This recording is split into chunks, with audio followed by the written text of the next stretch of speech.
Good morning, everybody.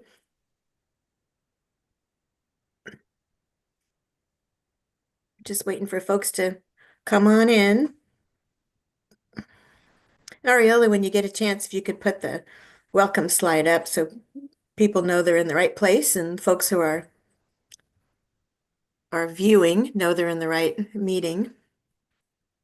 There we go. Perfect.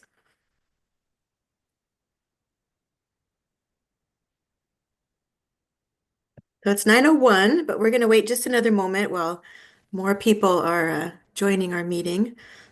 And good morning to everybody.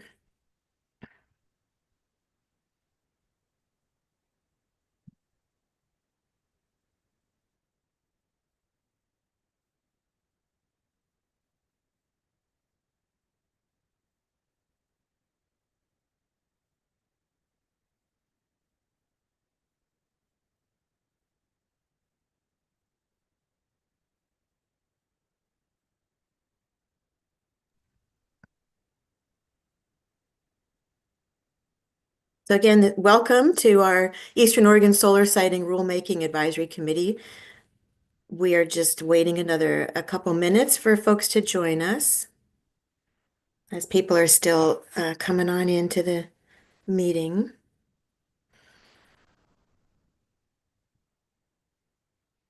And we'll share the agenda here in a moment and we'll do introductions. But again, we're just waiting for folks to come on in.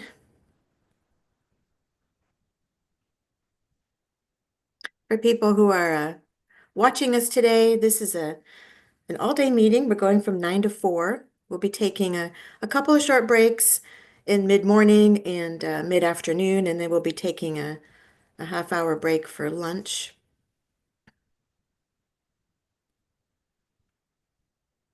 around noon. So just letting you know that. Seeing a few more folks joining. Welcome to anyone who's observing our meeting today.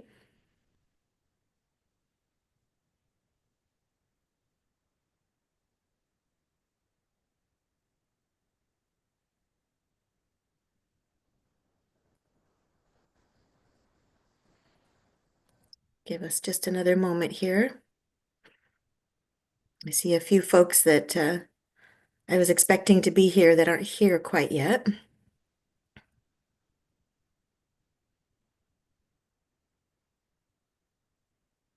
Hey, John and Gordon and Yes. Adam and Dawn and Angie and Alyssa. While we're waiting for just a few more folks to join us, why don't you go ahead and introduce your team? I'll start actually. I'm Jamie Damon with Kearns and West, and I've been facilitating the RAC meetings. And with me is Ariella Dolan. Ariella, you want to come off camera? There you are. Hello, everyone. And Ariella's the one that if you're having any technical difficulties, you can email her and she'll be on it to help you out. So Gordon, you want to introduce the team that we have here today? All right. Well, I'll start with me. I'm Gordon Howard. I'm the Community Services Division Manager with Department of Land Conservation and Development and managing this project. And then I'll turn it over to John and Adam as our project managers. John, do you want to start? You bet. I'm John Jennings, Community Services Specialist. Great to see everybody again this morning. And I didn't want to miss that our Deputy Director is here with us this morning. So maybe Kirsten, if you wouldn't mind introducing yourself, and then Adam, you can take over. Thank you for slicing me in there, John. Good morning, everybody. I am Kirsten Green, and I serve as the agency's deputy director. And for Director Bateman, I serve as our agency's tribal liaison. So appreciate being able to be here until 11 o'clock today, and then maybe a little bit more at the end. Thank you. Hey everybody, I'm Adam Tate, DLCD Renewable Energy Planner. Happy to see you guys all here again for our 11th RAC meeting. And I will kick it over to Dawn. I believe she's here.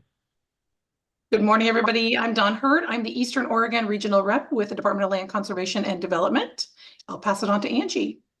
Hey, good morning, everybody. Thank you for allowing me to come back into the circle. I've been off for a few months, but I'm back starting this week, and I have a lot of catching up to do, but I'm grateful to be here. I serve as DLCD's Central Oregon Regional Representative, the whole middle chunk from top to bottom. Good to see you all. We're glad to see you. And then Alyssa Yeah, hi, good morning, everybody. My name is Alyssa Benini. I'm a legislative and policy analyst here at DLCD. It's good to be here. and Kazaria. Hello, good morning, everybody. My name is Casaria Taylor, she, her pronouns, and I am the Senior Rules Coordinator for the agency. Awesome. Gordon, John, I think that's all of our DLCD staff here, right? Yeah, that's plenty in the world. That's all of us. Okay. And then we did hear from Commissioner Bennett that he had a last minute something come up, and unfortunately he's not able to join us today.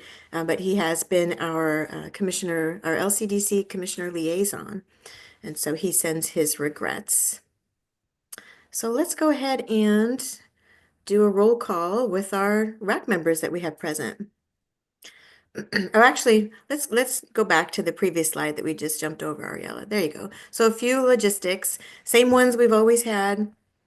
Raise your hand to enter the queue, and it's the little heart at the bottom where it says react. You can just press the little up arrow, and then you can see your different options to raise your hand. If you're calling by phone, which I don't think we have anyone calling by phone, but if you are here by phone, you can raise your hand by pressing *9. Lower your hand when you're done speaking. Ariella has introduced herself. You can get a hold of Ariella. Use the chat if you're having any technical issues. Members of the public are here watching us. They've been with us for our 11 meetings, so we're really glad that you could join us and watch these proceedings. And we ask that you refrain from using the chat for sidebar conversations. We keep the chat open. You can definitely put a question in there if you can't quite get in the queue or if you're having any technical issues, but we don't want to have a whole another meeting happening in the chat. So we'll keep it open, but we ask that you use it judiciously. Let's go to the next slide. So ground rules, same ground rules we've been using for all of our 11 meetings. People have done a wonderful job of abiding by these rules. So honor the agenda, participate actively and respectfully. And this is a very active participating group, so we appreciate that. And people have been very respectful with differences of opinions. Be mindful of your speaking time. That's partly my job too, is to make sure that everybody gets an opportunity to say what they'd like to say. Provide your name, and it's also helpful to provide your organization when you speak, particularly for folks who are members of the public watching the live stream. It's helpful for them to know, where you're coming from. Be tough on the issues and soft on the people. Ask to learn, listen to understand, and refrain from sidebar conversations. And keep yourself on mute when you are not speaking. If you want to be on camera, that's great. We understand a 7-hour Zoom meeting is tiring to be on camera the whole time. So when you're speaking, it's great to be on camera. Just do what you need to do. And also, we have a couple breaks built in. We'll talk about that in a minute, but just take care of yourself. So, step away if you need to. You can use the chat to let us know. You'll be right back. Get your coffee and tea. I've got my giant teacup. So fill it up and just take care of yourself during the meeting today. Let's go to the next slide. So the desired outcomes of our meeting today are to discuss and resolve outstanding sections of the rule and to vote on the rule package. We did a range of consensus voting at our last couple of meetings, kind of straw polling to see where people were at. We're going to do that again today. We're hoping that this new version of the rule it continues to address people's concerns and meet people's interests. And we're hoping to see folks moving toward the support end of the spectrum. But we'll see what happens when we get there. Let's go ahead and go to the next slide. So here's our agenda. We'll do a roll call of everybody so folks know who's here. We have a few people who are sitting in for other people and a couple of seats that have changed. And so we want to make sure everybody knows what role everybody's playing. I'm looking at you, Jim Johnson. And then we're going to talk a little bit about the status of the revised rules, just to kind of a high level overview, what's happened since we've met last, what kind of a high level of some of the changes, and give you an opportunity to ask some large clarifying questions. And then we're going to just start chunking through. We're going to start with Division 23.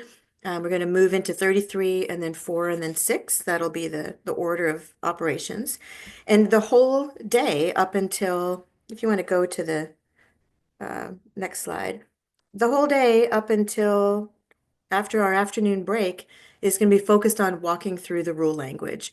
Our plan is to just put the rule language on the screen, the same version as what you've got in your packet, walk through those changes, move on to the next sections when folks are good, make sure we're pausing for people to ask any questions, make any refinements. So we've got just a lot of time today to really get to a rule that folks are feeling ready to pass on to LCDC. And our meeting ends at 4. So that's our run of show. Let's go to the next slide and we'll do a roll call. So you'll see there's folks in bold on the slide here, and it's our understanding that those are the folks that are here today. But we have all the names up on the screen so you can see the names of all the people that have been participating. So we'll start with Counselor Les Anderson with the Klamath Tribes. If you want to come off video or come off mute and just say hello, we can do an audio and a visual check. Counselor Anderson, I see your name there. There you are. Yeah. Did you both saw good morning? Les Anderson, Klamath Tribes. Good Good to morning. see everyone. Little nippy down here this morning. Thank you. I like your background. That's beautiful. Yeah. You could just pretend you're outside, huh? Thanks a lot. Welcome. And then the next person we have here is Bill Richardson. Bill, you want to introduce yourself? Good morning, Bill Richardson, Rocky Mountain Elk Foundation. Also another beautiful backdrop there. I don't see any elk in that picture though there, Bill. They're there. I'm sure they are. And then we've got Brandon. Hey, good morning, everybody. I'm Brandon McMullen. I'm the planning director for Harney County, and it's not so beautiful outside, but we're hoping this stuff melts away here in a couple weeks, and I can go shoot some baseball pretty soon. I'm excited about that. Nice. Warm weather and sunny days. How are those girls doing with their basketball? They're doing well. I'm playing the district championship tomorrow in Boardman. Oh my gosh, awesome. Yeah. You just lead that group so well. Welcome, Brandon. Damien. Morning, folks. Damian Hall here with OSEA, the Oregon Solar and Storage Industry Association. Good to see some familiar faces and be back at it. Hi, Damien. Welcome. Hey, I want to let you know you're the way you're sitting, you have a ceiling fan above you, and it kind of looks like you have this lovely halo. Well, later on in the day for We're entertainment, enjoying. make I'm the enjoying halo it. spin, right? Like, yeah. You got a Statue of Liberty thing going there. Nice. It looks good. Dan. Good morning, everyone. Dan Orzek, Oregon Clean Power Co-op, and my background is what what it looks like to my eyes before coffee in the morning. So I like that, Dan. I'm going to have to drop in and out a couple of times for various other obligations. Okay. So, yeah, Dan, just let us know in the chat when you drop off, right before you drop off, so we know. Welcome, Dan. Jack. Good to see you, Jack. Where are you? There you are. Good morning, Jack Southworth, rancher in Eastern Oregon, between John Day and Burns, near the little town of Seneca. Glad to be here today. And what's the weather like there, Jack? It is 65 degrees warmer than it was a week ago when we were 35 below zero. That's really something. Yeah, I couldn't believe it when I saw that it was, what was it, 30 below zero? Yeah. Oof. And Jim Johnson, in your new role, welcome and congratulations on your retirement and congratulations on this. Well, thank you, Jamie. Jim Johnson. I'm the Working Lands Policy Director for 1000 Friends of Oregon. Andrew has left 1000 Friends, and I'll be taking that over. So, well, congratulations and welcome in your new role. John Eisler with Crook County, a new face to us. Yeah. Good morning, everybody. John Eisler, Community Development Director for Crook County, coming by way of County Council's office. I'm stepping into the place of Will Van Vactor. I look forward to joining the group and contributing. Great. And welcome, John. We're always so glad to have more county participation. So that's where the rubber hits the road. So really glad you're here. Max. Oh, did I miss Mike? I did. Look at that. No, Mike is there. Mike, go ahead. I'm not Max, but I am Mike. You So good are, morning, yeah. Mike Toady, Oregon Hunters Association. Hi, Mike. Good to see you. Hey, Max. Hey, good morning. Max Yaklik, in-house counsel in New Sun Energy. Good to see you, Max. Mike MacArthur, there you are. Yeah, Mike MacArthur, advisor to Community Renewable Energy Association. I'm no longer the executive director. James Williams is. Oh, great. Well, that's good to know. Thanks, Mike. Let's go ahead and go to the next slide. Jeremy, ex officio members. These are our state agency support and technical advisors. Jeremy? Good morning, everybody. Jeremy Thompson, Oregon Fish and Wildlife. Welcome. Brian? Is Brian Cochran here from? Yeah.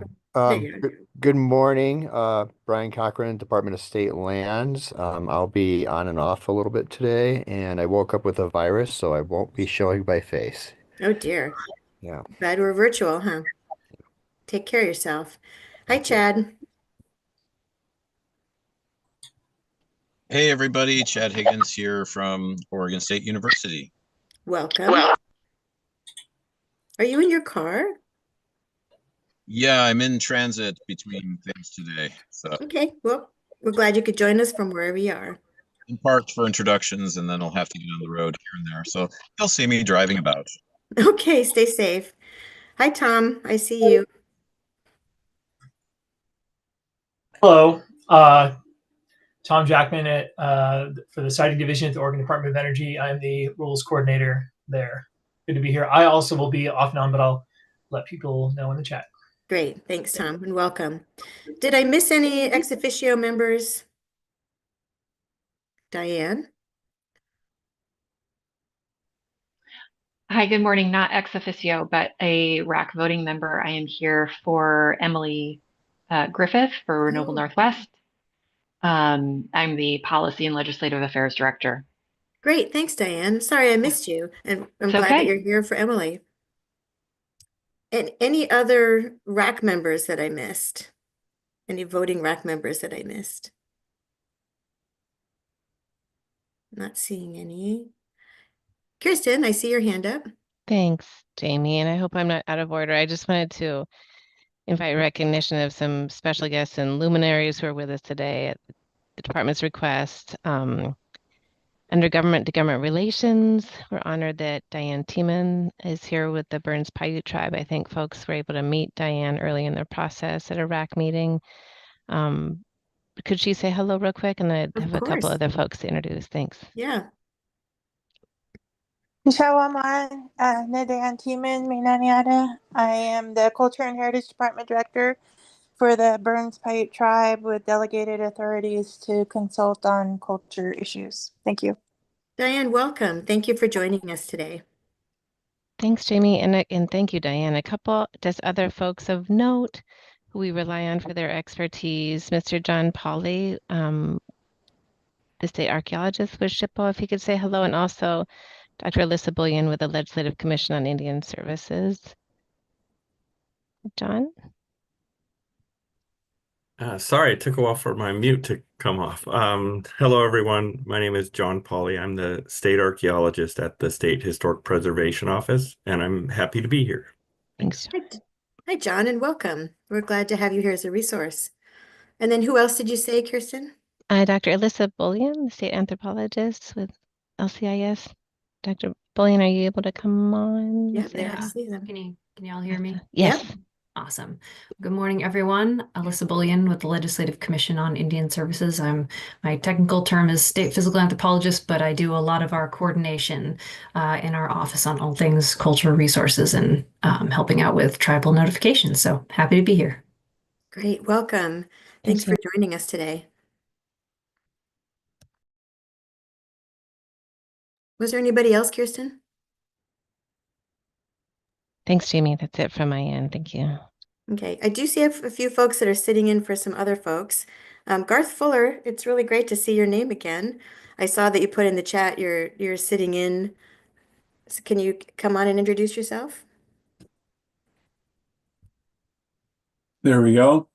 Hi, Jamie. Hi, everybody. I'll be sitting in for Laura, who's out of the office right now. And you may know TNC has been also present on the tax. So we've been tag teaming a little bit.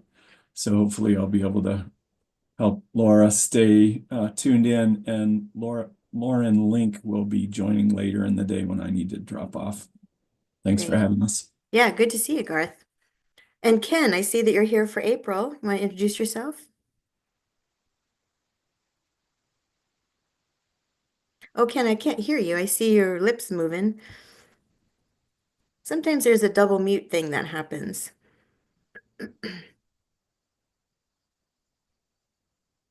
Yep, still not. Well, I know it's Ken Yates with Oregon Water Resources Congress, and I believe you're sitting in for April Snell. Yes, great. Welcome. Yeah, and just maybe Ariella can help you figure out your mute, but sometimes there's a double mute that happens. Anybody else that we missed?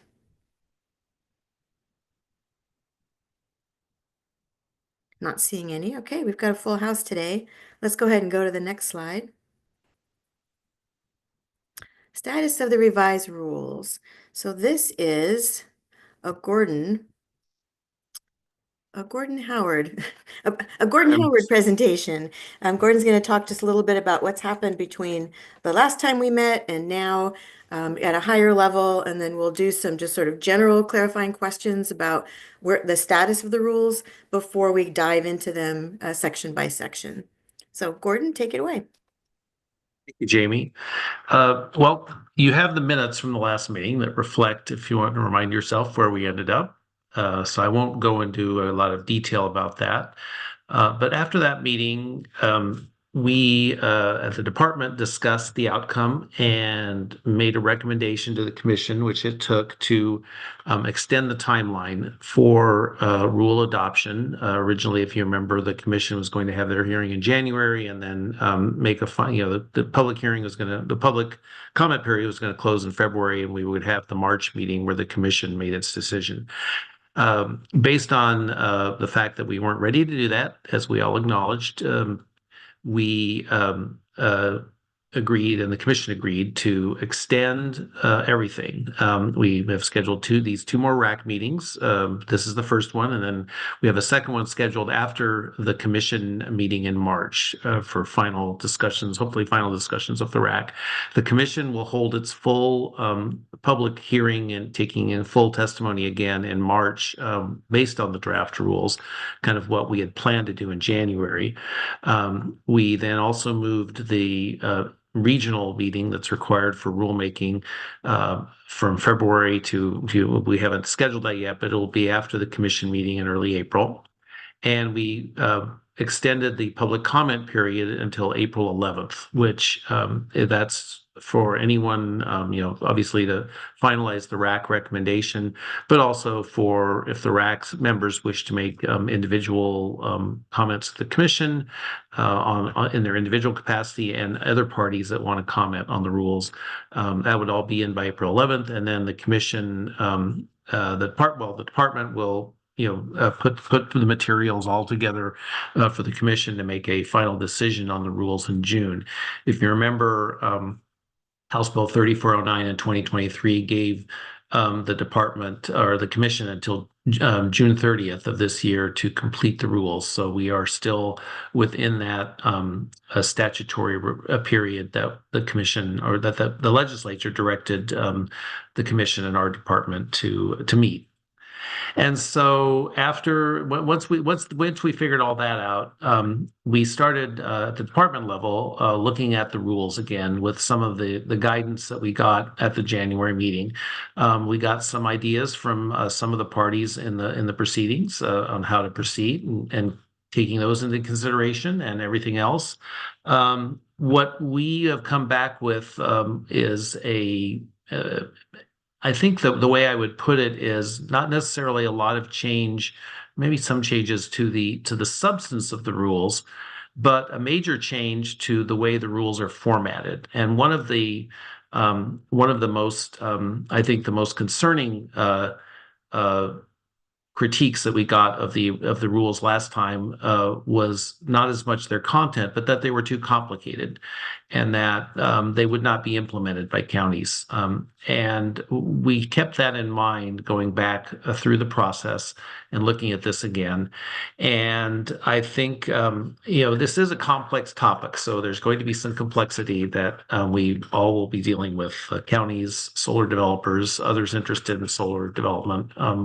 The state. But we tried to reduce that and make the rules more clear and more implementable. And the basic thing, I think the most important thing we did structurally is we divided the two pathways that we had been working on into two different rules. The first pathway, if you remember, is a county direct application of the rules.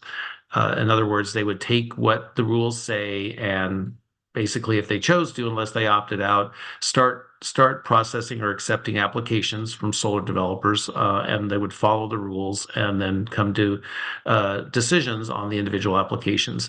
The second pathway, and that pathway is now has been moved to the rules in Division 33, and those are the rules that govern farmland in Oregon, exclusive farm use areas as they're known in state statute. And virtually, although you do see the rules regarding Division 6, the forest land, virtually all the projects, most of the projects that counties in Eastern Oregon will be considering are located on farmland. And so that's a logical place for that individualized one-off, if you will, for counties to review individual applications. Division 23, which is the Goal 5 rule, we've talked about the fact that energy sources are a Goal 5 resource, and the department believes that they should be addressed in the Goal 5 rule. There were some that disagreed with that, but we're still sticking with that story. But we're sticking with it for programs. In other words, if a county wants to not just do individual applications, but craft a more custom tailored with some more options, a program that they would adopt as part of their comprehensive plan for the protection of solar renewable energy sources within their jurisdiction, there's a process for which counties would do that. And so the basic idea is that there are now two ways to do it. In Division 23, the county program, which the county adopts, and then Division 33, which would be if a county wanted to directly apply some rules to review solar applications, that they would use those provisions. Now, there are a lot of overlaps between the two methodologies of how they deal with various issues, and we'll get into that as we go forward. And there's some cross references that are inevitable on a certain issue in Division 33, it'll say, go look at the language in Division 23, and that's what you do. But we tried to make we made the two methods independent of each other, and I think counties, our hope is that counties, given the option, will then make a decision. They still would have the option not to use either method, and they could do that. But if they wanted to use one of the two methods, they would have a choice in what to do it and how to do it.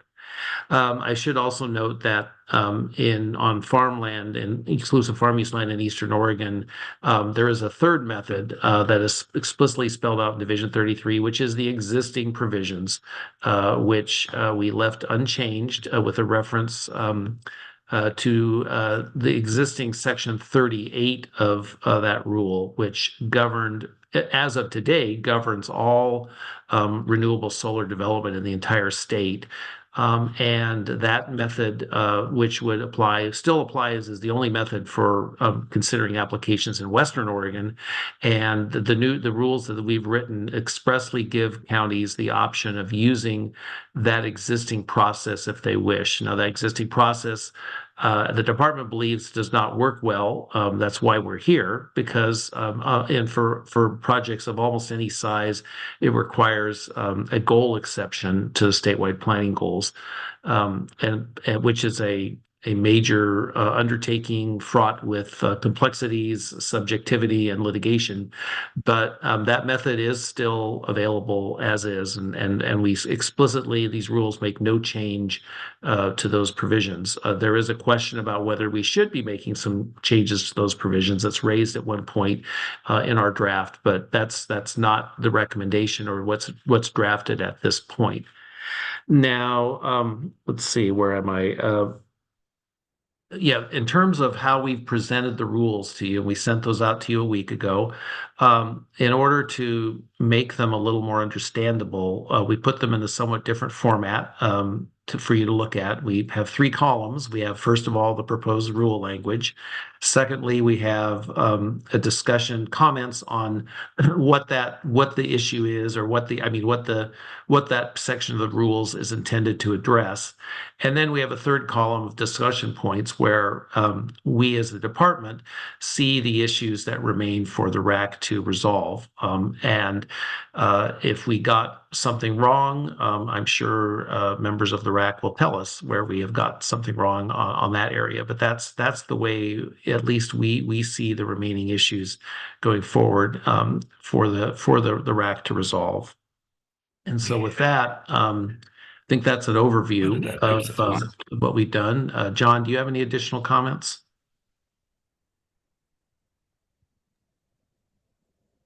No, I really don't, Gordon. I guess, just to kind of to emphasize that the biggest changes, really the biggest changes are structural, as you pointed out, and we've plugged a lot more into Division 33, the agricultural lands rule, and really left the Division 23, the Goal 5 rule, to where counties want to do their own programs. I believe the trifecta, as you just kind of went through, is that for regular conditional use projects that would be of the size ordinarily understood, the 1220, 320, in Eastern Oregon would use the existing Division 38 process, or excuse me, Section 38 process. So that'd be the same, right? So there's no changes really to I'm not sure, Max. It's pretty close. A regular conditional use will remain a regular conditional use. If you want a larger project where the county has not established their program under Division 23, then you use this pathway in Division 33, subsection 45, section 45. And then, boy, I got to rambling there, didn't I? But if you want a larger project and a county has established a project or program, then you use a program. So regular conditional use, the same. Supersized conditional use, the Division 33, section 45, or if there's a program for the larger project, you use a program. So that's what I just said. I'll stop there because I just feel myself rambling. Yeah, I noticed, Jamie, a couple of additional people seem to have joined us. Yep. Yep, thank you. That's what I was going to say. I wanted to have the few people that joined us introduce themselves so we know all who is here, and then invite you all to ask any clarifying questions of what's happened between our last meeting and this meeting to get to the draft that you see today. And then we'll start walking through each of the sections. So I see Elaine, and Elaine, can you go ahead and introduce yourself? Hi, Elaine Albridge joining by phone for right now. I'll be back on in a little bit later today on video. Great. Elaine, so glad you could join us. Thank you. And Todd Farmer, I saw that you have joined us. Good morning, Todd Farmer, the Oregon Military Department, helping out with any DoD military questions. Thank you. Thank you, Todd, for joining us. Amanda, I see that you've joined us. Good morning. And yeah, I am just here to observe, and I don't have any questions for the conversation right now. Thank you. Oh, and I should introduce myself. So I'm Amanda Punton. I'm the Natural Resource Specialist for DLCD, and I intersect with this rulemaking because of the recent cultural areas rulemaking that we did under a different rule in Division 23. Great. Welcome, Amanda. Anybody else join us? Those were the folks that that caught my attention. All right. So let's, what questions do you have of Gordon or John or Kirsten about what's happened between our last meeting and this meeting to get to the draft that you've got before you? So you can raise your hand. Mike, I see you jumped right first. Go ahead. Yeah, it's not a question, Jamie. Sorry, just a comment. I did want to tell Gordon and John that the kind of the 3-column approach was useful for me and helps just. And I'm curious to see how other people's perspective on RAC are around the comments that were suggested there too. And I have some input when we get to that point on some specific items, but something that would be useful to a person who doesn't work in land use rules every single day of their life is it is really challenging for me. We've been through so many iterations of this to go back and forth to what the actual existing rules are today and these new ones there. And so at some point in time, like a Word document with track changes of all these reformattings, new rule language, tweaked rule language would be so beneficial for somebody at my level of this to understand what's different from what we actually have here. So just a request here. I know we'll probably see that when it goes to a public hearing or rule change or something like that, but as we're working through this, that would be useful for me. So just a request. Thanks. Thanks for that, Mike. Other questions of Gordon about what's happened between now and when we met last to get to this next iteration of the rule language that you see here. Max, go ahead. Thank you. It's amazing to see so many representatives from tribal nations and SHPO and other folks that have intimate knowledge of cultural and archaeological resources. So I was wondering whether the department could share any conversations that have happened between the last meeting and now. And I did see that there were some changes made to the standards and requirements related to cultural, archaeological, and historic resources. Thank you. Kirsten, go ahead. Sure. And Gordon, would you like to go, or do you want me to try and just get a little intro first, or would you like to Yeah, go why first? don't you go ahead, Kirsten? Okay. So I think, Max, thank you. We're trying to follow the principle, I think that, that RAC members discussed early on of early coordination with representatives of tribes to avoid and minimize risk and surprise later to anyone and that would hold up development. So that's the general principle. You'll say a 60-day notification timeline that that staff have proposed. I am really grateful that it's hard for me not to call her a council member, but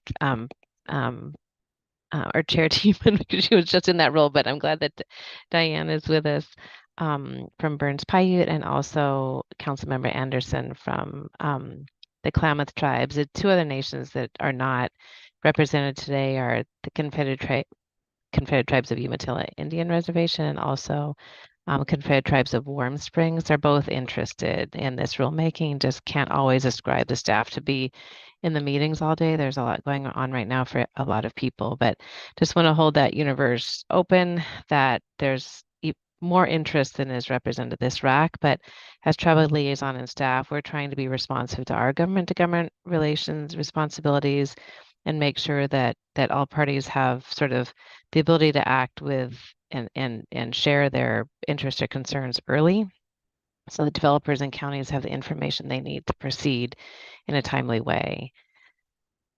I think that's all I have. We did brief in terms of meetings we've had. The only meeting we had was to brief John and Alyssa on the current draft and to try and ascertain their comments to make sure we weren't making any errors or misrepresenting SHPO's role.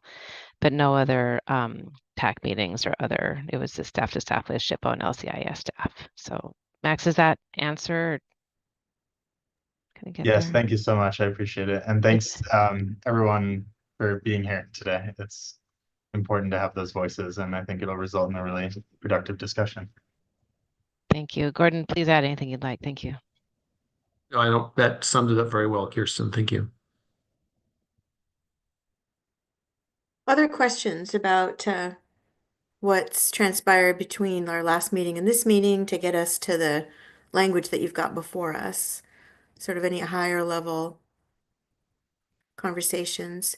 Gordon, one thing that you didn't touch on necessarily, I mean, you did talk about how the process has changed and we extended the time frame and the public comment time. Is there anything that you want to share with the group about the commission conversation or presentation that happened? Because the LCDC meeting happened in between the last time we met and this time. Yeah, thank you, Jamie. We did present this to the commission and they received some testimony as well. And the commission really did not have any substantive advice at this point. They, we kept informed of where we were in the process. And I think they're looking forward to taking this up again in March with a full recommendation from the RAC and hopefully and the department as well, and considering these issues. I don't know that we got any specific guidance going forward other than to continue on this course that we are at this point. Okay, thanks for that. If I could, Jamie, one thing in response to Mike's comments or requests, I just want to point out that both the proposed language in Division 23 and the language in Division 33 is entirely new language, and there's nothing there now to look to strike out and underlines. We have made extensive changes from our original drafts, which back from last year, which. I think that it would be difficult to do a strikeout and underline at this point in this situation. I think maybe going forward, if we start with this draft, maybe for the ease of people to look at things, we can make strikeout and underlines to this draft to make clear what additional changes, if any, and I'm sure there will be some that we'll be looking at before we transmit this from the RAC to the commission. Thanks for that clarification.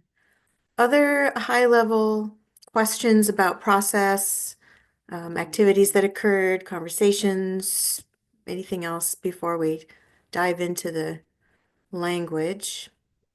Jamie? Yes. Forgive me.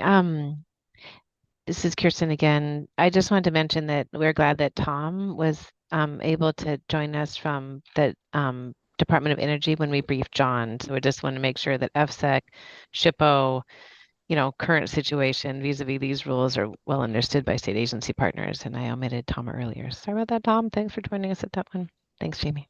Okay. And I see that Commissioner Williams has joined us now too. James, you want to come off video and introduce yourself? Yeah, hi.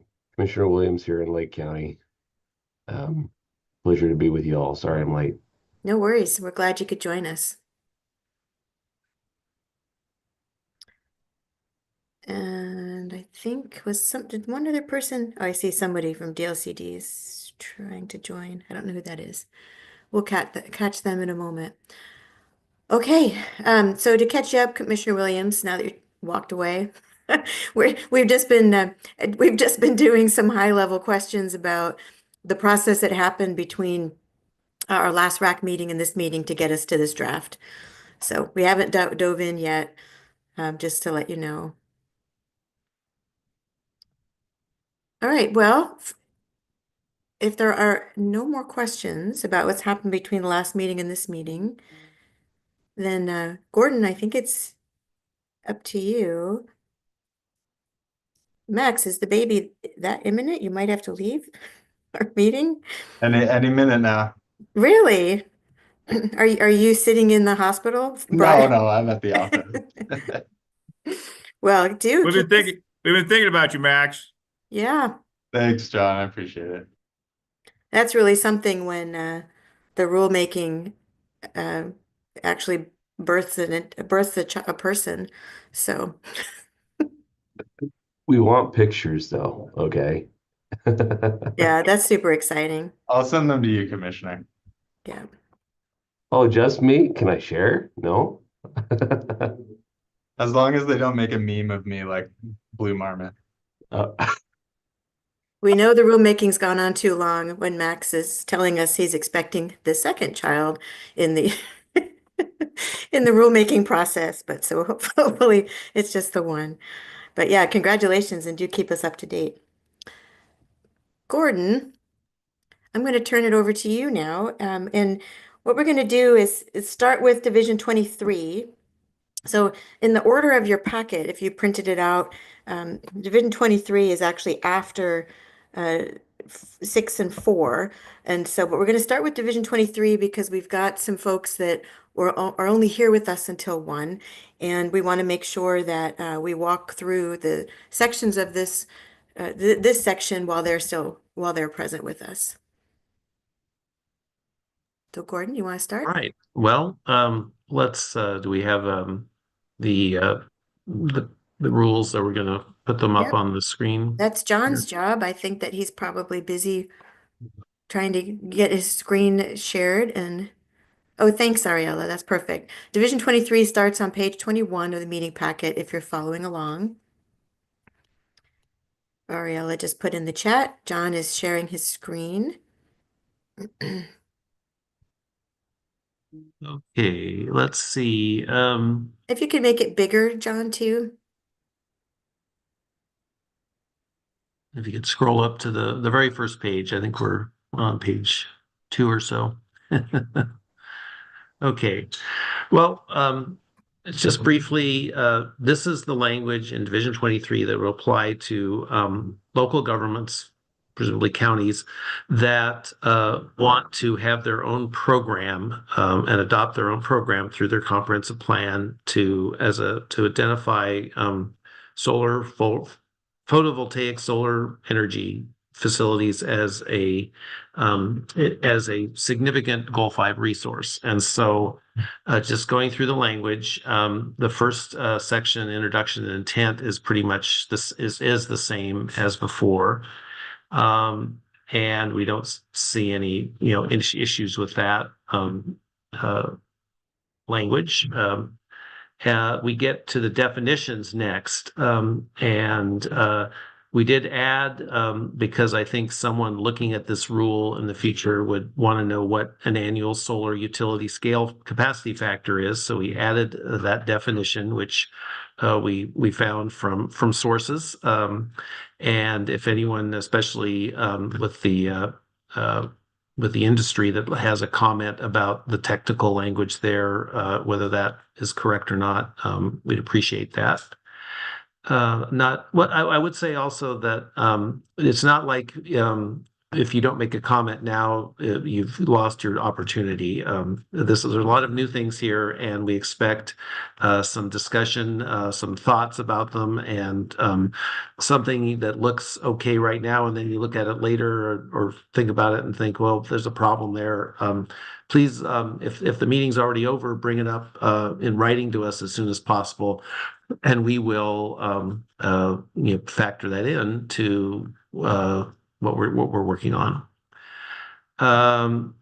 Let's see. Then we have some definitions of the other definitions. There some issues about reducing the archaeological resources language. I think this is something that we will consult further with our with SHPO and some of the other interested parties, but this is what we have at this point. And Gordon? yeah. Next, we have a question. So just real quick, this was the thing. This was brought up. I believe Max, you might have mentioned it, where maybe we don't have to include the entire definition from the other rules. Maybe we just cite it. We put period here. And if that feels like the way to go, then we can do that. But for right now, we want to make sure everybody saw these and understood what these terms meant. So anyway, that's kind of where we're thinking, and we can certainly discuss if we need to trim that and just provide the site or not. Thank you, Gordon. Yeah, thanks for that, John. And just process-wise, I mean, Gordon did say that at any time you can get input in, but what we're going to do is we'll pause at the end of each section within the division to make sure, just to see what, questions, input you have. Hopefully we can put that section, to rest and say that that section is done and we can move on to the next. So when when he gets through with the definitions, we'll pause and see what questions, comments you have. But John, I see your hand raised. Yeah, I can wait if we're going to take questions at the end. I'll just leave it up though. Yep, go ahead, leave it up, and we're almost done with the definitions, and then we'll take And questions. if we could scroll down, John, let's see. Yeah, keep going. I think we've got a key one coming up, and that is here. Previously, we had a definition for, I think, significant solar energy sites and then significant solar energy areas. Well, we still have the significant areas coming up, but instead of sites, we've used this term photovoltaic solar power generation facility, which is a term that's already used in our existing rules regarding solar energy on farmland. And so we've carried that term and that definition over from it's both in the Division 33 language and here. I would note, it's also for the most part in the existing language in Section 38 governing all solar in Oregon and Eastern Oregon as of today. But the point here is that we wanted to use the same term. And the one addition to this term, if you want to go down a bit, John, is the reference to temporary workforce housing, which is later in this rule and also in Division 33. And so that the previous version went into a lot of detail about with a substantive provision regarding what temporary workforce housing is. And we took that out and moved it in its own section so that make it clear. There's those of you who are legal rule junkies, there's an ironclad rule that you don't put a substantive provision in a definition. So we moved it out and put what it means to do, what's required to protect or to look at the temporary workforce housing issue in its own section we'll get to later. And I believe if you keep on scrolling, John, then we get to the areas, which is pretty much the same, and the rest of the definitions are not changed from the previous section. So at this point, we'll open it up for questions and discussion on this definition section. Let's pause there. John, you're first in the queue. Yeah, thank you. If we could go back up to the archaeological resource definition.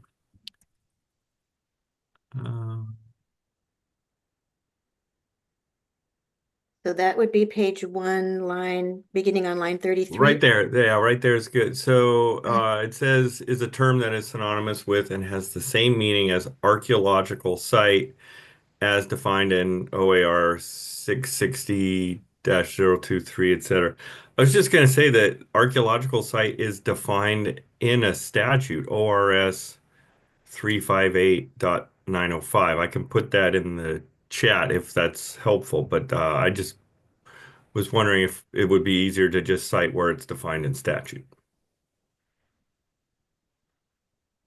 I think putting in the chat would be great, John. Amanda, I'm going to invite you to talk a little bit about that definition in the 0210 rule. And what we did, you guys, for sort of the good of the order, I guess, is these are the terms: archaeological, historic, cultural resources.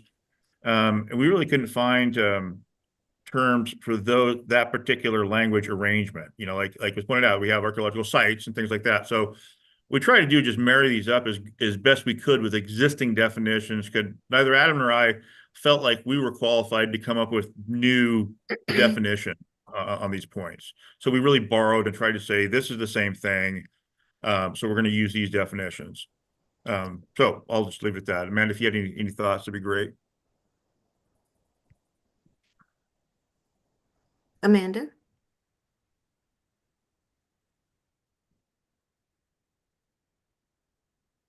Doesn't look like Amanda has any thoughts. So then the question here is, do we want to add the link to the statute to further clarify this? Gordon, thoughts? Well, we can look at that issue. I think that I would note that we are still working with John and Shippo and the tribes on the details here under further review. So we can, there's some issues remaining here in terms of the details. And I think Max also has his hand up on this issue. Max? Or the definition anyway. I was actually going to ask about the temporary workforce housing, so I'll wait until we get there. Forgive me, I'm doing bad behavior, but just real quick, Kirsten here. I love a statutory definition. So to clarify where the rules come from, but appreciate John you raising that. This is one of the reasons we really appreciate John sitting with us and making sure that the statutes and rules flow from one set to the other. Thank you. Thanks, Kirsten. Max, I think we're ready to move on to workforce housing definition. Okay, yeah. Gordon, I was just going to ask whether there are any differences between what's in subsection 8.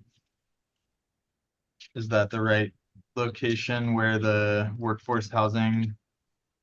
Let's see. I think it is. Yeah, it's 8E, A through C. Is there any difference between what's there and what's currently in the temporary workforce housing rules for wind? I would defer to John on that. I believe that we borrowed it from Wind, but John, if you want to confirm that. Yeah, let's take a look at that. So I think that I'm going to try to race down here so we can look at what Max is referring to. Is this it? Yeah. Yeah. Section. Okay. Thanks, John. So it is entirely similar, but what the wind rule does not require is would be in small e, large a, 12 through 24. You know, which would obligate a developer to present information about how temporary workforce housing can be accommodated or is likely to occur. So that would be a difference. Wind doesn't require a developer to do that. What type of person do you think would be an adequately qualified individual for that type of report? Well, that's a good question. I think that someone with experience in housing, or someone's experience in furnishing housing for large transient workforce, someone along those lines. And we could try to turn the corner on that. We kind of wanted to leave it open so that an applicant in a county could be flexible to see who they liked or who they thought was adequately credentialed. John or Brandon, do you guys have any thoughts on this addition in subsection A? Can you tell us where are you at on this, just so we can all, what page? Well, 34. Yeah, the pages I have don't line up with the pages that So we're in Division 23. I just want to make sure everybody can follow along. Yeah, we're in Division 23. We are in subsection E of section 8, I believe. So this is a miscellaneous thing. Okay. It's towards the bottom, second, third, probably. And in that section, and in particular, we're in subsection E. And this is, remember, we've leaped over, we've leaped over almost everything for the purpose of looking at this temporary workforce housing language, which is introduced in that definition. Yes. Yep, And thank also, John or Max, by John, I'm assuming it's not me. You're talking Cook County county John. representatives, if Yes, sir. If anyone from the county wanted to weigh in. I guess my only question about this, John, is I'm trying to think through like how we will demonstrate that there's a local community benefit. You know, typically the way this works out is that we're placing, you know, trailers on the job site, or there are the RV spots at the local RV place are full. So yeah, I'm just trying to think how this will work in practice. Like, what do I have to submit to the county to demonstrate that there's a benefit to the community related to the temporary housing? And I think there's also situations where temporary housing is not necessary or required. So yeah, just trying to wrap my head around what do I put into the record, and what does the county do? And I guess while we're on it, sorry to steal the mic, but Gordon, I appreciate the change that you made to the definitions for solar photovoltaic generation facilities. And one of the global comments that I have on this draft is that you did very well in some points to clarify the difference between the county's process for a Goal 5 designation versus the underlying application. And so I think you've captured that here in 8, but just flagging that I think 8 says a local government may approve a facility when the following have been satisfied. And then each of them, it says the application for that facility itself, not the rulemaking. So I think you've captured it, but just wanted to flag that to make sure that the rule's tracking all the way through, where we're designating between the county process versus the individual application process. Thank you, Max. We'll take a look at that. And so Max, before we leave you on, so going back to the definitions, because what we're trying to do is close out the definitions section.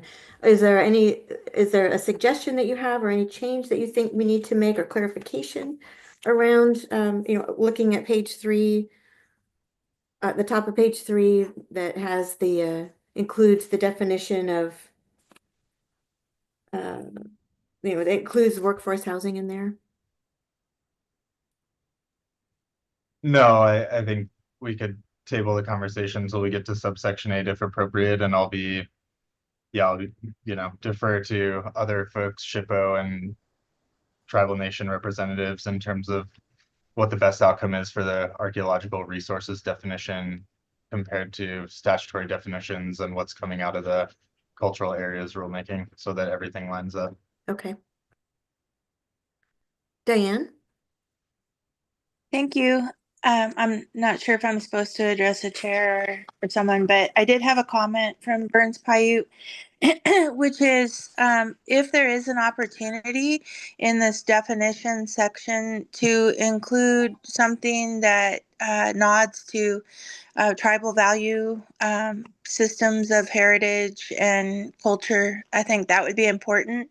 One of the problems that we have is that all of the cultural resource management law, even the term cultural resources, and looking at our heritage as a resource is all problematic for some of the tribes. And it would be wonderful if we could speak to talking about the importance of the landscapes and heritage on the landscapes that is more inclusive of tribal values. Thank you. Hey, Diane, before we leave you, is there language that you would suggest for the, I mean, you gave some words there, but I'm wondering if there's something that you would suggest? I have a multitude of different things written up in different places. If I would be allowed to submit something later. Of course. Yeah, absolutely. That would be great. Okay, thank you. Yeah, Would it be, are we looking at the right language, Diana? Would it go in, would it go in somewhere in this vicinity, into the cultural resources definition, or the archaeological resources definition, or would it be standalone? I think it could go in the section that speaks to culture and heritage, just so it's not missed, because that's usually where we are proactively having those discussions with agencies and project proponents. Thank you. Thank Great. you. Yeah. So we'll watch for that, Diane. Thank you for that. Brandon? Hey, I don't want to make the process any longer than it has to, but I did look, when I look at sub A and it addresses workforce housing, I can see where a question could rise up. Maybe not necessarily in my jurisdiction, but it could be in others where there could be a lag in the process if there isn't agreement on what local benefit could be on the workforce housing element. One suggestion we could add that this could be satisfied through an understanding or an agreement between the applicant and the county. It may be something that you can point to and say, okay, both parties agree to this, and here it is. So we could formulate the language a little later, but I think that just to point to something that says, yes, we both come to a conclusion on this, let's move on, type of thing. Yeah, so Brandon, thanks for that. That's addressing Max's question to you, and that would be language that we could consider adding later in 23, but not in definition. Correct. Yeah. Right. Okay. Other thoughts on the definitions?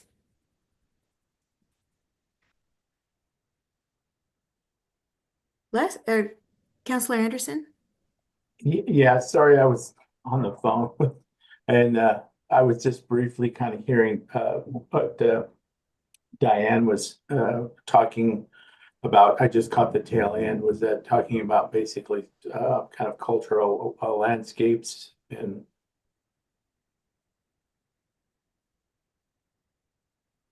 Yeah, Diane, do you want to share again what you were talking about? and I apologize, just real Oh yeah, quick. no worries. It was important. Sure. Hi, Les. I was talking about whether the definitions could include something that was more inclusive of tribal understandings of the values of landscapes and, what archaeologists call archaeological sites, to broaden that a little bit for later discussion. And I also offered to send in, I was asked if I had any, words for those types of definitions. And I offered to send in some, I guess, examples for the RAC's consideration. Great. Yeah, I think we both, I'm seeing kind of eye to eye with you on that, especially when we have those conversations on everything to the east, in that zone out there where we both really participate heavily. So thank you. Yeah, I'll be looking for that, and then I can maybe also add some to that as well. Thank you. Perfect. Thank you. That's great. Thanks for both of you for weighing in on that. Gordon and John, do you know in the chat the ORDLCD R4J blah blah blah? Is that Amanda? I think that's Amanda, yes. Okay. She was traveling to our all-staff meeting in Salem, I believe, and is in a vehicle right now, so. Okay. I just want to make sure we knew who that was. That is me. Hello. Great. Thank you, Amanda. There's a lot of letters and numbers there. Yeah, I think Amanda, if I may, Jamie, I think let's just receive Diane's suggestions and then consider that from there. Certainly at our meeting in April, rather than trying to figure out kind of where it goes at this point. It's procedurally, I think, a little bit different than the Goal 5 rules that were adopted in December. So I want to just make sure that we can do something that's more responsive here, that's a little bit separate from an inventory per se. But I don't want to keep us too deep on that today because we have a lot to cover. But Amanda, thanks for flagging it. Yeah. Anything else on definitions?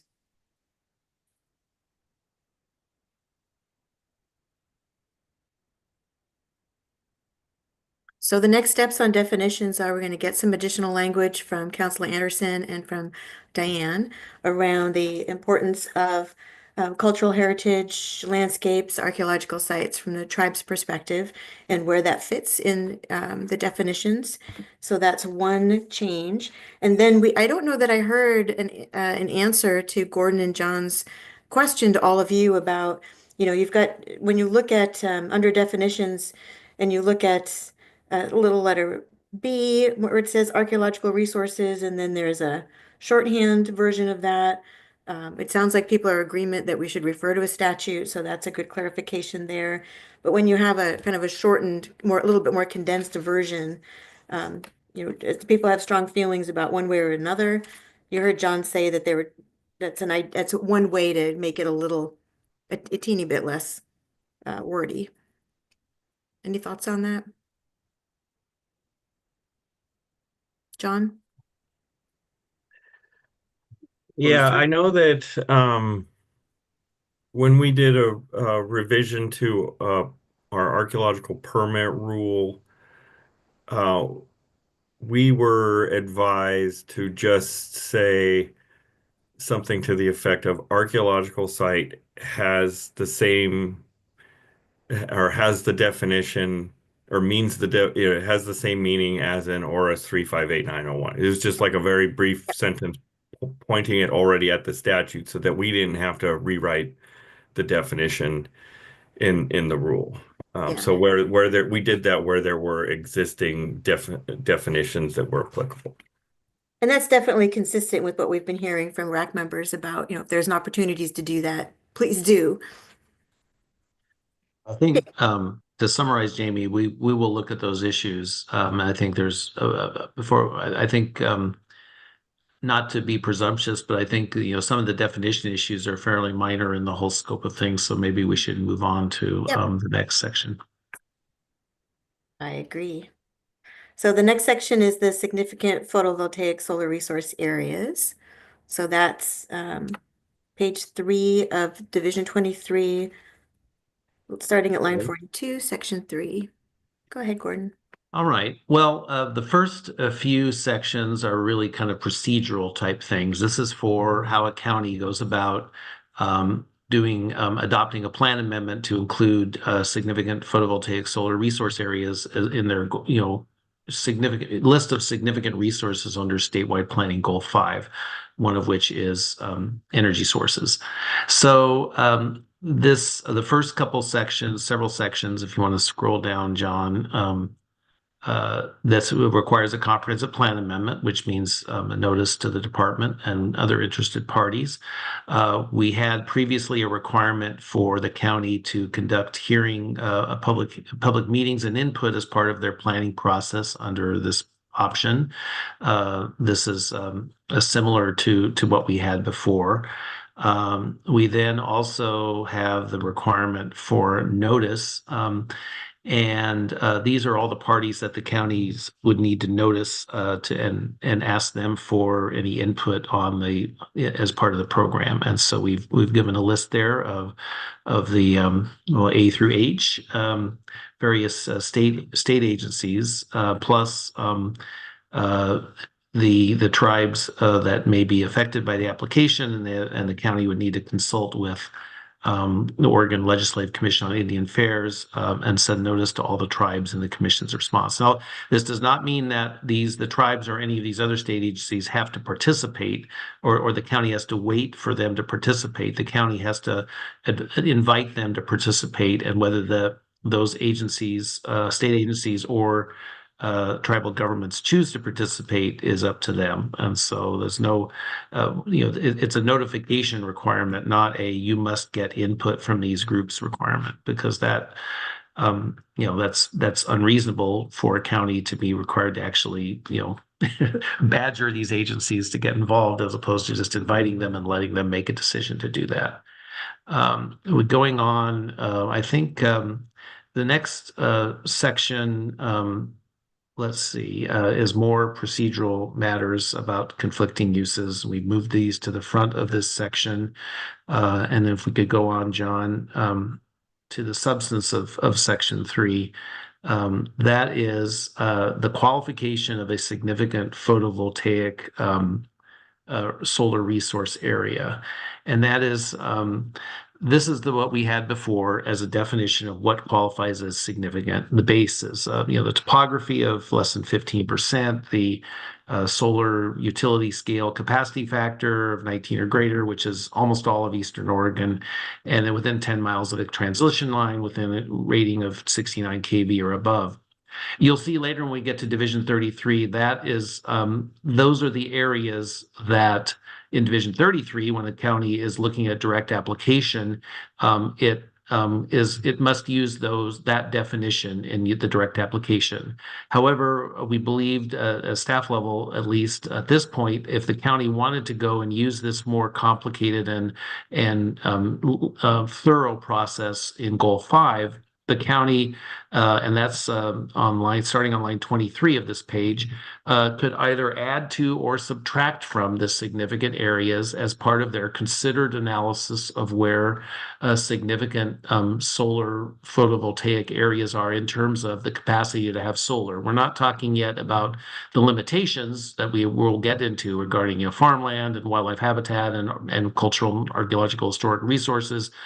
This is just the areas where solar is feasible from an economic standpoint to put solar in. And the county would have the ability to, based upon input it got during the process, add to or subtract from that baseline that's earlier before line 23 in this section.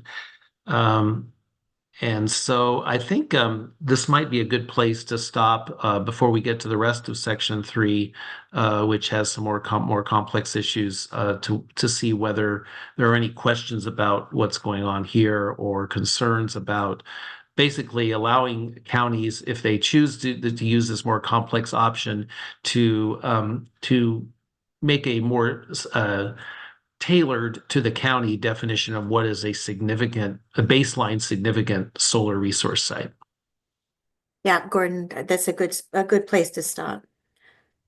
So beginning on page 3 of Division 23, starting at line 42, where it says significant photovoltaic solar resource areas, and then moving through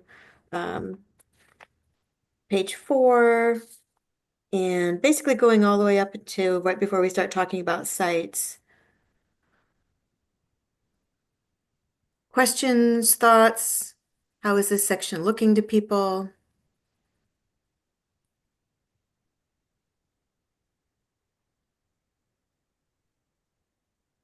And remember, we have one more RAC meeting, but this is really the meeting where we're trying to hone in on the language in the rule and making sure it reflects what the RAC is interested to forward to LCDC. So.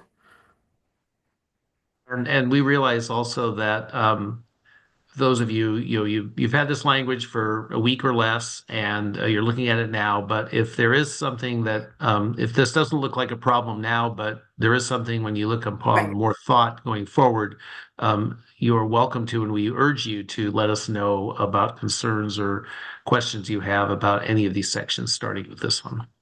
And it's helpful to point out too that you've got in the commentary, where sections have been in previous drafts. It's the same language, but it's just moved to a different section where there's some changes.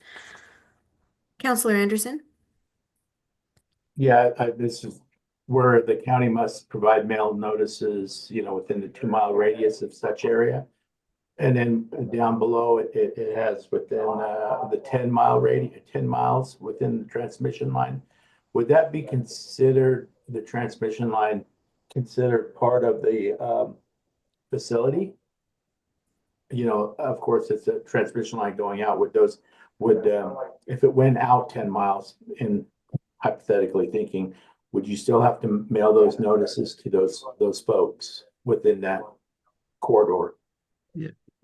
Councilor Anderson, that's a good question, and I believe the mailed language is within 2 miles of the areas the county is looking at for significance. So the county would need to go out 10 miles and notify those people, and then go 2 miles beyond that to as part of the notification, as part of the process. Yes. Thank you.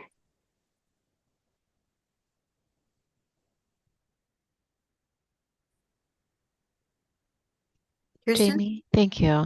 Just wanted to note here and really appreciate Alyssa being with us here from LCIS. So in terms of notification of federally recognized tribes in Oregon, LCIS has agreed to kind of continue their role in maintaining the list of contacts. So in the Goal 5 rule and here as well.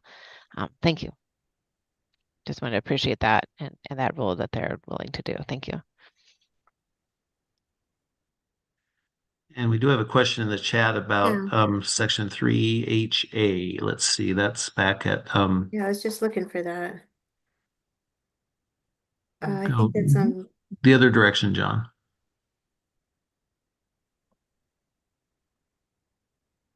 Is that on page 5? Okay. Yeah, the question there, that is something that we have had a lot of discussion about throughout the whole year of this process about what is a significant area to start with. Where is solar feasible? In other words, does it make sense to declare that millions of acres are open to solar in a certain county when it's completely infeasible to actually site a solar facility there based upon those three factors are kind of the basis of that. And so it's kind of a way to narrow down where, for counties to look at where it's really feasible to have solar. And those are the best, if you will, the best guess at this point as to what is where renewable solar at an industrial scale is feasible.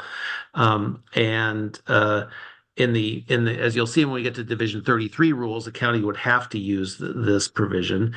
But in this area where a county, I think your question is very good, that if a county got evidence as part of its process that an area outside of this band, this 10-mile band along a 69 kV line is feasible for solar, the county could add that to an area.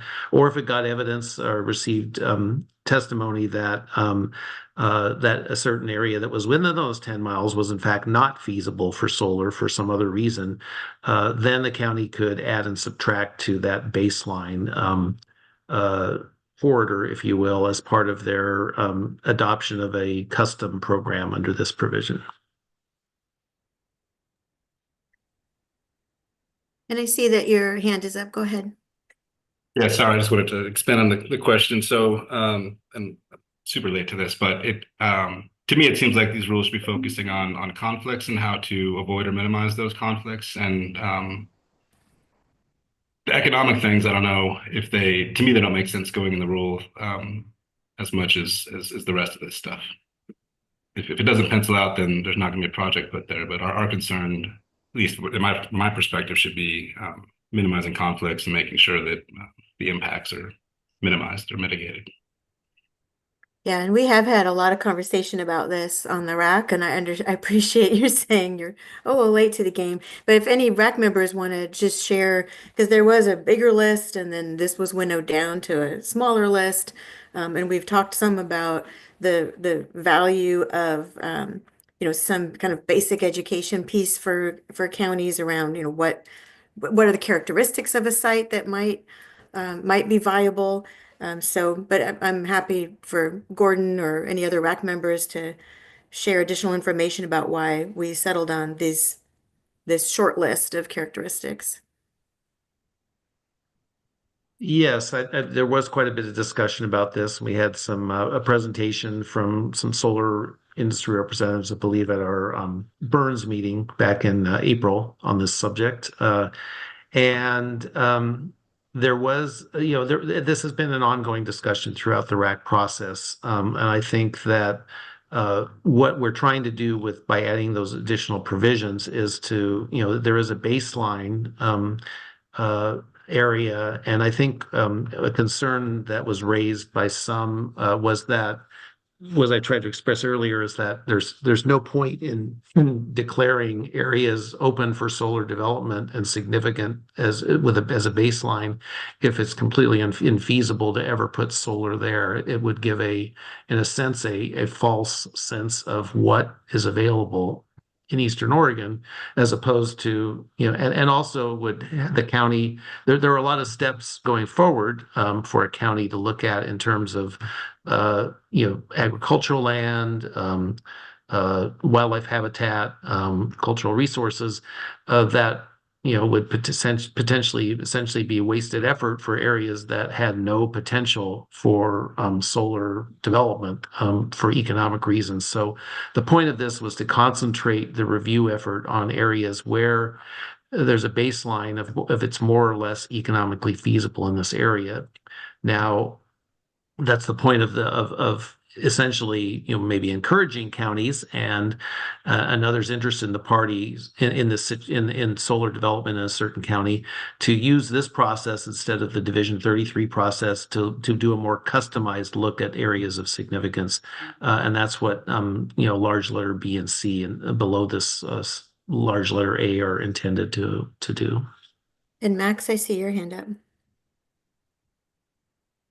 I was gonna kind of go the next step. So if you guys want to keep chatting about this, I mean, I think John, one of the other reasons that this ended up in here was not that I disagree with you at all. I agree, but was that it puts some kind of boundaries around where these can be, so that there's not a fear, I think, from perhaps agricultural conservation groups, for example, that this will cover all of Eastern Oregon. So it was in some sense what Gordon said, to both acknowledge that I likened it to the BLM PEIS, where they said we're putting 1 million acres on available for federal lands, but half of those or 75% of those are out in the middle of nowhere, and you can't actually build them. So like, to avoid this perception that we've done something when we haven't, and also to put a boundary around where things generally make sense for solar. And we did have a lot of discussion about, can you build on over 15% grade on south slopes, for example? What size of a facility would allow you to build a gen tie that's over 10 miles? And so I think we have this primarily constituted language in blue that John has highlighted, so you could have a portion of the facility that's outside that 10-mile radius. So I'll stop there, and Gordon, I do have another question about B and C. Okay, why don't you go ahead, Max? Mm-hmm. Okay, so I think this makes sense in terms of giving counties flexibility to look at the characteristics in A, and maybe it kind of goes to John Eisler's point. I guess my question, Gordon, is previously in rule drafts, and I don't know if it's in here, there was a section that said, in terms of the areas that are allowed, not allowed, or mitigated, the county could add to those or subtract from them when they're going through the Goal 5 inventory process. Is that still in the rule? Because if so, it makes me wonder about what is the scope of things that B and C allows. Does it allow the county to determine that, you can actually designate a solar area within Category 1 habitat, for example? Or is B and C intended to be limited to county discretion related to slope, capacity factor, and the distance from transmission lines? Yeah, that's a good question, Max. I think that this is intended, and we can make this clear, that this is only to apply to the baseline. In other words, the way the process, as I understand, would work is that a county would start with a baseline of these areas that meet those three factors. a county could add or subtract to those in terms of the baseline significance. The county would still have to apply all of the limitations coming up for areas that need mitigation or where they're not allowed. They would just be applying all of those limitations and reviews to a different base area of significance, of basic significance, if you will. In other words, instead of looking whether an area has, they would be looking at the same issues regarding, for example, significant wildlife habitat, whether the area was in that original baseline of set forth in subsection large A, or if it was something that had been added as part of subsection large B. And if something subtracted as a part of subsection large C, then the issue of the limitations later is irrelevant because it's not baseline significant to even begin with.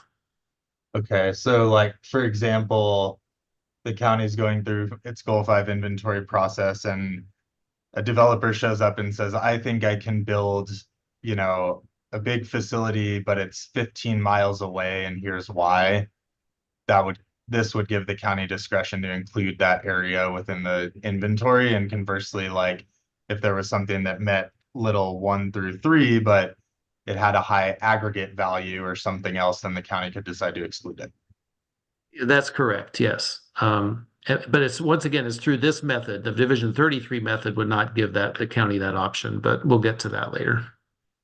Thank you.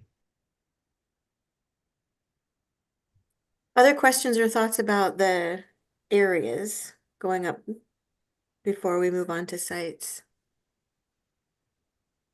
Are there any objections at this point to how the areas are written up in the rule? Because we are trying to suss out where there's need for additional discussion or refinements.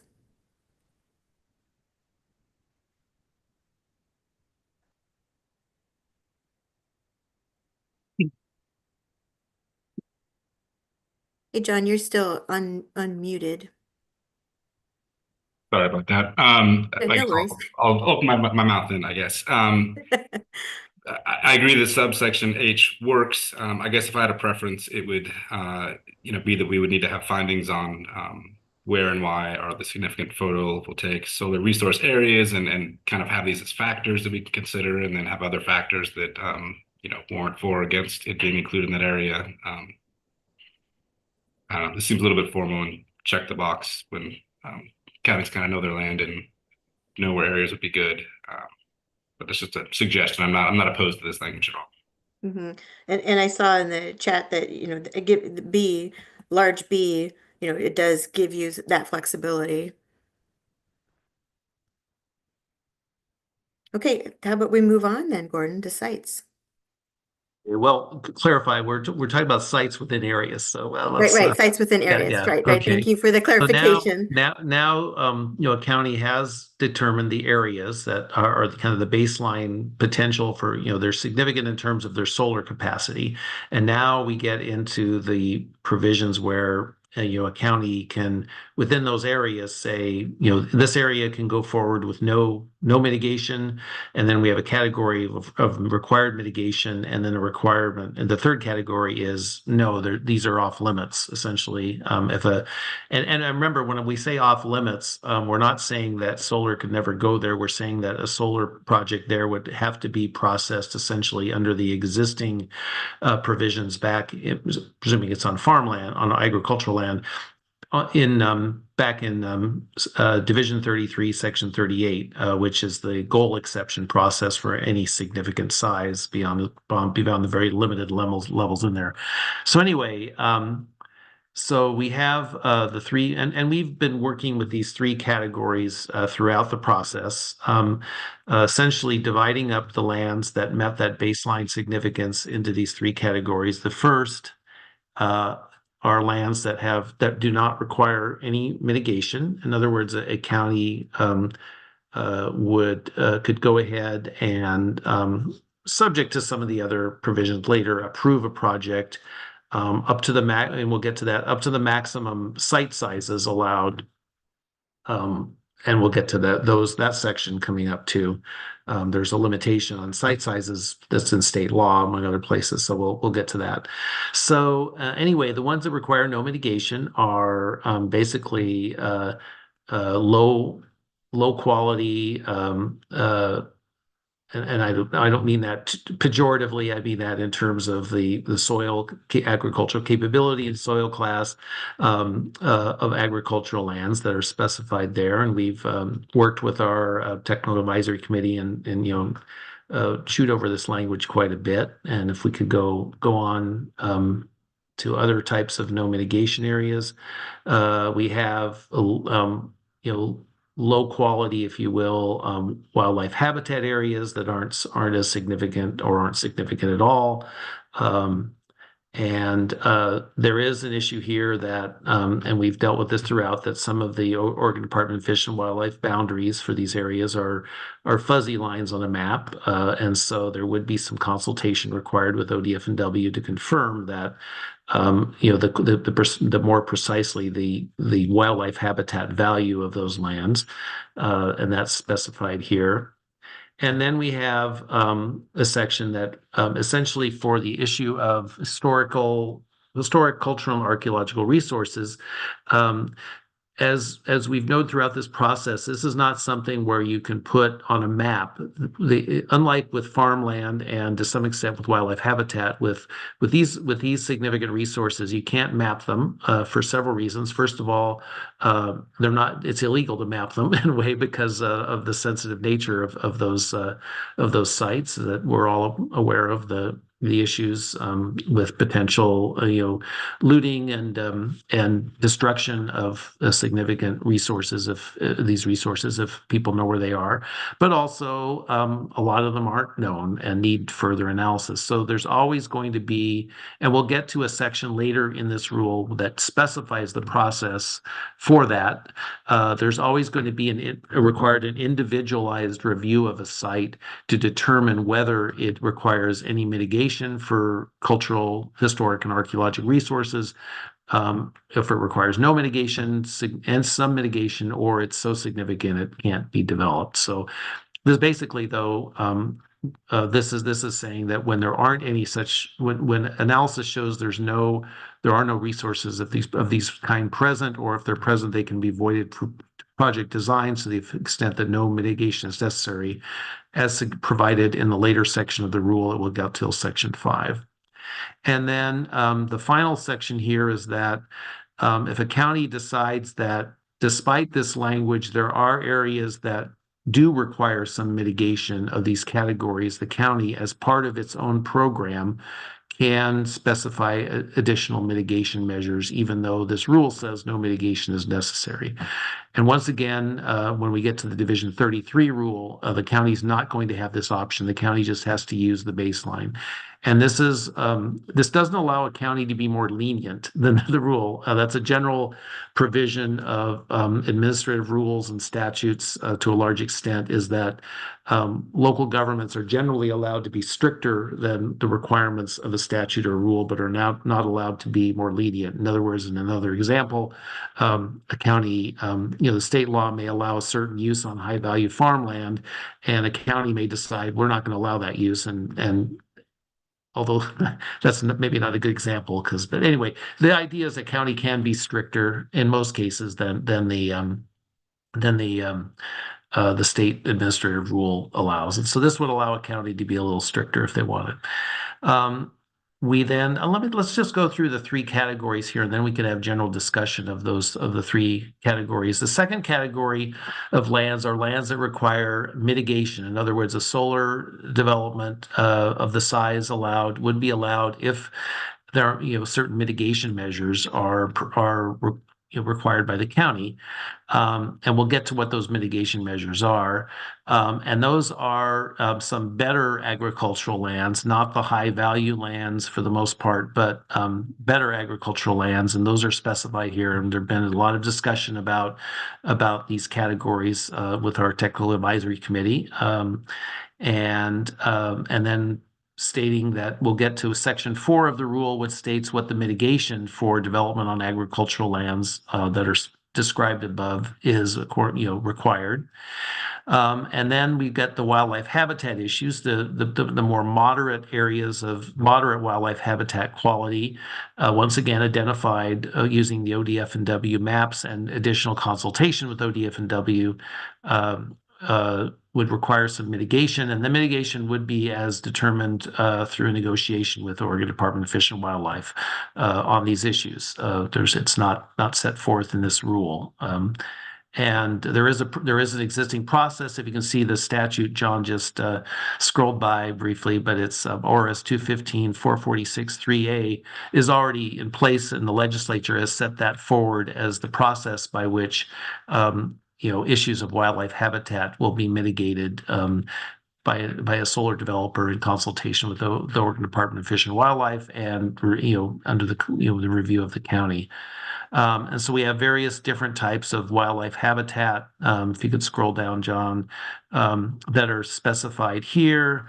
And we did reword this one section. The previous draft had priority wildlife habitat conservations that were in the off limits, stay away from here category, but there was language in there that said, except if ODF and W says it's okay. So we split that out to make sure that, once ODF and W makes a determination that in certain priority wildlife conservation areas, some solar development, if mitigated, would be okay, then it's in this category. So we just reworded thing, but that's the idea. That's a difference from the previous draft. And then once again, apologize for the typo on line 26, the E, that's the classic Microsoft autocorrect. But anyway, this is once again the section on historic, cultural, and archaeological resources. These are the ones that where an individualized review makes a determination. The county makes a determination based upon advice from SHPO and any tribal governments that participate, that mitigation measures are required, and that's I'm sorry, Jeremy's corrected. It's priority wildlife connectivity areas, and actually our language needs to reflect that. So anyway, but back to this. This is areas where there would be a mitigation required, and how to do that. In Section 5, when we get to that, we'll describe that process. And then once again, the last large letter F allows a county to determine, even though lands would fall in a mitigation category in one of the categories above, the county could make a determination that it wanted to be stricter than the rule, and would say that certain of these areas, in fact, are not eligible for approval because they, in fact, the impacts can't be mitigated. And so that's the mitigation section. And then finally, we have and after this, I promise we'll open it up for discussion. We have the no-go areas and other areas where are not eligible for approval of project under the provisions of this section. Once again, they're still possibly, they could apply and get a goal exception, but not this section. And that's significant sage grouse habitat, the priority wildlife connectivity areas, not conservation areas, as Jeremy pointed out, other categories of high quality wildlife habitat. Then we get down to essentially the high value farmland and soils that are the best soils, and those would be off limits as well. And then we have this provision about the pertinent water right on January 1st, 2024. And we did receive, and I think we sent to you all, a proposal for a modification of that from the Nature Conservancy that we'll look at. I mean, obviously we can't make a decision on that today, but we should all look at that proposed revision and see what we think about that. And then I think is that the last of it, John, or is there any other? It's pretty close, I think. Okay. Is there anything, if you could scroll, I think we're done. Okay, then we've got let's go down to the end of the section. We have the third possibility for historic, cultural, archaeological resources that something can't be mitigated. Then we have the urban reserve areas that was in the previous draft, and then we've had a lot of discussion about whether areas within 1 mile of an urban growth boundary should be off limits to this activity. And the RAC has in past actually decided that no, we shouldn't have that limitation. But it is still an issue. I think the department is very concerned about that in terms of the impact on urban development adjacent to urban growth boundaries. That was some testimony the commission got at its January meeting, actually, from someone who was opposed to that, pointing out a situation with the city of Grass Valley in Sherman County where it made no sense to have that limitation for such a small city that would be highly unlikely to expand its urban growth boundary. But we still think it's an issue for larger cities that are growing, such as Bend, perhaps Sisters, Prineville. We received and we'll talk about this, a letter of concern from the Prineville Planning Director about solar development adjacent to the urban growth boundary of Prineville. So I don't know that, I think we've talked about that issue quite a bit already. I don't know that that may be something that we need to just have the commission resolve, because the RAC did in an earlier meeting pretty clearly say they did not agree with having such a limitation in the rule.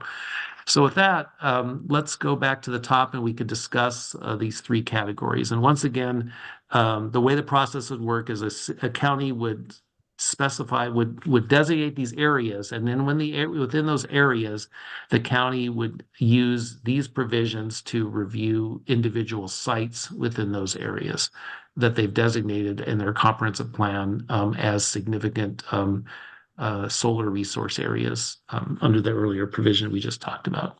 So Gordon, I'm going to interject. It's 10:45, and I'm wondering if we should just take a 5-minute break before we dive in, because I feel like once we get going on talking about what lands should require no mitigation, which ones should require, and all the nuances there, it's going to be a big conversation. So what do you think about if we just take a 5-minute bio break for everybody and then come back and tackle this in earnest, starting at the areas that don't require mitigation?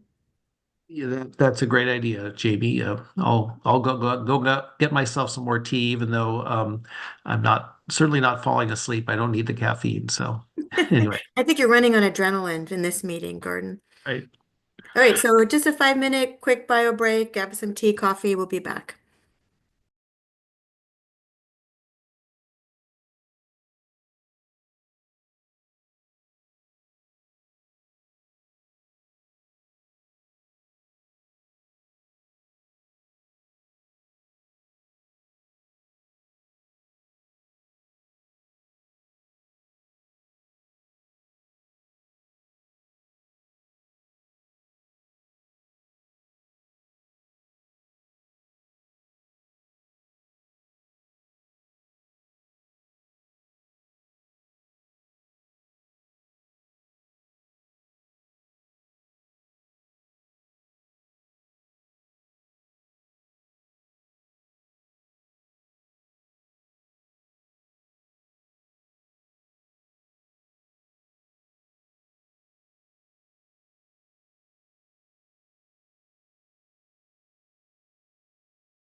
Okay, 5-minute break goes real fast.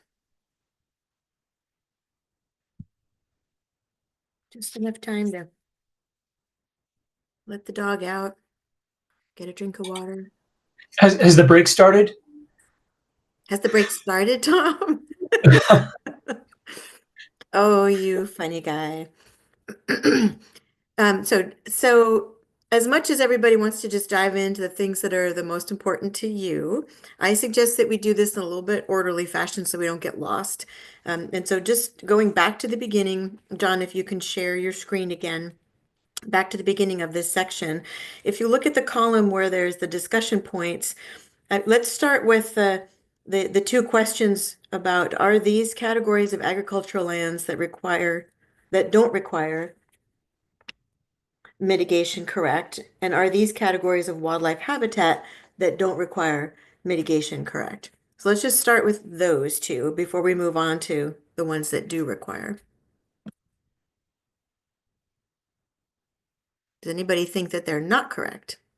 Max?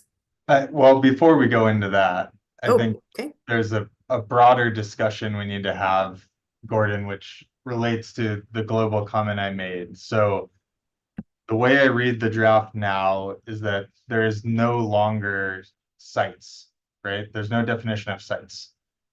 And this says for any significant photovoltaic solar resource area, a site within that area requires no mitigation. So first question is, should every reference to a site in these rules now be to a facility?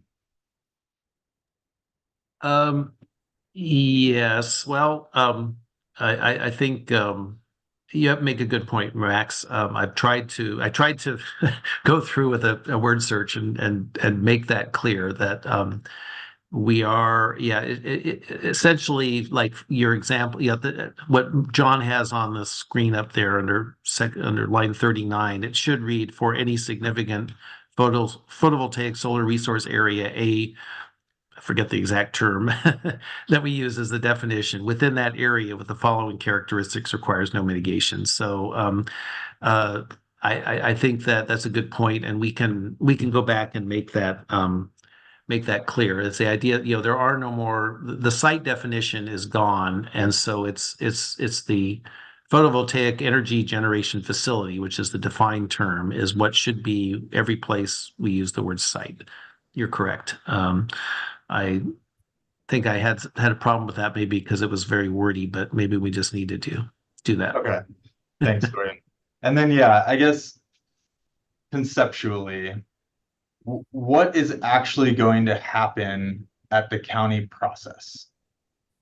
Are they going to produce a map, not to open the maps can of worms again, but theoretically, the county is going to undertake this inventory process and a map's going to come out of it. And so what do we do about the things that can't be mapped? Like, what is the product that comes out of the county? Is it a comprehensive plan change that says, is it just, does the county just adopt this rule into their comprehensive plan and say, and then look at each individual application to see if it complies with all of these criteria? Or I'm just trying to get a sense of what's actually going to happen and what paper is going to be generated. Okay, well, I think that first of all, I could see counties doing this in a couple different ways. One, they could. You're right. There's some things that are not mappable, but I think hopefully there would be a basic. If not a map, a description in the comprehensive plan about these areas where that are significant photovoltaic solar resource areas. John's just highlighted that. And so, I mean, I guess theoretically a county could describe saying, anywhere within, that meets these criteria is a significant area within the county, or the county could provide a map of those, showing the lines and the, generally areas of under 15% slope and at least 19%, and have a map of the significant areas. Uh, they could do either one of those. I would see either one of those two. John's got his hand up. I think he has something to say about this. Well, so and real quickly, one thing, Max, that is different, I think, in a right way, is that the determination of significance really lies wholly on the factors, right? So if we get there, I don't know if I'm going the right way or the wrong way. It's a site is significant when an area is significant when it meets these factors, right?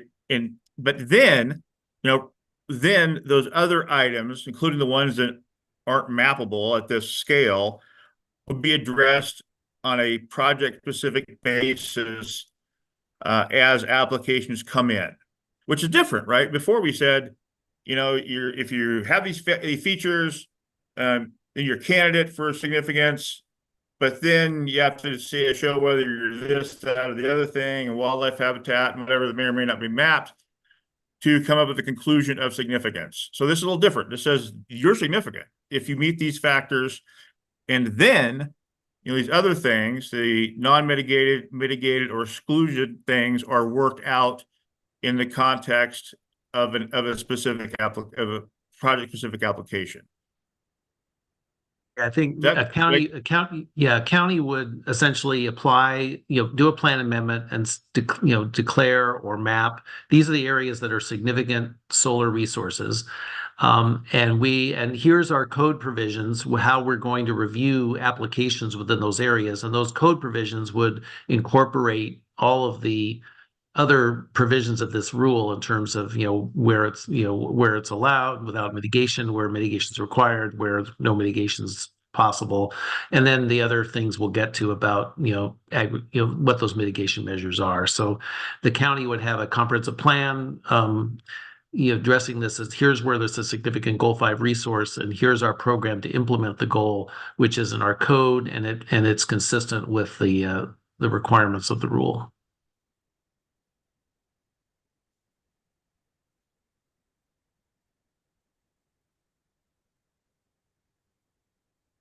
That's the intent anyway. Hopefully if you think we haven't met that intent, please let us know. That's helpful. So it sounds like a county would decide to undertake this inventory. They'll look at a map and they'll say, here are the places in the county that meet HA 1 through 3. And maybe we add some more, we exclude some, and then that's the baseline. And then the county will hold public hearings to go through each and every one of these unmitigated, mitigated, and off limits criteria again, and determine whether they want to change them at all, and then essentially adopt these criteria into their plan, and that becomes the Goal 5 rule. Is to put it in layman, is that somewhat accurate? I think you've described it well, Bax. Thank you. I want to make some space for James or Brandon to weigh in on this too.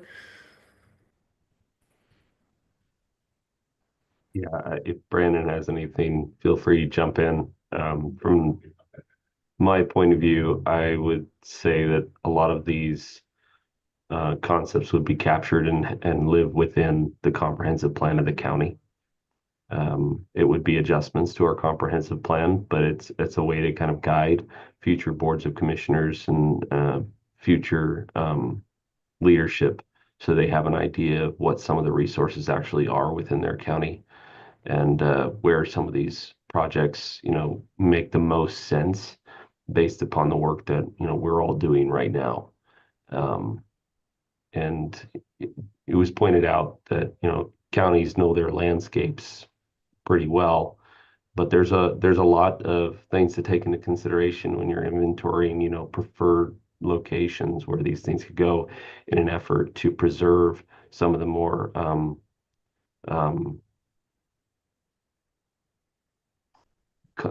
conflicted lands. lands with other resources that we're looking to preserve and kind of take off the table, not necessarily to take them off from, potential uses. As it's pointed out, you can go the other avenue. A lot of these other landscapes are still there, and you can go with goal exceptions, potentially for conditional uses. But, we're looking to try to find some of those landscapes that make the most sense, that kind of keep people out of some of those lands where you're going to have more of that conflict. It's a way to steer them in a direction, that kind of puts counties a little bit in the driver's seat instead of leaving us at the whims of, just development kind of hodgepodge all over the place wherever they can find willing landowners and so forth. And then you end up with, potentially infrastructure build outs that are very scattered. And so it's an idea and a way to try and like take a big high level look at, from a full county perspective, finding those locations that make sense. And obviously, we want to avoid what Max pointed out earlier, where the federal government goes and says, hey, we've got, 100,000 acres available, for this, but the majority of it is all out in the middle of absolutely nowhere. And it would take billions of dollars of transmission build out in order to actually even leverage that resource and make it feasible for individual projects. So, we want to avoid just like sticking things out in the middle of absolutely nowhere just because no one like may care about that section out there, or there's no neighbors or whatever, so that there's no contention. But the reality is we think that counties should be able to do this work. They may not be able to do it all at once. But as we update comprehensive plans around the state and as counties have capacity to do that, these are things that counties, I think should at least have an option on the table to pursue. So I think that's kind of if I can capture, kind of the spirit of why we're doing this. Thanks for that. Brandon, anything yet to add or to this? Not really. I think Commissioner Williams summed it up really well. And the way Max described how you could move through it as well makes sense to me. If a county decided to move through a process like this, it would move through something where you start with a baseline and in your community, you develop it the way you feel is necessary and works the best based on community input and other elements that are important to making these decisions. You want to be in the driver's seat as far as where this stuff goes, what makes the most sense for your community. And that's kind of been the essence behind local inventories from the beginning. When you talk about Goal 5 programs, that's kind of the reason for the season, if you will. So I think there's an important reason to have this process available to communities if they want to engage in it and utilize it, whether that's at the end of this Rules Advisory Committee work or 10 years from now when we're in a different landscape. And it makes a lot of sense for a community to pick this up and run with it. So it's important to kind of lay the foundation for it. Thanks, Brandon. Max, Yeah. looping back to you. Anything more on this? I know you were looking for some clarification about what the product is and how counties would use this. And Yeah, that's helpful. I guess I'll just table my facetious comments if they've already been made. appreciate that. Your facetious comments are always noted. No worries. Thanks, Commissioner. We all have a role. So let's go ahead and move on to kind of an orderly look at the areas that would not require mitigation, or did we get that right? Let's start there. And again, this is, you can see in the middle column, we've been talking about this for a while. There's no change from previous drafts. We've got a little bit more language to add around cultural, archaeological. But are these is this right for the ag and the wildlife lands require no mitigation?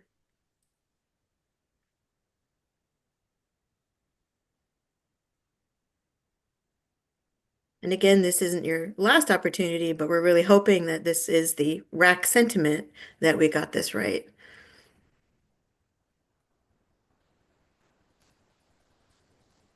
I'm not seeing any hands, anybody weighing in on that. Let's go to the next set of questions then.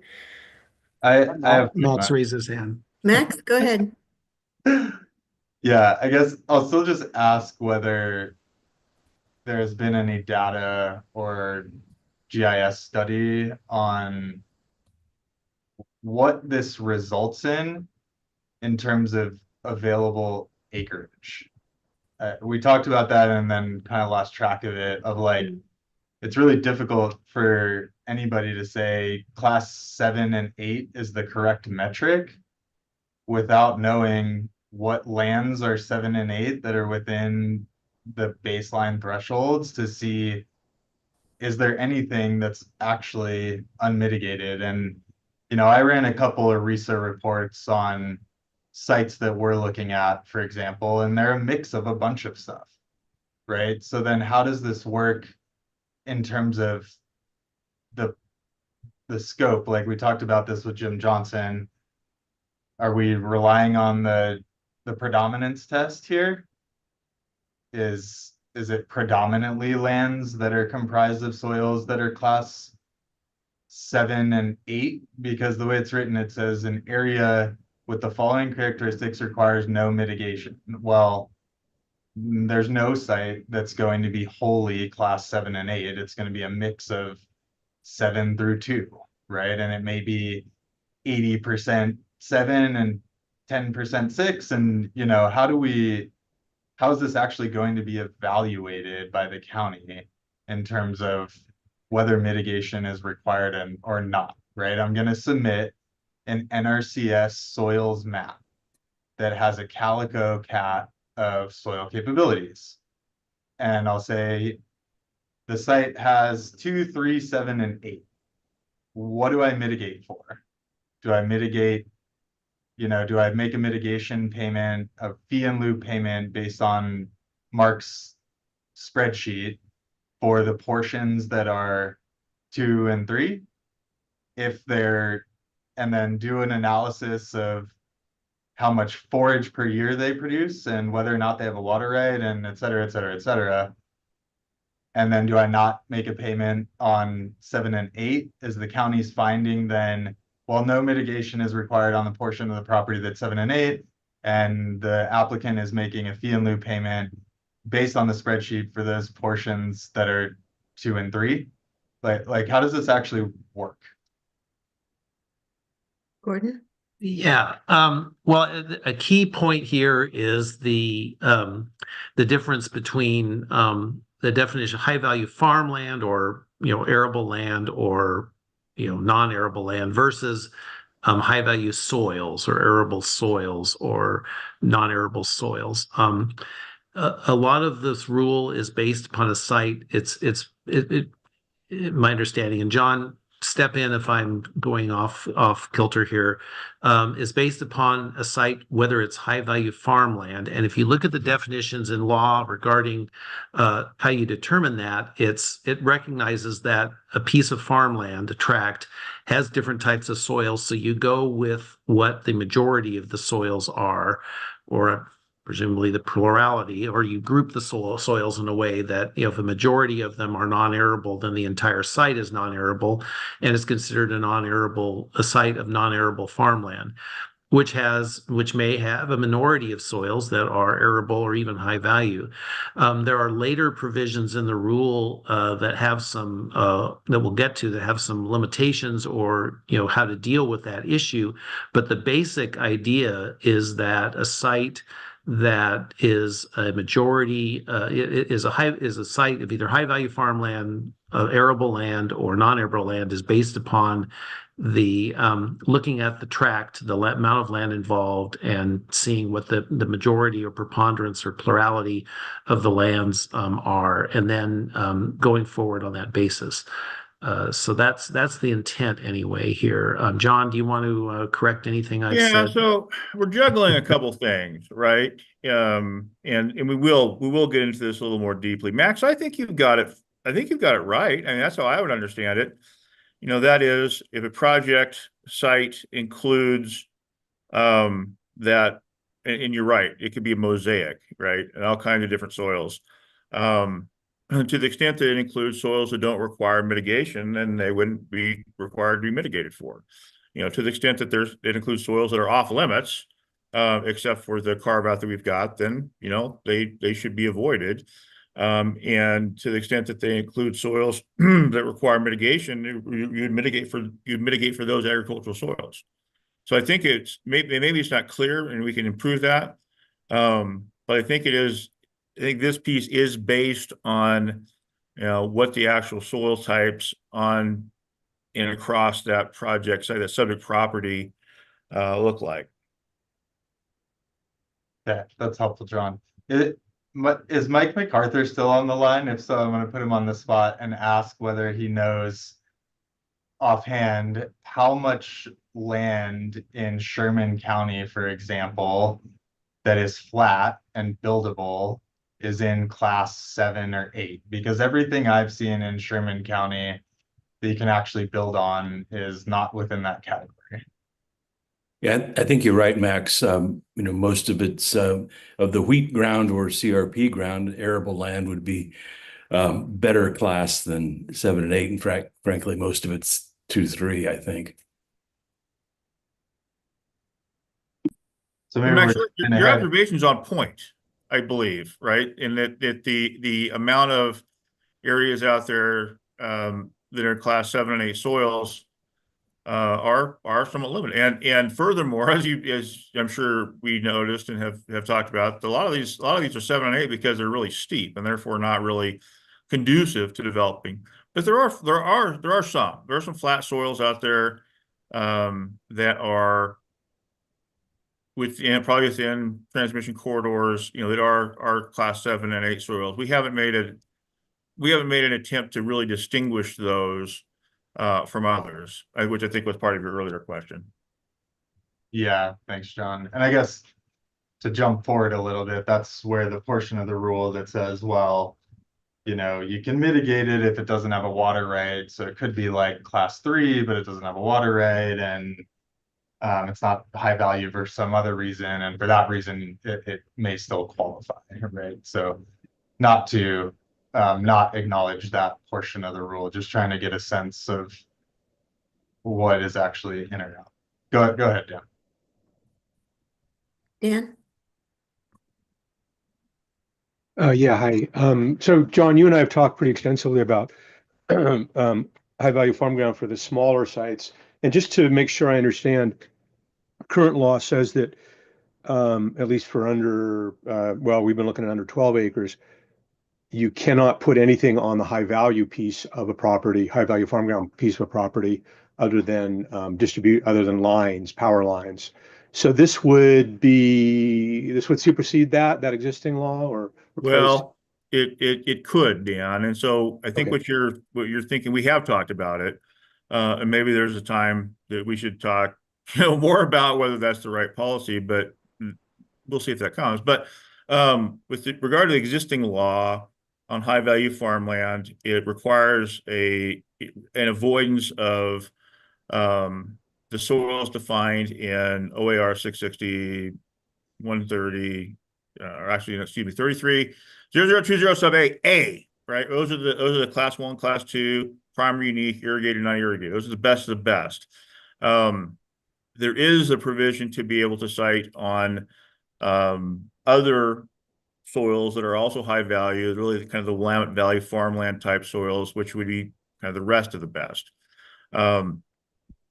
This language wouldn't really change that. I'm just trying to think through this a little bit. It would create a little bit different level of consideration because we're talking about bigger projects. And so to utilize this opportunity, it would be a little bit of a different animal, but it wouldn't have a bearing on how those ordinary and kind of traditional conditional use applications are treated, whether they're for for a community solar or for something else on high value farmland.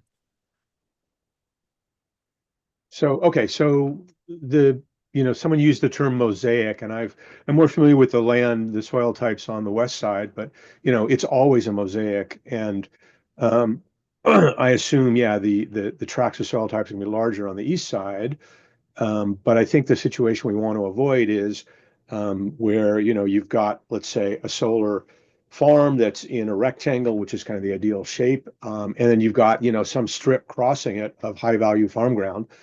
Maybe that's very tiny, but so what you've got is some bizarre construction challenge where you have to avoid that land. Yeah, that's a great point, and we've tried to account for that, and maybe when we get down a little bit further, we can speak to that a little bit. But we do try to acknowledge that there are instances where there's minority inclusions of better soils that really don't contribute to the property's well-being for agricultural use. And in those instances, maybe they don't have to count the same way. Okay, thank you, John. Yeah, in answer to Jack's question in the chat, remember that the significance is the basic significance of an area is based entirely on its solar capacity as expressed in the slope and the solar capacity factor and distance transmission. And then if the majority of the soils on a tract were class 7 and 8 and didn't require mitigation, then that tract would qualify within the significant area for consideration of a solar facility without the need for agricultural mitigation. Hopefully that answers your question. Thank you.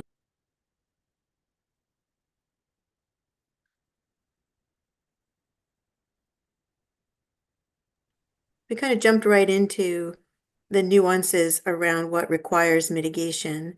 But was there any other discussion or comments needed around how we were characterizing those areas that don't require mitigation?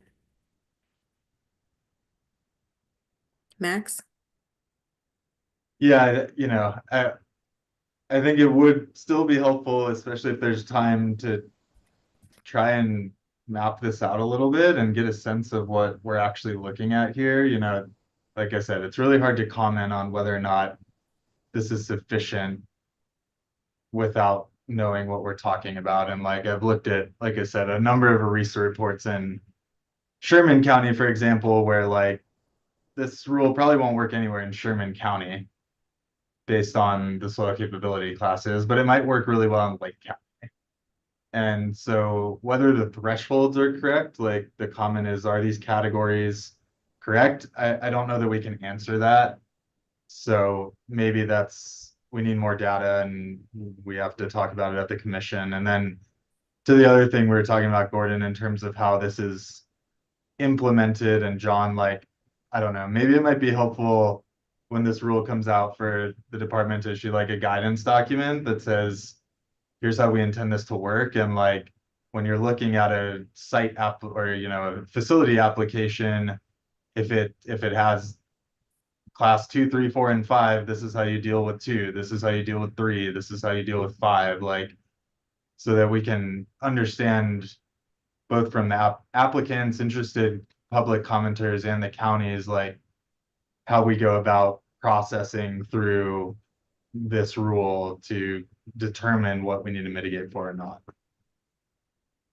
That's a very good idea, Max. I think we've already thinking about that because it's clear we haven't completely gotten rid of the complexity of this rule, to say the least. So we will, that's something we would be working on to assist counties in implementing it. Yeah, and just to follow up on that was one of the things that the commission mentioned a great while ago. Maybe at the very first time that we approached them on this point. So I think that's a good idea, Max, and I think it's something we'll want to follow through on.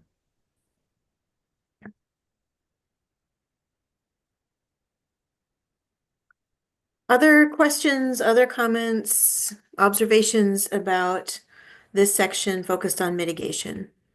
We've been talking some about the need for more information to help us determine if the thresholds are correct around lands that don't require mitigation. We've heard from Max about it would be helpful to have more guidance around how to implement this when we have a mix of mitigated and non-mitigated lands. Um, other other thoughts, other questions before we move on to a different section?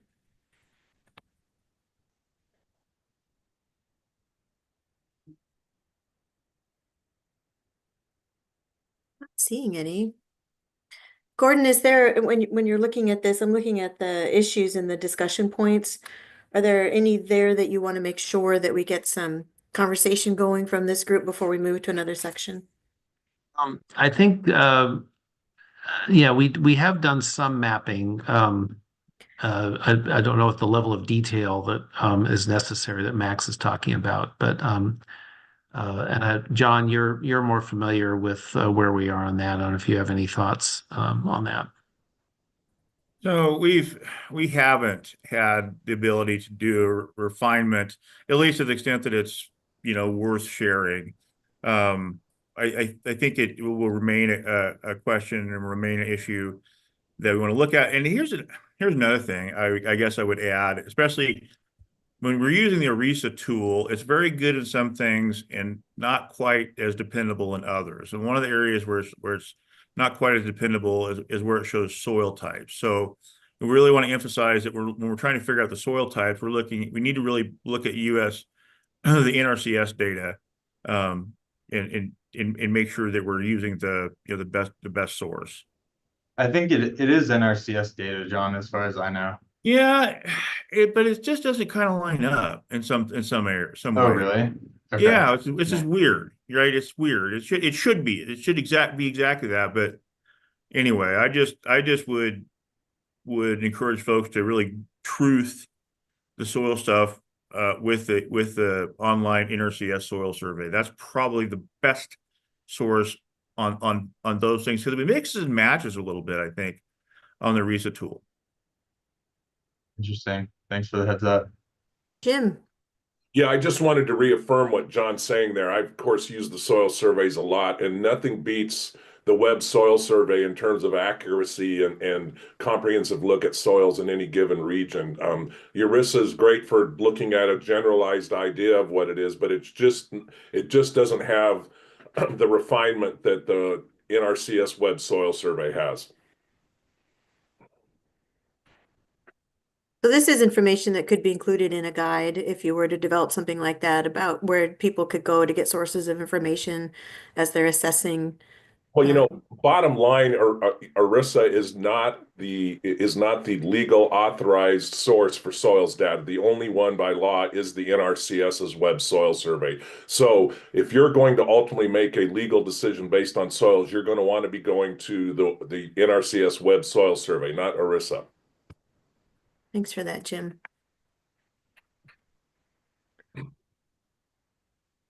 So Gordon, is there anything else that you want to just like drive people's attention to with this mitigation section before we move on to?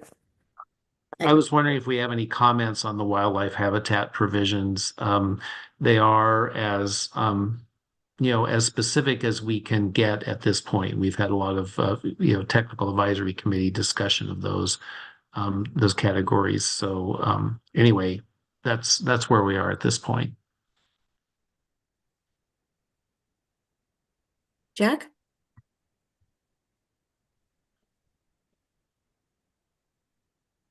Hey, Jack, you're muted still. There you go. I wonder if we're putting too much emphasis on soil quality and not enough on growing season or lack of, and the amount of annual precipitation. If a crop has not been grown on some of these lands for the last half century, are we really concerned about soil quality as a defining factor?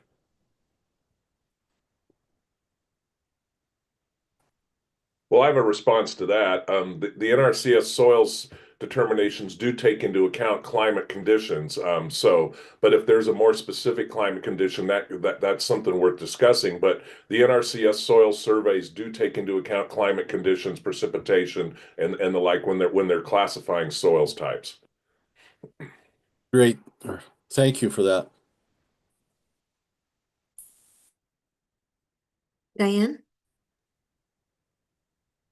Yeah, I was just wondering if I could follow up on that, Jim. I'm wondering how often the NRCS classifications are updated.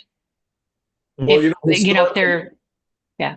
Yeah, historically that was an issue, but they've been updated quite regularly now. I mean, I can't tell you the exact dates and the like or whatever, but it's a much better process than it was just 10 years ago. So I would say they're quite well, updated to date right now. But you're going to want to talk to somebody at the NRCS for the more details on that. But it is much more updated than when I remember using paper copies, for example. Okay. That's helpful, just if we're trying to take into consideration Jack's comment on how useful the land is in addition to the soil class, pardon for my clunky language, is ensuring that we have the tools that are the most up to date and useful for making these determinations and classifications. I remember some conversations a couple of years back that indicated the NRCS might not be as in tune with current factors on the ground, or it was difficult to get reclassifications because it relied on potentially one or two people who were in the state who were able to make those classifications and determinations. So I just wanted to flag the practicality aspect of that. But I think it's a great comment by Jack and a difficult one to figure out how to incorporate in rules. So thanks for the inputs, Jim, on that. Gordon, anything else you want to direct them to before we move on? No, let's move on. Okay.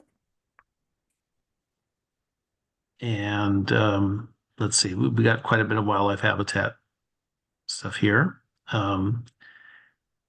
And let's keep on going.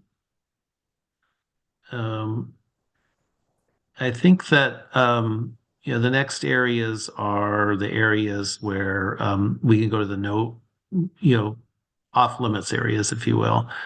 And we have the wildlife habitat areas, the sage-grouse habitat, as I said, and other categories, which we've had extensive discussion about with ODFW and our technical advisory committee.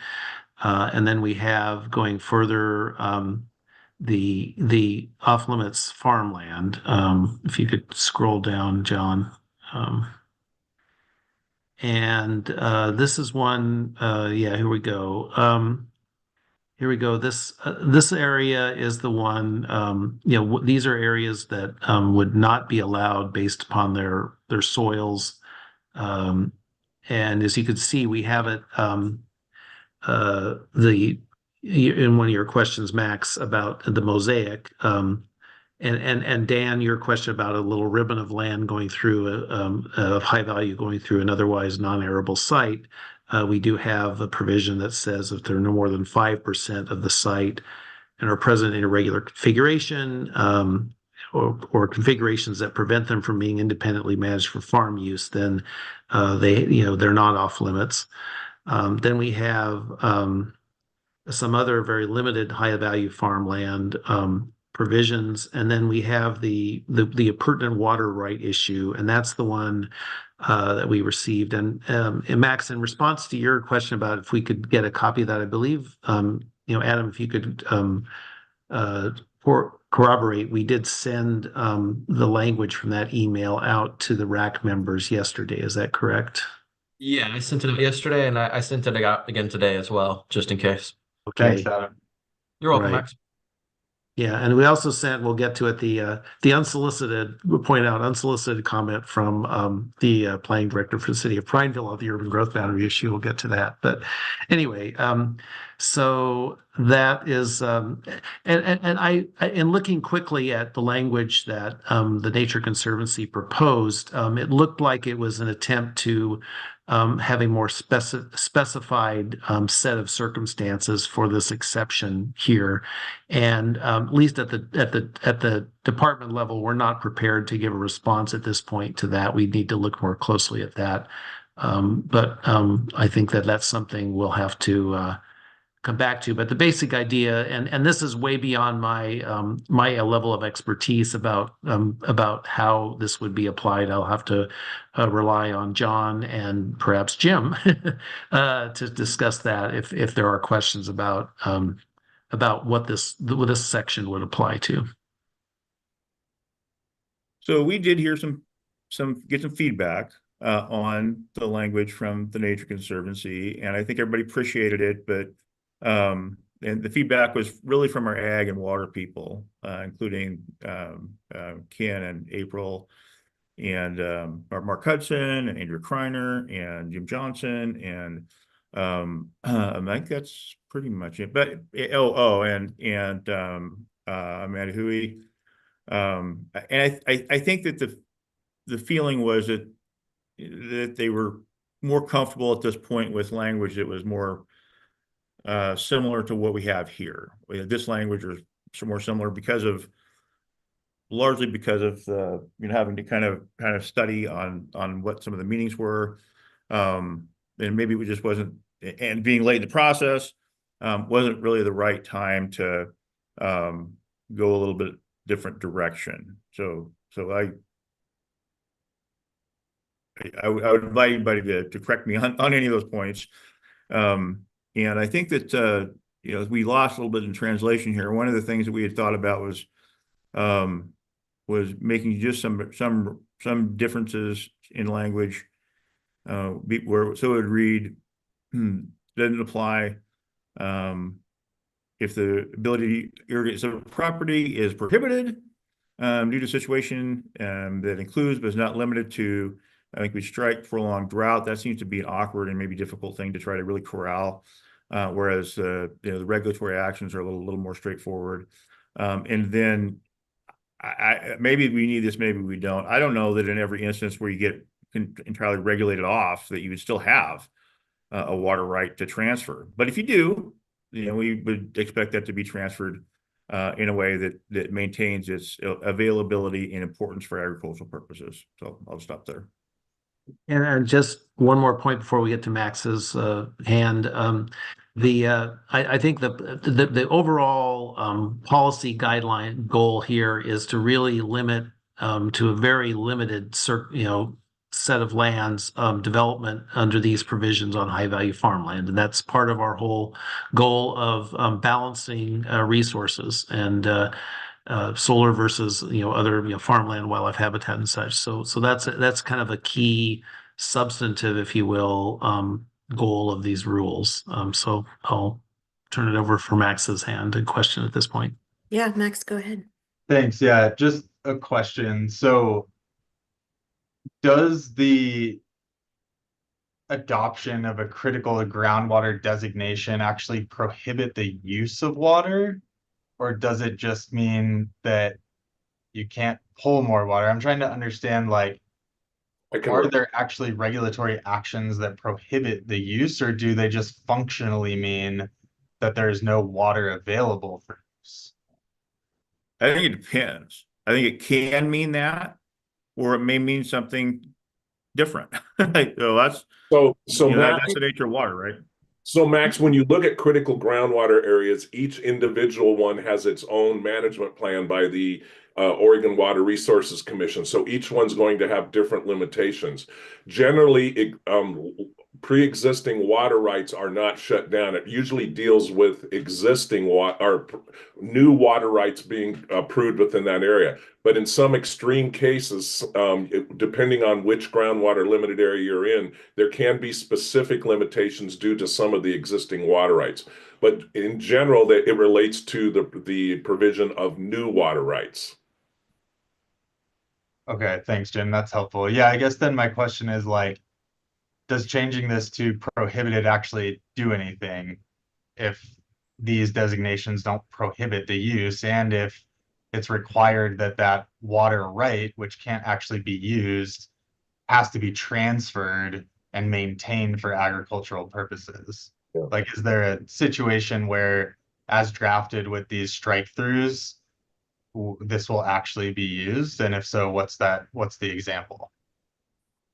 Yeah, and to be all fair here, Max, I'm still looking at this section. I've been away from this for a few months, and so I'm looking at this section some more. I understand the concept, and I'm not disagreeing with the concept. It's the words that I want to look at much more closely here. Like I said, every groundwater area is different. What's going on in Harney County is going to be different than what's going on in the Umatilla Basin in terms of groundwater limitations. Um, and so, I just, to be fair, I need to look at this a little bit more. So, I understand the concept, and I don't disagree with the concept. We just need to make sure the words are correct. Great. Thanks, Jim. Yeah, totally fair. And yeah, just want to make sure that if the intent is to capture the situation where there's a piece of property that is otherwise good for solar development, but it has an appurtenant place of use, but you Sure. can't get water there for whatever reason, like should that be allowed? So yeah, I Yeah, appreciate that. there's the word used in here that we need to explore more, and that's regulated water use, because regulated water use can mean difference from year to year. You could be regulated off your water right this year due to drought, and next year you could be using it again. It's really based on who's senior and who's junior, and on and on and on. It's very complicated, and we may end up wanting to bring in someone from Water Resources Department to help us word this section the best. Telling them what we're trying to do and then what would be the best words, that we may want to work with them a little bit. So, Thanks, Jim. Yeah, and while we're chatting, what's your opinion on this on subsection E, where it says that unless prime unique class 1 or class 2 soils make up no more than 5% of the application area and are present in irregular configurations. In your opinion, is that the right threshold?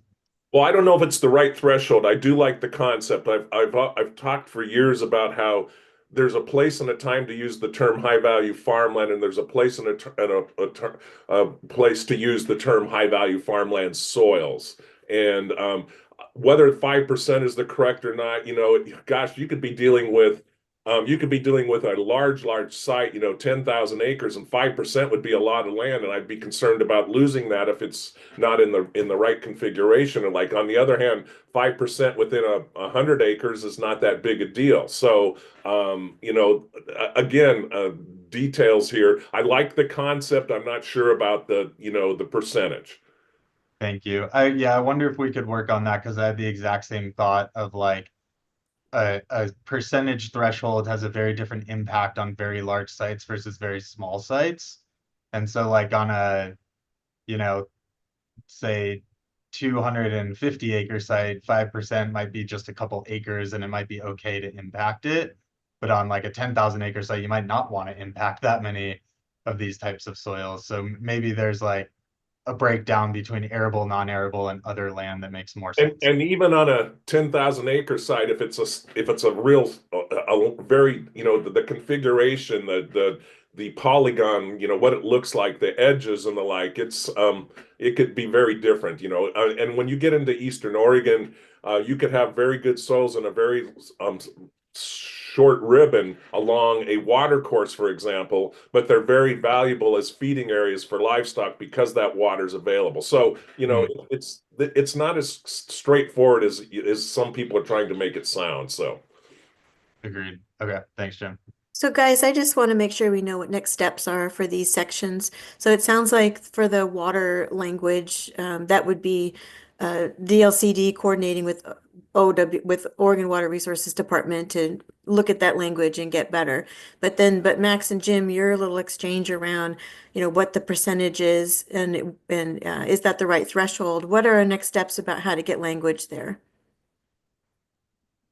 Well, I think we'll need to look at this and discuss this at a staff level, and think about I think we have the concept down, and I get the sense there's general agreement on the concept.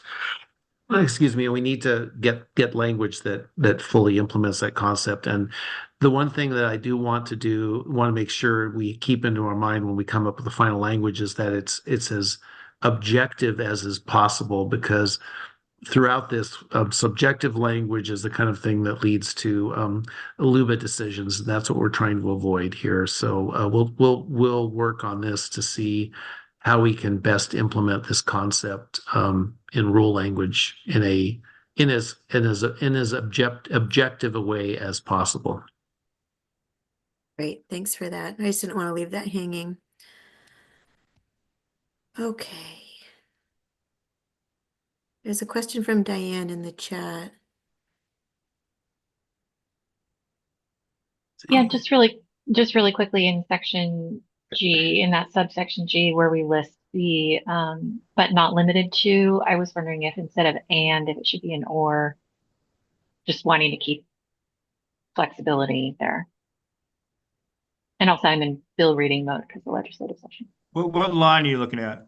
I'm like line looking 30, at line 39. 40. Yeah, line 47. So, but not limited to, and then it lists the different criteria that could qualify. I'm assuming that instead of the and, that it's an or of the things that could be considered, that they don't have to meet all of them. They just have to be one of those. Yeah, well, that's the intention. Yeah, so let's. Thank you. Good to see you again, by the way. Thank you. Good to be here. Thanks for joining us. Let's take a look and make sure we got that structured properly. That'll help us remember. Hey, Gordon, where do you want to take us next? Okay, let's go on. Oh, Max, I'm sorry, you had your One hand. last question. Okay, sure. And it's maybe a question for Jim. What is encompassed within the scope of an appurtenant water right? Does that mean a certificate, there's all these different stages of water rights. So like I'm thinking about the situation, Jim, where someone applied, but they never proved up because they couldn't. And so they have a right, but it's kind of not anything. Is that considered an appurtenant water right? I'm gonna beg off on that one, Max, because I think I know, but this is getting, water law is a lot worse than land use law. Let's put it that way. And I'll say just as bad. yeah, I'm gonna beg off on that one. I'll tell you that a water right though generally has a couple of components. One of them is where you're getting the water from, and number two, where you're using the water. So that's the two key components that I always look at. Now, the term appurtenant has a lot of legal angles to it, so I think we need to talk to somebody smarter than me about that. So yeah, just so we flagging for the department. Sorry, John. I'm sorry, I can't see who's got their hand up and doesn't. So yeah, that word needs to be very clear. Is it a place of use? Is it a place of point of diversion? Is it a certificated water right? Is it proved up? Like what is actually captured within that terminology? So Adam and I did talk to Oregon Water Resources, a senior scientist, and that was a term he threw out there, and it kind of resonated. And so, what does that mean? He said that means that the water right is specific to an individual piece of property. I'm probably not getting that quite right, but that's what I understood. And he also said, where there's regulatory circumstances, someone could possibly lose their water. I mean, just lose it. They don't get it anymore. But that's not a given. So we did try to bring some other folks into the conversation, and what we see here is really a result of those discussions and others that we've been having with our own group of folks that are knowledgeable on these subjects. Yeah, and I think, since Dugan's not here, one of the points he had raised repeatedly was like these situations where you have a water right that is technically subject to revocation because it hasn't been used for a number of years. So like there is a right on the land, but it's also technically legally not there anymore because it hasn't been proved up and used. So like those I think are the nuances that this definition or this provision doesn't capture currently. So I'm going to go out on a limb here a little bit and just ask. I mean, if it's okay, I just like to ask the question. What we're trying to do, what we've been trying to do, really is just identify that if you were irrigating on January 1st, 2024, but if something happens after that and you've lost your right to irrigate, then maybe you're a candidate for something different or some different treatment. And we really struggle with putting the right language together. I'll just ask, is this something we should retain? Or is this something that we should just decide is too complex and not offer this carve out for those instances, trying to account for those instances? I think we should definitely retain it because there are a lot of situations where there's a right, but it doesn't result in the actual irrigation and productive use of the property. And that's one of those instances where Good. there's Okay. a Well, that's statutory definition that doesn't result in a practical reality. But what you said, John, was a little bit different than what's written. Like, and that's what I'm pointing out is like whether or not it has an appurtenant water right is very different from whether or not it's been irrigated as of that date. Whether yeah, that water right is actually used, right? Yeah, I appreciate that. Commissioner Williams, you have your hand up. Yeah, go ahead, James. Thank you. Good conversation. Uh, if I'm reflecting back on a land use proceeding at a county level and how much we get into the individual water rights of an applicant or landowner, I think that's really dodgy ground for a county commission to start delving into who has pre-existing rights and all these other things. I do have experience of doing that. For instance, here in Lake County, we had there were some surface water rights that, we were in a closed basin where an application was coming forward, and the question of whether or not those water rights could be actually moved to another location, which is what the landowner was trying to do at the time. It became clear that he actually didn't own the water rights, and the water rights were actually owned by an irrigation district. And the irrigation district did not have another location for those water rights because they're surface water rights. It's not like it's irrigation pumped out of the ground and you can move them to another field like you can in other places. It's dependent upon gravity flow. And a lot of the acres that are currently being irrigated with surface water in the state of Oregon, that's kind of what's getting irrigated, and you're probably not going to expand that or just move that water to an entirely new location unless you're moving significant amounts of earth as well. So it's just kind of throwing that in there is a little bit of an example, but local governments do not make it a habit of getting into discussing the individual water rights of landowners in public meetings. And if you have a piece of land and you have water rights on it, and you can't necessarily use those anymore. For instance, I see Jim's hand going up, and Jim, I really appreciate some of the things that you were bringing forward. The problem is that I'm curious what you have to say, Jim. Go ahead and jump in there, and I'll finish my thought after that. Go ahead, Jim. Well, no, James, I'm not disagreeing with you at all. I really think we need to sit down and think about this some more. When I work with mapping capabilities and viabilities of agricultural lands around the state, one of the tools I do use is the Water Resources Department does have place of use and site of use map. It's actually mapped, so you can find these areas generally. And what we would want to do is figure out of those areas which do we want to discount now because of the issues we're talking about, because of the issues you're talking about.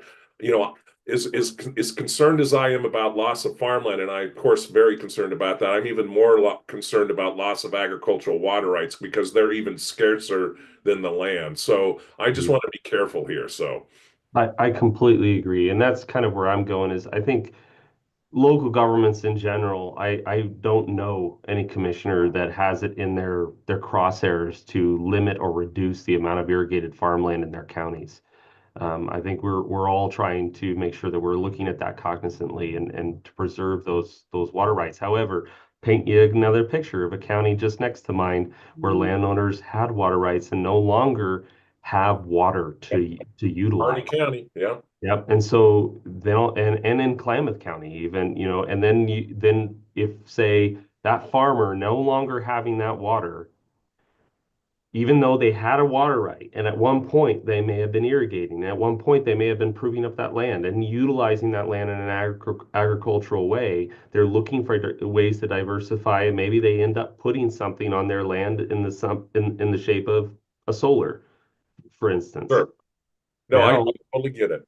yeah, and so it puts local government in a terrible position where they suddenly may have to not only recognize that this person no longer has water rights and they no longer, or not water rights, but they no longer have water because it's been diverted to someone who has a stronger right, maybe even whatever's left. And then we're also to say, oh, by the way, you also can't use your water for use your land for anything else.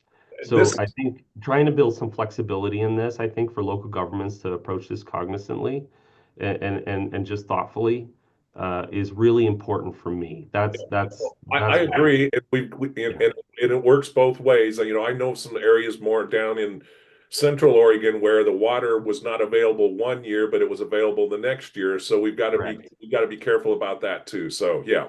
correct.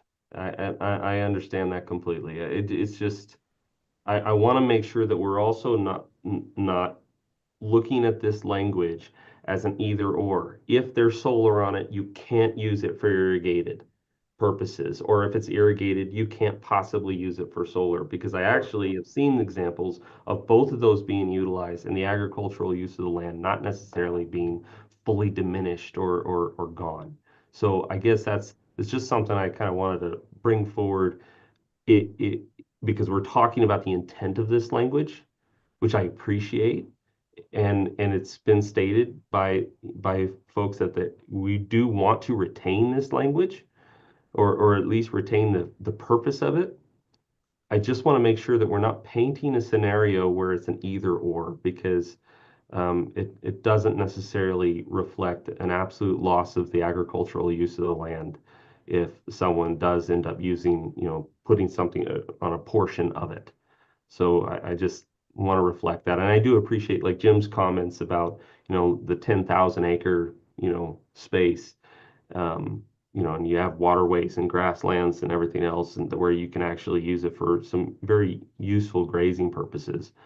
Uh, but it's there's just a lot of nuance to this, and I think to Jim's point and others, we need to be really thoughtful about this language, and I also am not necessarily set on those percentages. I think we want to probably think about that a little bit.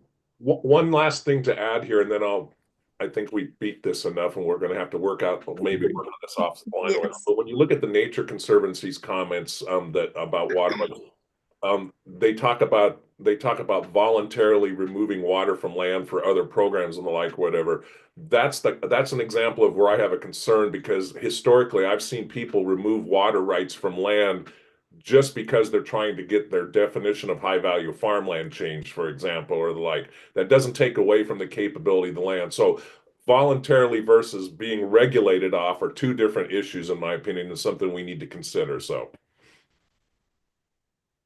Jamie, may I suggest, I don't know, we're coming up to lunchtime, but Yep. we're going to lose our cultural resources person at 1. I'm wondering if we could just quickly go to section 5 and at least start the discussion on that, because that's we'll come back to 4, agricultural mitigation. I think we need to look at 5 at least briefly before we break for lunch. And I just wanted to explain here once again, this is a provision that would apply to all proposals and would be an individualized review by a county. And it would require the way we've written it at this point, and this is still undergoing consultation, so we may still have some recommended changes, but this is what we've come up with so far, and that is to start with the baseline of the impacts to historic, cultural, and archaeological resources that are already expressed by the legislature in its statute on this, and also in rules that the commission just adopted late last year.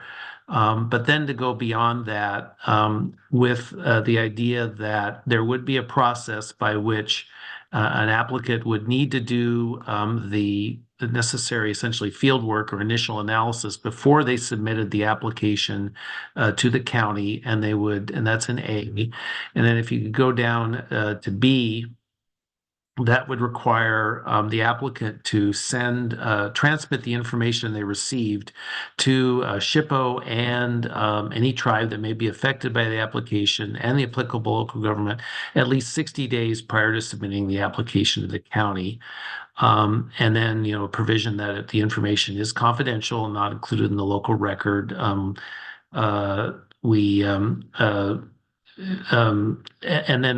then going on to D, then based on that information, it would be, and any comments received, if any, from SHPO and the tribe, the county would not be obligated to wait until a tribal government submitted the comments. It would be up to the tribe to submit those comments, and if they didn't, essentially the county could go ahead. And the same with SHPO. And then the county would then determine, based upon that information, which of the three categories. No mitigation, nothing's present. Actually, four categories. Nothing's present. There is something present, but it's no mitigation's necessary. There is something present and mitigation is necessary.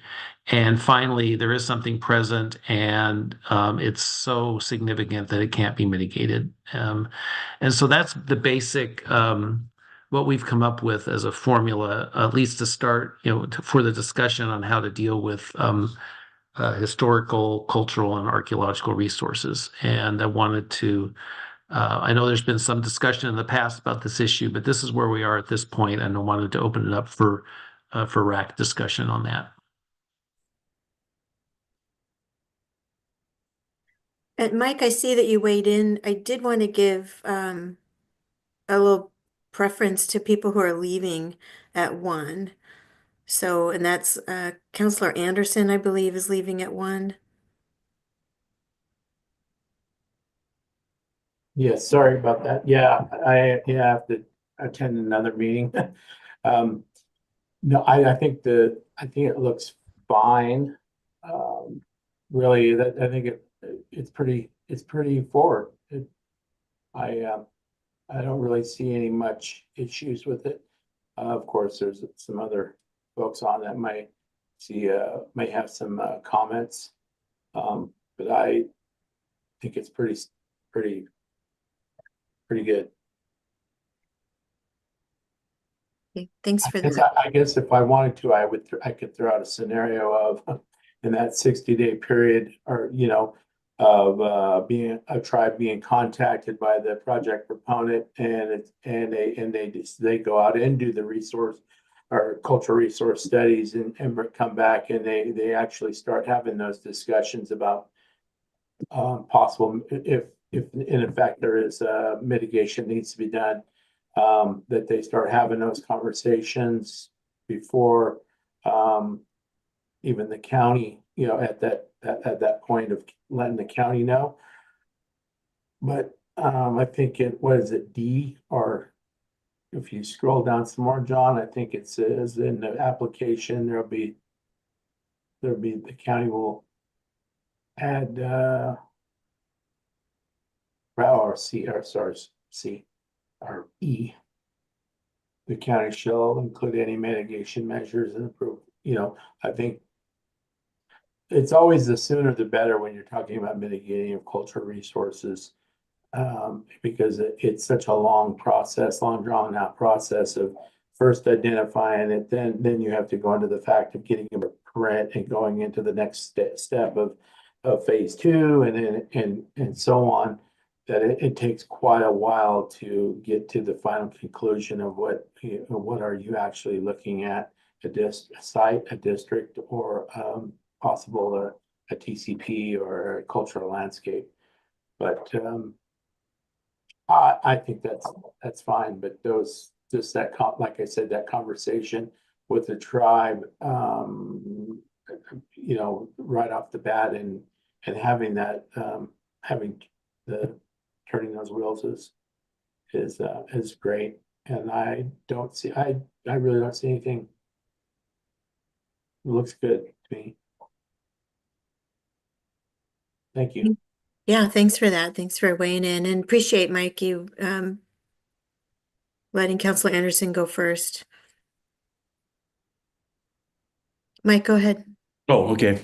I see there's another hand up too, if that's one of the. I don't know that John's leaving. John, are you leaving?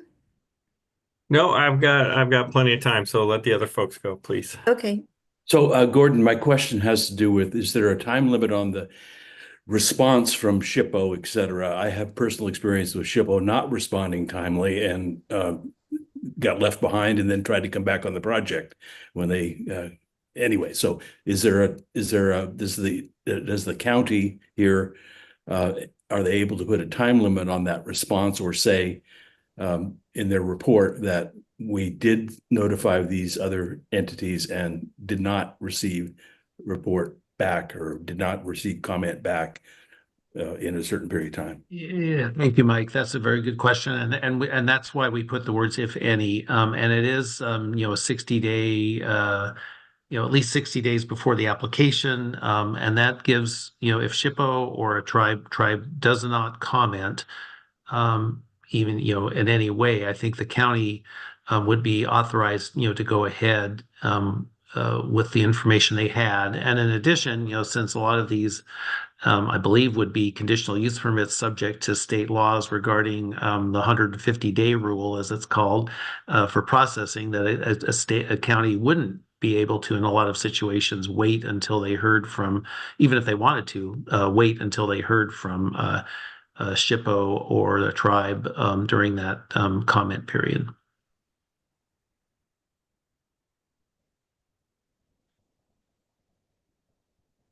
John, John, you have your hand up. you want to ask your question or make your comment, and then we'll check it. We'll break for lunch. Yeah, I would like, I have some thoughts that I would like to just be able to put like in a if this is going out to folks, so I could just like put a few comments on it and send it in for consideration. But I did want to point out a couple of distinctions.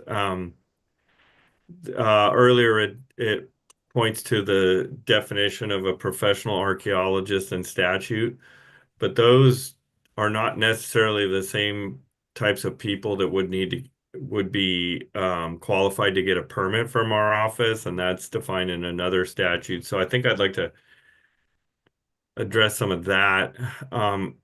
And the other thing, and I know that Diane and Les and probably Alyssa could all speak to this as well, but avoidance is not always what it seems. I understand what you kind of like think that it means as far as like if we can avoid it, it's not going to be adversely affected, but it depends on a number of things, and a lot of the work we do deals with the National Register and aspects of integrity, and so adverse effects to properties can be based on affecting things like setting and imagine George Washington's house. This is a ridiculous example, so I apologize up front because it never happened. But if a nearby freeway decided that it was going to have a off-ramp go to within 10 feet of Mount Vernon, that would look pretty ridiculous. And I know that folks in my office, as built in, building reviewers and stuff like that would consider that an adverse effect to the setting of that important place. So it's just things to consider about. I'm not trying to, convince folks one way or the other right now, but I at least like the opportunity to just put some comments in for folks to look at some point. And I'll stop there. Thanks, John, John. I think we'd welcome your comments. And also, I think arguably avoided in your Mount Vernon example, an off-ramp 10 feet away, well, it might, it didn't really avoid Mount Vernon. And probably there's a similar analogy with a situation that we would be dealing with here. But anyway. Alyssa? Yeah, just one other thing I wanted to mention, and John and I talked about this a little bit previously, and might be better to put thoughts in a written note, but just the initial kind of category of no historical, archaeological, or cultural resources are present. Um, even with complete high resolution survey research, um, that is likely going to be an impossible statement to make definitively. People have been in Oregon since time immemorial, so there are going to be there's evidence of people living everywhere. So I just think that making a distinction between um, the results of due diligence not indicating that there are any known historical, archaeological, cultural resources is different than saying that they are not present at all. And there are certain measures we can take to also protect against, things like inadvertent discoveries that happen even after due diligence has been done that I think could maybe be incorporated into some like guidance with these rules. But that's just one thing that I'm personally not comfortable with as a statement. To say definitively that a county would say that there are no historical, archaeological, or cultural resources present. I just don't think, and obviously John, Diane, and Les would love to hear your thoughts on that, but that was just something that struck me as being something that could be problematic or inaccurate. So thank you. Yeah, that's a good point, Alyssa. And I think a better way to put it would be known historical, archaeological, or cultural resources are present. A county has to make a decision based upon the information available at a point in time. And if something were if something is discovered as the project's being implemented, after a county's approved it, I think that would be where the laws of inadvertent discovery would come in. But I would, not being anywhere near an expert on that subject, I would defer to our experts on that. But I think that you're correct, and I think maybe if we could convey that the county makes that finding based upon the best information available at a point in time when reviewing the application, would be something that we could convey as well.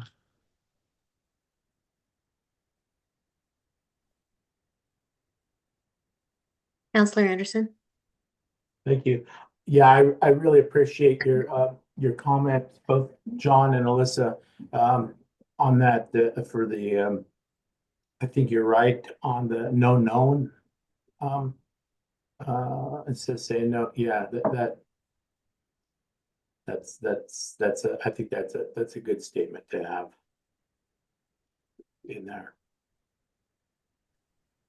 If I could add one more point and a general point here on this issue, I think that sometimes we've seen an example of a county approving a project where a lot of this, they put a condition of approval in that said, prior to implementation, this has to be done, this has to be done, and in terms of doing the more detailed work.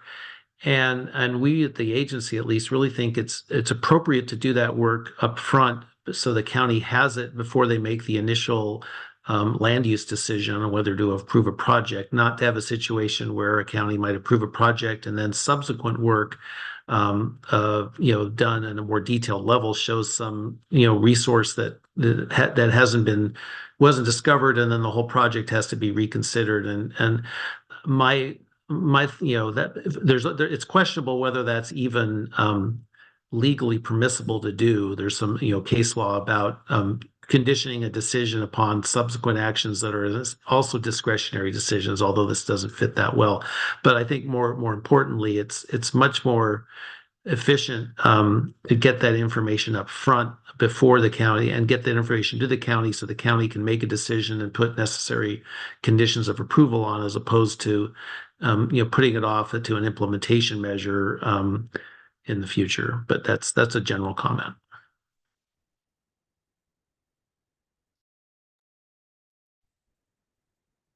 Any other thoughts on this section? We'll still retain our half-hour lunch. We'll just start it at 12:15. I think it's important that we took the time to have Counselor Anderson and others weigh in on this before you leave.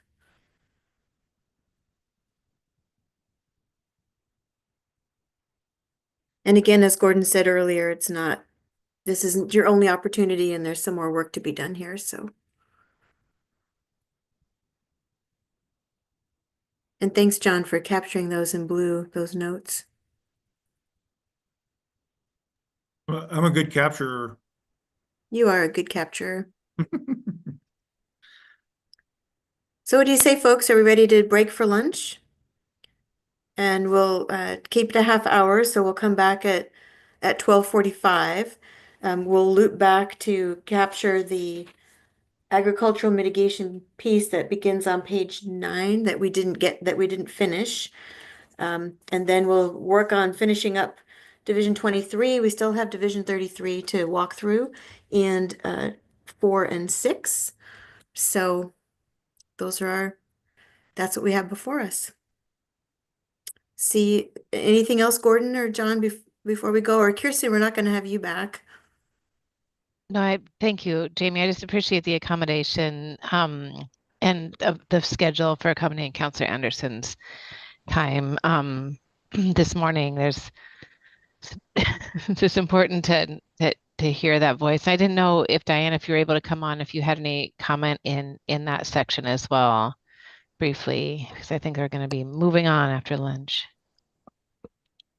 Just about the words, another option might be talking about instead of absence, just saying that there were no cultural resources currently identified, something to that effect. Yep, no, and identified. I think that's right. Like just that caveat, as Alyssa was expressing too, we just don't, it's how Oregon was indigenous for thousands and thousands of years, so we can't know everything all at once. But thank you. And again, Jamie and Rules Advisory Committee members, thanks for the schedule accommodation. We're very grateful. Yeah, and Kirsten, thanks for joining us this morning. You bet. My pleasure. Yeah, and Counselor Anderson, thank you for joining us this morning. And Diane, are you coming back or are you leaving as well?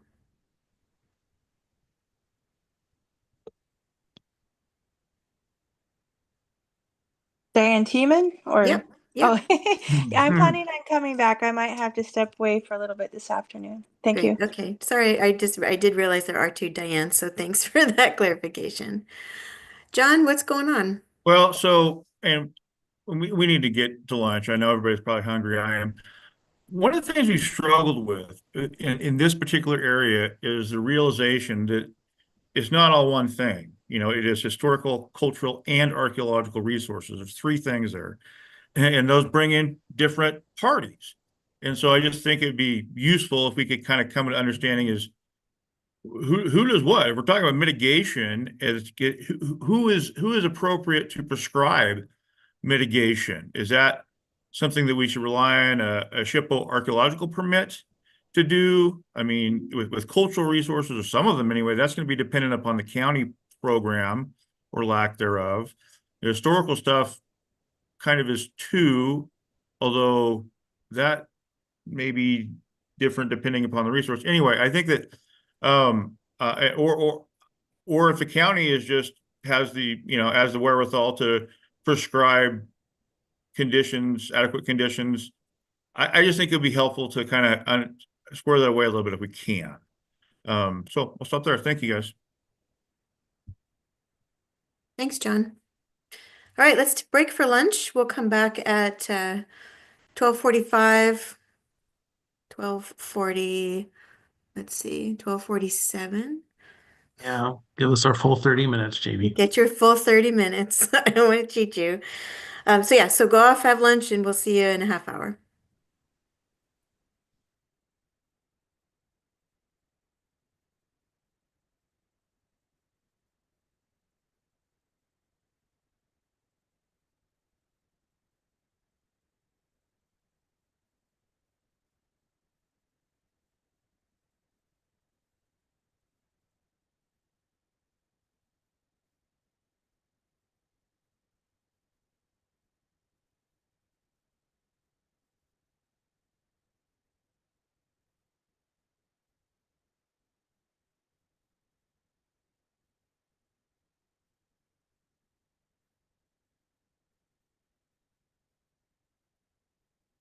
Hmm.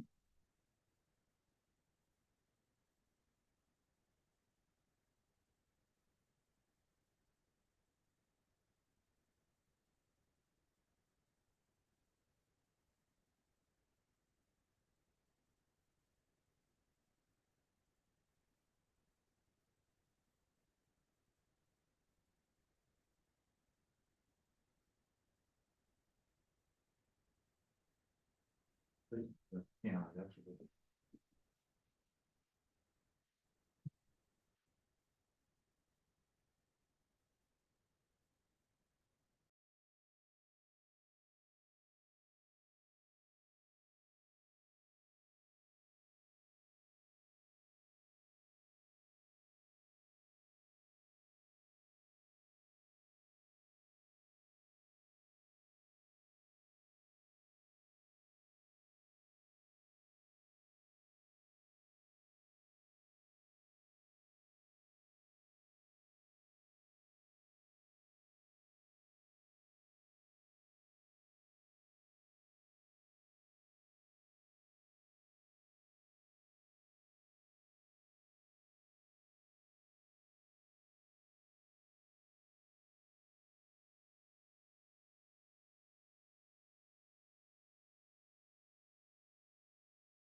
All right, time to come back.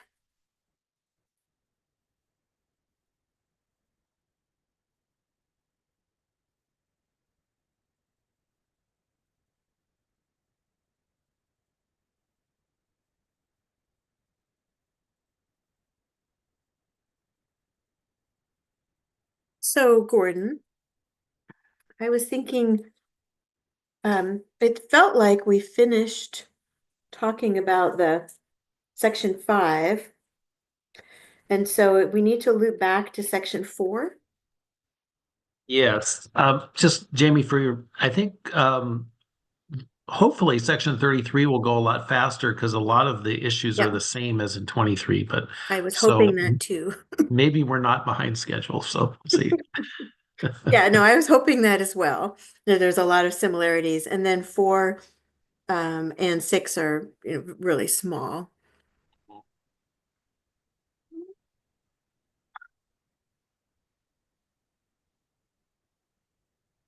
John, is that you typing?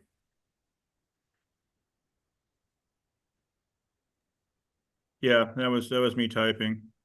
Okay. So we're gonna loop back to section 4.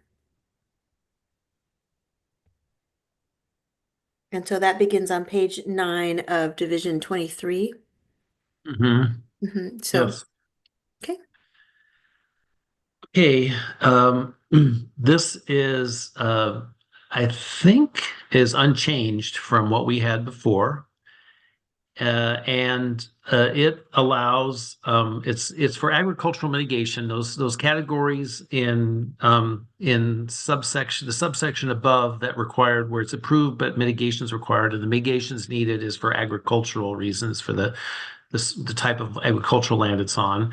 And what we have is basically two options. One is the county would have the option of coming up with its own mitigation program, and those are the kind of subjective standards by which it would do that as part of its program. Or secondly, as a safe harbor, to use a term we often use in our rules, the county could extract or get a payment based on the mitigation calculator that I believe is provided, was developed by Mark Hudson. I believe it was reviewed by our technical working group on that.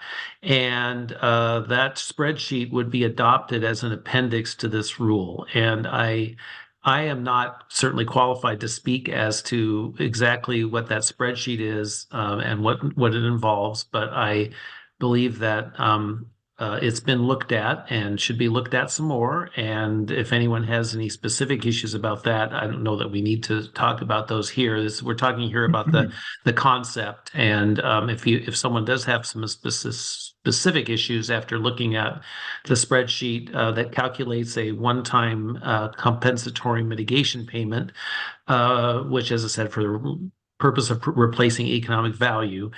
And once again, since we're in Division 23, the county has the ability to either use the safe harbor or develop its own version under large letter A above. When we get to Division 33, the agricultural mitigation would only be the subpart B. The county would have to use the safe harbor because once again, when we get to that, we'll explain why that is. But if the county wanted to develop its own program, it would develop, if it wanted to, its own agricultural mitigation standards, or it would use the spreadsheet to determine the one-time payment. So that's where we are on this one.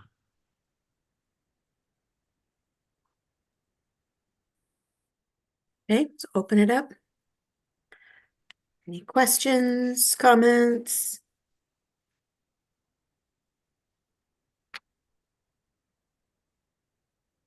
It doesn't look like things have changed. I'm not seeing any hands.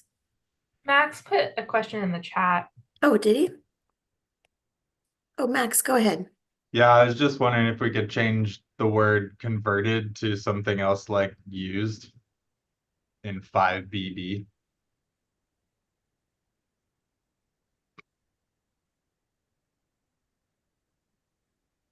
Just for optical reasons, just a nit. And then I guess Actually, I don't know. this is Andrea. Can you explain why? If it's just for optical reasons, why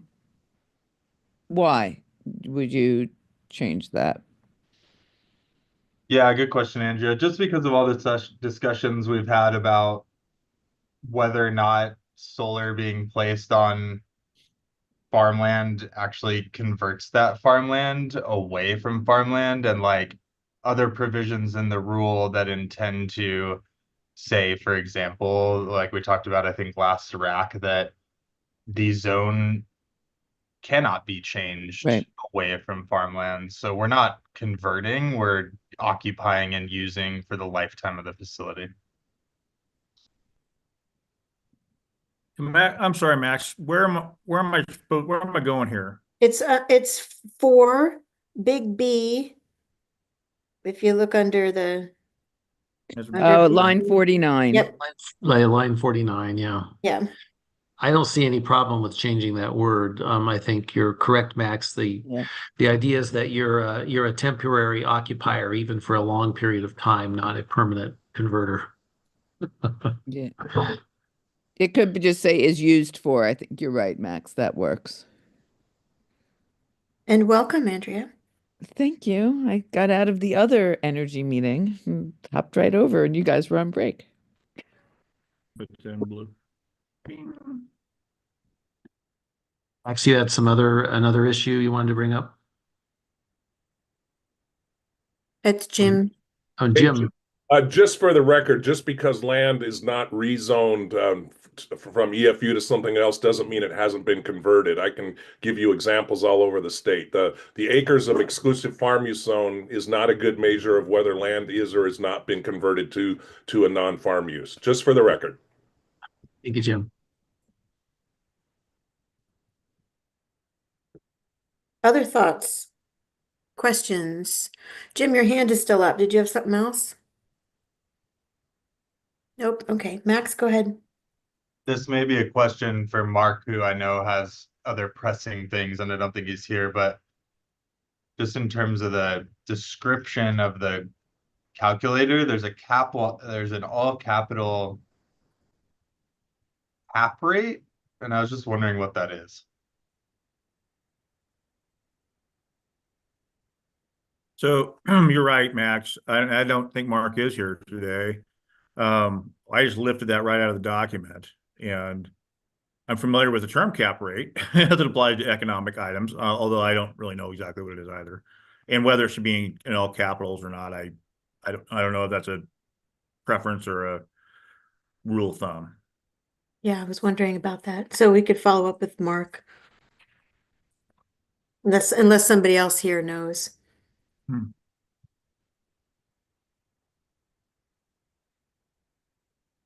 Well, are we able to move on?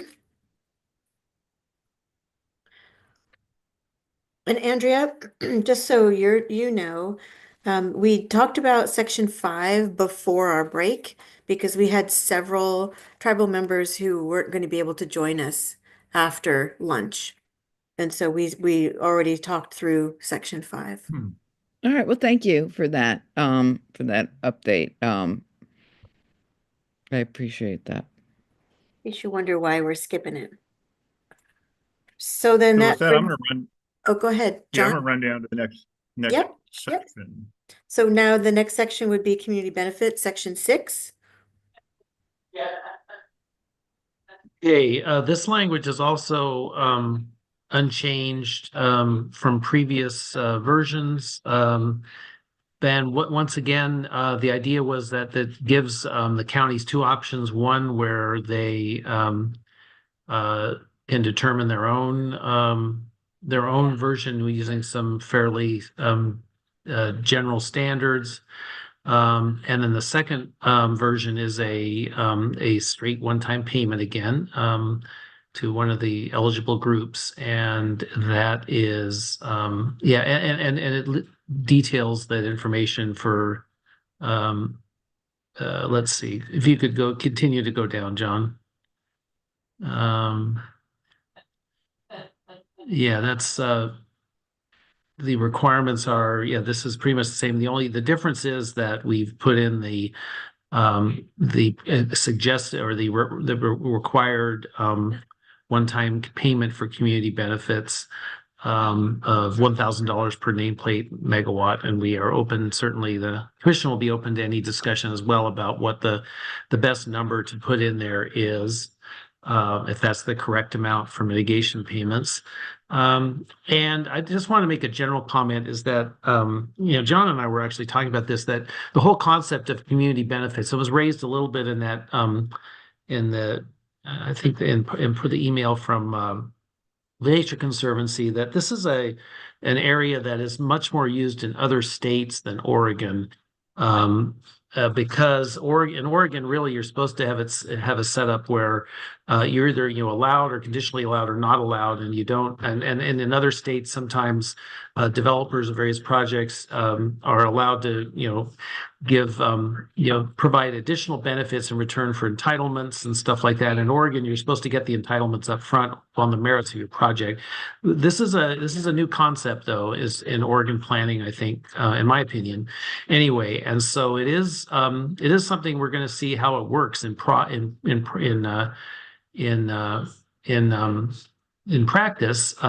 It is specifically set forth in the statute that the legislature passed that we were to consider this. So I think we've been given direction to look at this issue, and it's be interesting to see where it goes going forward, and whether it becomes a template for other on other types of issues to do similar things, or for whether it's a one-off, and whether it's effective at all, quite frankly. So anyway, I just want to make that general comment as we're discussing this section. Yeah, it's just Thanks for that, Gordon.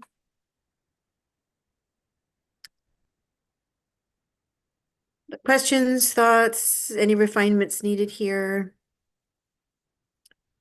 Lauren? Yeah, hi everyone.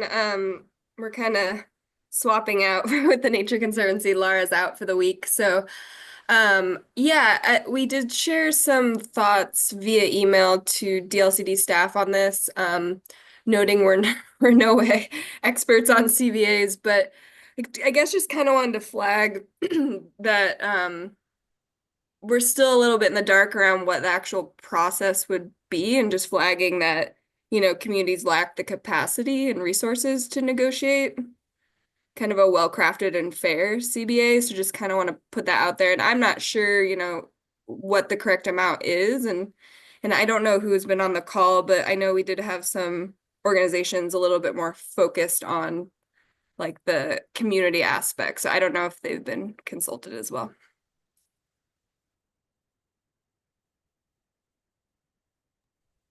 So Gordon or John, you want to talk a little bit about how you came up with this?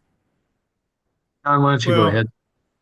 Yeah, and I think that I think you probably want this language that talks about who the contribution couldn't be received from in B as well, right? That identifies a kind of a suite of organizations or possible entities to receive that money. And I just either I've just missed it or something. I didn't appear that's been translated down to B as well.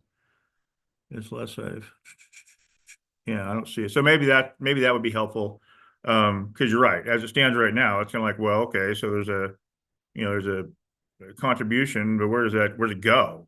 Perhaps replicating that language or something similar in small b would be helpful to provide some guidance. We're kind of trying to figure out how to come up with a number, and I believe there was good agreement that the simplest way to do it and most straightforward way to do it is just to assign a value per megawatt. And so that's what we did. This is obviously, for discussion. We did talk about it a little bit last time, and I remember some folks mentioning, well, maybe what about 250 or 500 rather than 1,000? So I want to respect that. And I also felt that there was some of the thinking was, well, what does it all add up to, right? What if you got wildlife mitigation duties and agricultural mitigation duties and community benefit contribution duties. What does this all add up to? And of course, it depends, right? It depends on what the site is and what it has and what it doesn't have. My guess is that if you added all those things in, if you were responsible for paying on all three of those fronts, that it could be anywhere from, you know, 1,600 bucks an acre to, you know, $4,000 or $5,000 an acre.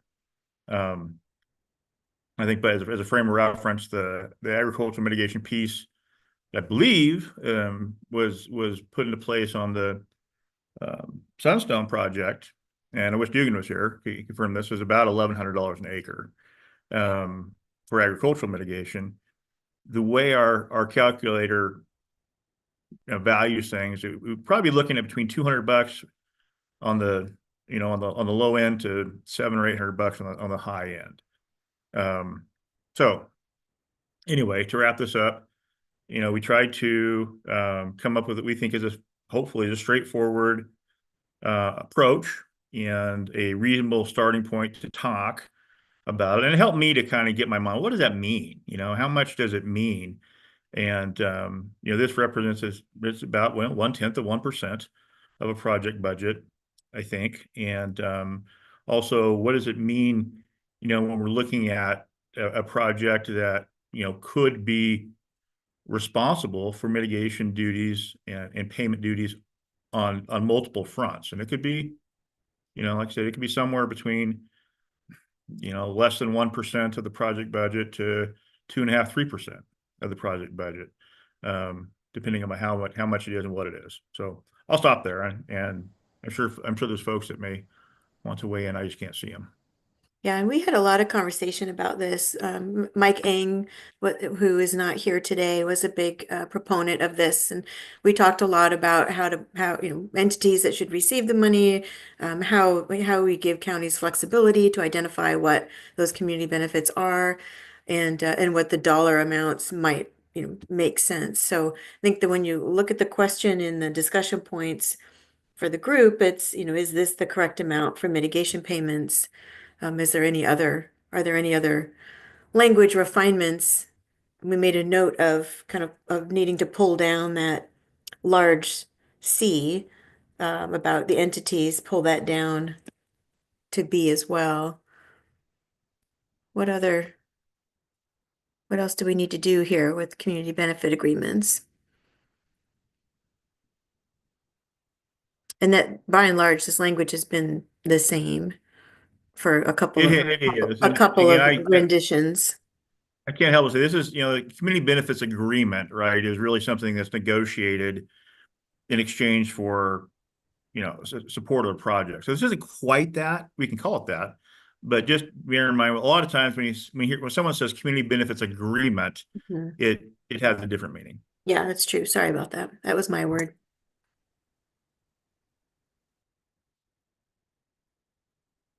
So are we ready can we move on to the next section? Max? Yeah. Are there any other developers here? Or is it just me today? Like, in terms of thoughts on this number, I mean, well, I guess two things. On Damien's here. subsection BA, we had some discussion about whether we should provide additional clarity about what detailed public outreach activities mean, and whether before that has to occur before you submit the application is the right point in time versus perhaps when the application is deemed complete or before the public hearing or something like that. And then, yeah, I think in terms of the number, I was trying to think and do some quick math in terms of like, John, when you say like project budget, right? There's 1/10 of 1% would be like the capital expenditure, which is nominally like $1 million per megawatt. And that's what I'm just roughly basing that on, Max. Yeah. So that's very different than, for example, like the development fee, which is how much profit actually comes out of a project, right? So like $1 million per megawatt of capital expenditure, it may be $950,000 per megawatt of financing, and there's only $50,000 of profit for the entire company within that. I don't know what those numbers are. It depends. So I think we could probably talk a little bit more about what the right number is here in terms of project economics. And it might also make sense to like break it out by size, because I don't know, maybe it should be like a lower fee for a smaller project that's having a smaller impact, versus a larger fee for a larger project that's having a larger impact. But I'm just brainstorming, and I definitely want to hear from other rack members if they have further thoughts. Max, as in terms of your other point on large A, I think you have a very good point there, is that arguably large A is something that would be done if under the optional thing where the county wanted to craft its own program. And if this is supposed to be a safe harbor, if you will, arguably, the county's going to make a decision on one of those three options. And is it the applicant's responsibility to do the detailed public outreach? And I think we can look at that and see if whether that's necessary in this safe harbor option or not. So yeah, good point. Thanks, Gordon. Damien?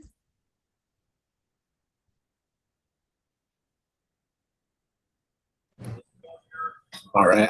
I don't know that I have anything super new to say about this. I think we talked about it at the last meeting and in a few meetings outside of the main rack. But to Max's last point about kind of if there's going to be a community benefit fee, having it hold some relation to impacts, I think would be a good way to go, right? So these projects will probably range from 3 megawatts to a whole bunch of megawatts. So, the difference between the number doesn't matter a lot if you're on the small side of that, right? Like whether it's $3,000 or $1,500 if you've only got 3 nameplate megawatts, right? So I was thinking actually it's kind of the inverse of what Max said, like tier 1, small projects, X amount of nameplate megawatt up to whatever that some threshold, like $1,000 bucks, and then for every nameplate megawatt over that, it's a lower rate, and then kind of tier it that way. So like the larger you get, the per nameplate megawatt goes down.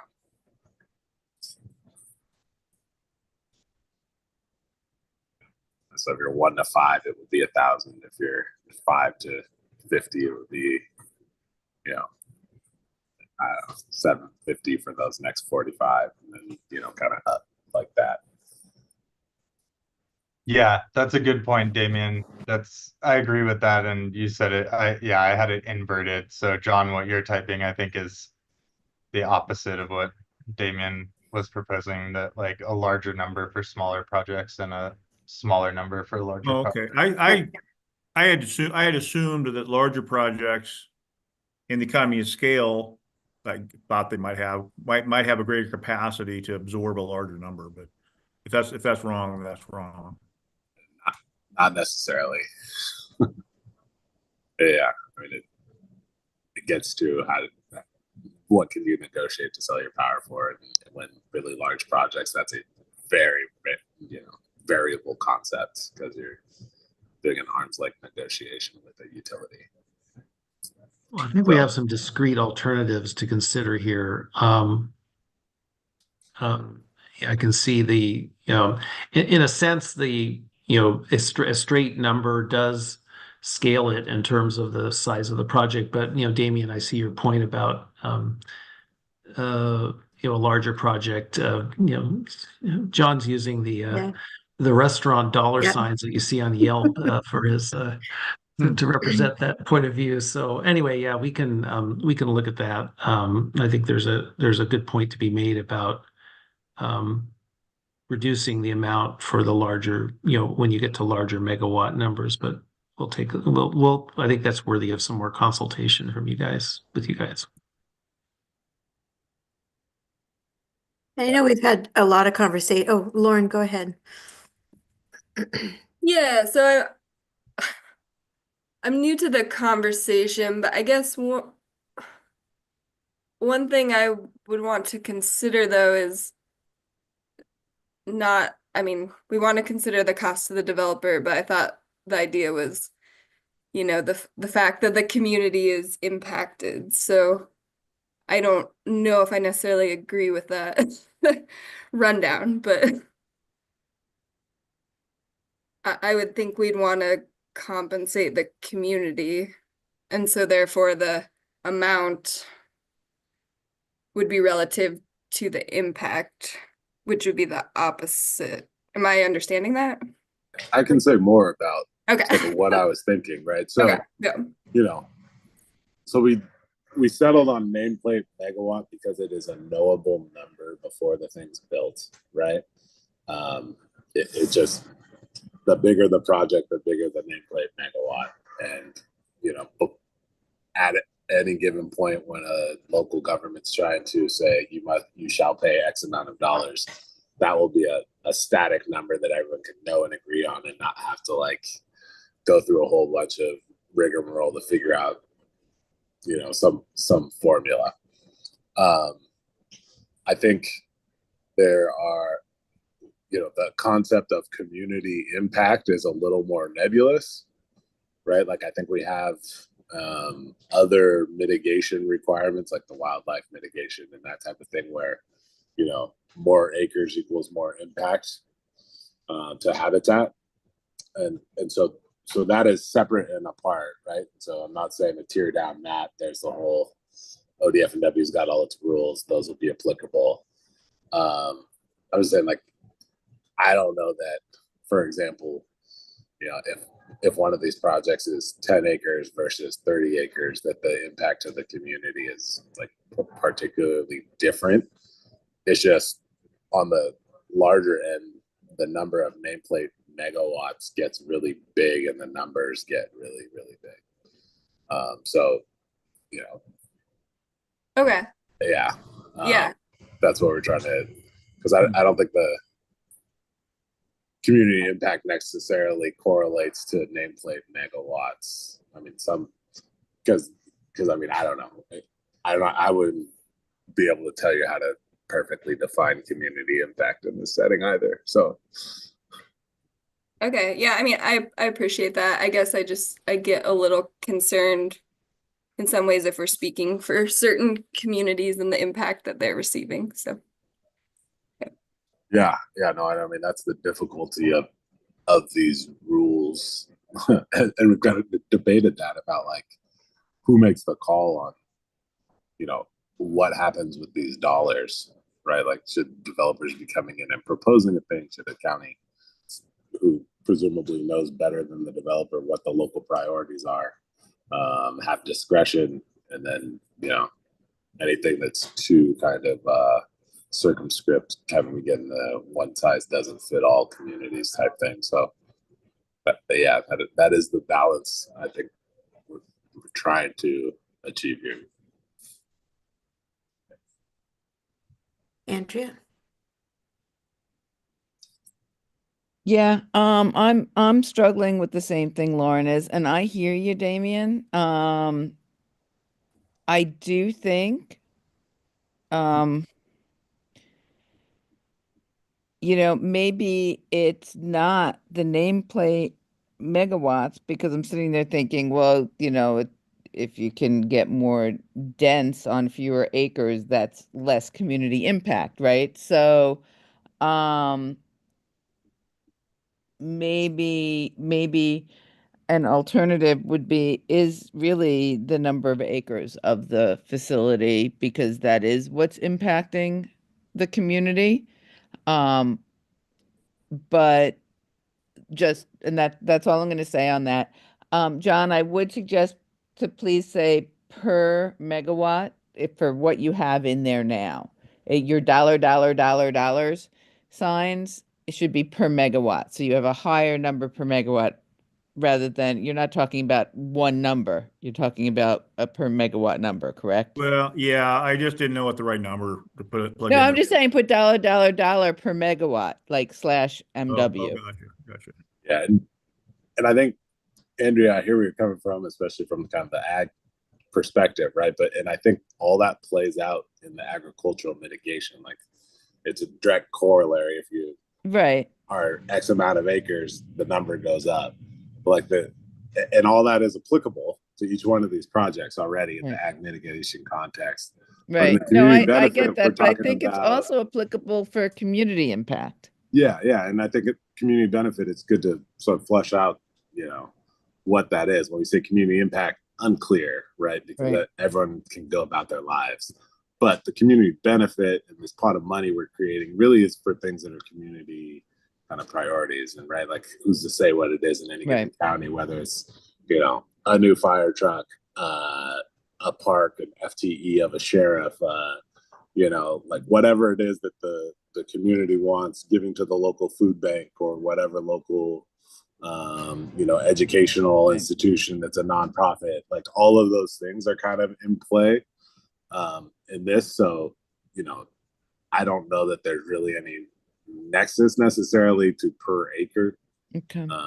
We're just trying to find something that doesn't sink the projects financially when you add it on to the other types of mitigation that are based on acreage and based on habitat and ag as well. So that's where I'm kind of coming from. I get it.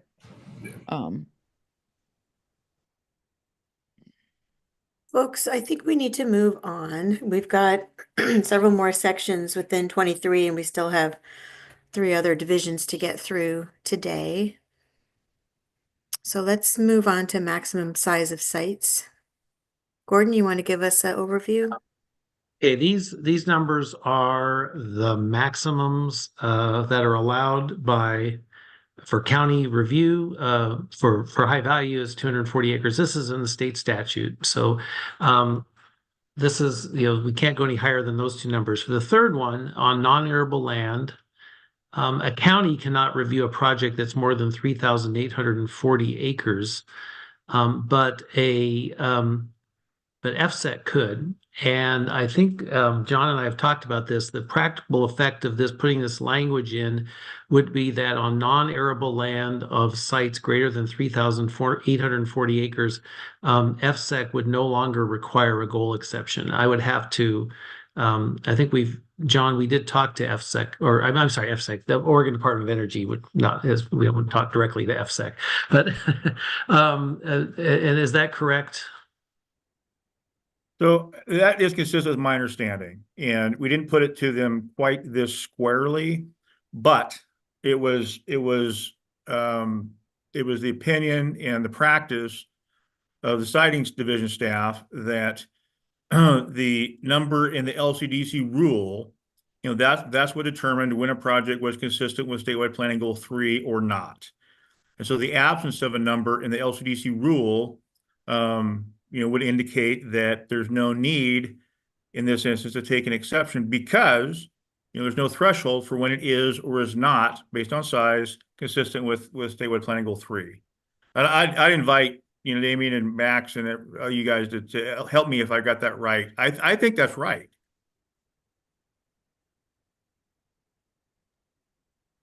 Max, Damien? Oh, go ahead, Max. And the policy argument we're making here is that, if you're on non-arable land and that's where we want, solar to go. And why, if you don't need an exception up to 300,840 acres, it's like the county's reviewing, why should you need an exception for more than that if that just because FSEC's reviewing it? And Tom Jackman is on also, if Tom wants to chime in. Direct from Odo. Let's hear from Max because he's unmuted, and then if Tom has something to add, we'll turn to Tom. I was just gonna agree with John with the clarification that it would, a goal exception would not be required if such facility is in compliance with this regulation, right? Like FSEC would still require goal exceptions for that size of facility otherwise, because there's no other provision that allows them to not take a goal exception, right? So this would be, I believe that's right, Max. This would be specific to situations where counties had done this, had established a local program.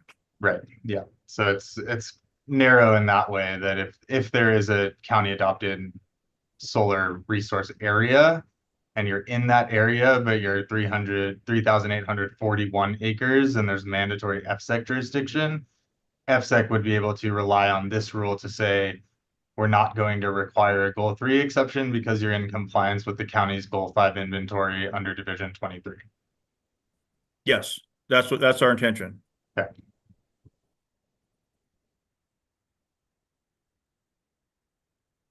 Tom, do you agree with that? Yeah, that's my take on it as well. Okay, so it sounds like anybody else need to weigh in on this one or before we move on?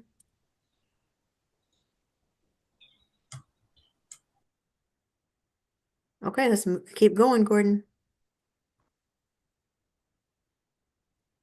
Sorry about that. Now we get into some, we call them miscellaneous provisions, but that doesn't mean they're minor.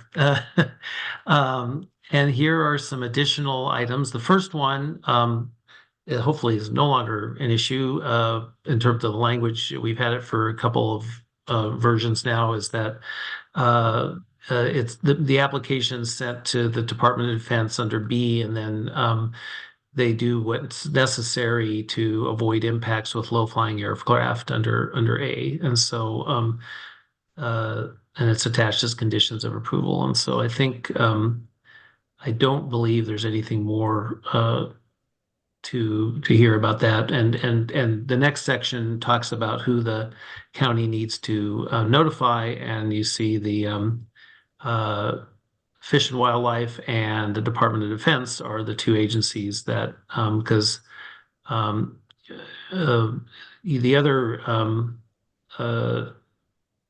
we didn't, the others, those are the ones that that you'd want to get comments from, that the applicant for this, or State Department of Fish and Wildlife, known as ODF and W, and the Department of Defense to qualify under A. And so that's everyone else, all the State Historic Preservation Officer, Indian Services, and Commission on Indian Services, and the tribes are already notified pursuant to the other provision of law in the rule, to Section 5. And then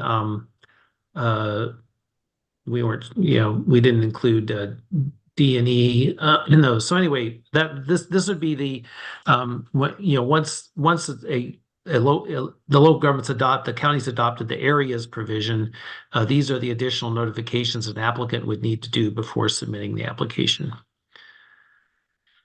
And then going forward, we have okay, this provision is something that I'm not sure if we have discussed greatly in the RAC. So let's go over this.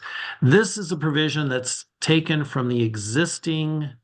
The starting point is our existing rule on solar development, renewable solar development in the entire state, in Section 38 of the agricultural uses rule. And it requires essentially a cumulative impacts analysis when there's a certain threshold of land. And it sets forth in that statute what the aspects of that cumulative impacts analysis are. So that is an existing requirement for solar development in Oregon. And we believe, the agency believes, that there's no reason not to carry forward this requirement into these provisions as well. They're not intended to essentially stop development, but they're intended to look at issues if there gets to be a concentration, an overconcentration perhaps, or questions about an overconcentration of solar development in a certain specific area. The one difference is the existing rules have acreage standards that are based upon the very small allowances for solar development in Western Oregon. Well, in the entire state now, but after this rule in Western Oregon, which are 12 acres for high value farmland and 20 acres for arable lands, and I think 240 or something for non-arable lands. But those standards, if they were applied in Eastern Oregon, just about every project would require a cumulative impacts analysis, and that's so we've proposed. The department's proposed changes in the acreage and also the analysis area based upon the correspondingly larger size of projects in Eastern Oregon. And so instead of let's see, for anything on high value farmland, instead of the standard existing in section 38 of the other rule, it was 48 acres. We'd be raised that to 300 acres because projects that involve some amount of high value farmland would or soils would be larger in Eastern Oregon. And then corresponding the radius, instead of 1 mile, we looked at some examples, and a 1 mile radius in some of these projects in Eastern Oregon would encompass just the project itself. So logically, the radius for the analysis should be higher at 2.5 miles. Similarly, for the next section, for what's on arable land, there's a similar analysis in the rule now in the existing section 38 rule that I'm referenced, which has an 80 acre and 1 mile radius, and we would send that up to 2,000 acres and a 5 mile radius as being the threshold by which a cumulative analysis would be, a review analysis would be necessary, cumulative impacts analysis. So that's what we have here, and we would like to open some discussion on this because I'm not sure that the RAC has spent any time on this so far. But once again, this is not, I mean, the distances and the acres are new, but the concept of a proposed solar development anywhere in Oregon having to do this work is not new. This is a carryover from the existing rules regarding solar development. So at that point, I think this might be a good place to stop, Jamie, and talk about this in particular. Yep. Thanks, Gordon. So you guys, is it okay? I put together an attempt to kind of help describe what this means and what different things could look. Is it okay if I share that? Yeah, if it helps the conversation. I mean, Well, hopefully it will. We'll see, right? So this is, whoops. So this is the language, right? It's existing language. Identify a 1 mile study area measured from the center of the proposed property. We're not seeing your other screen, John. yep.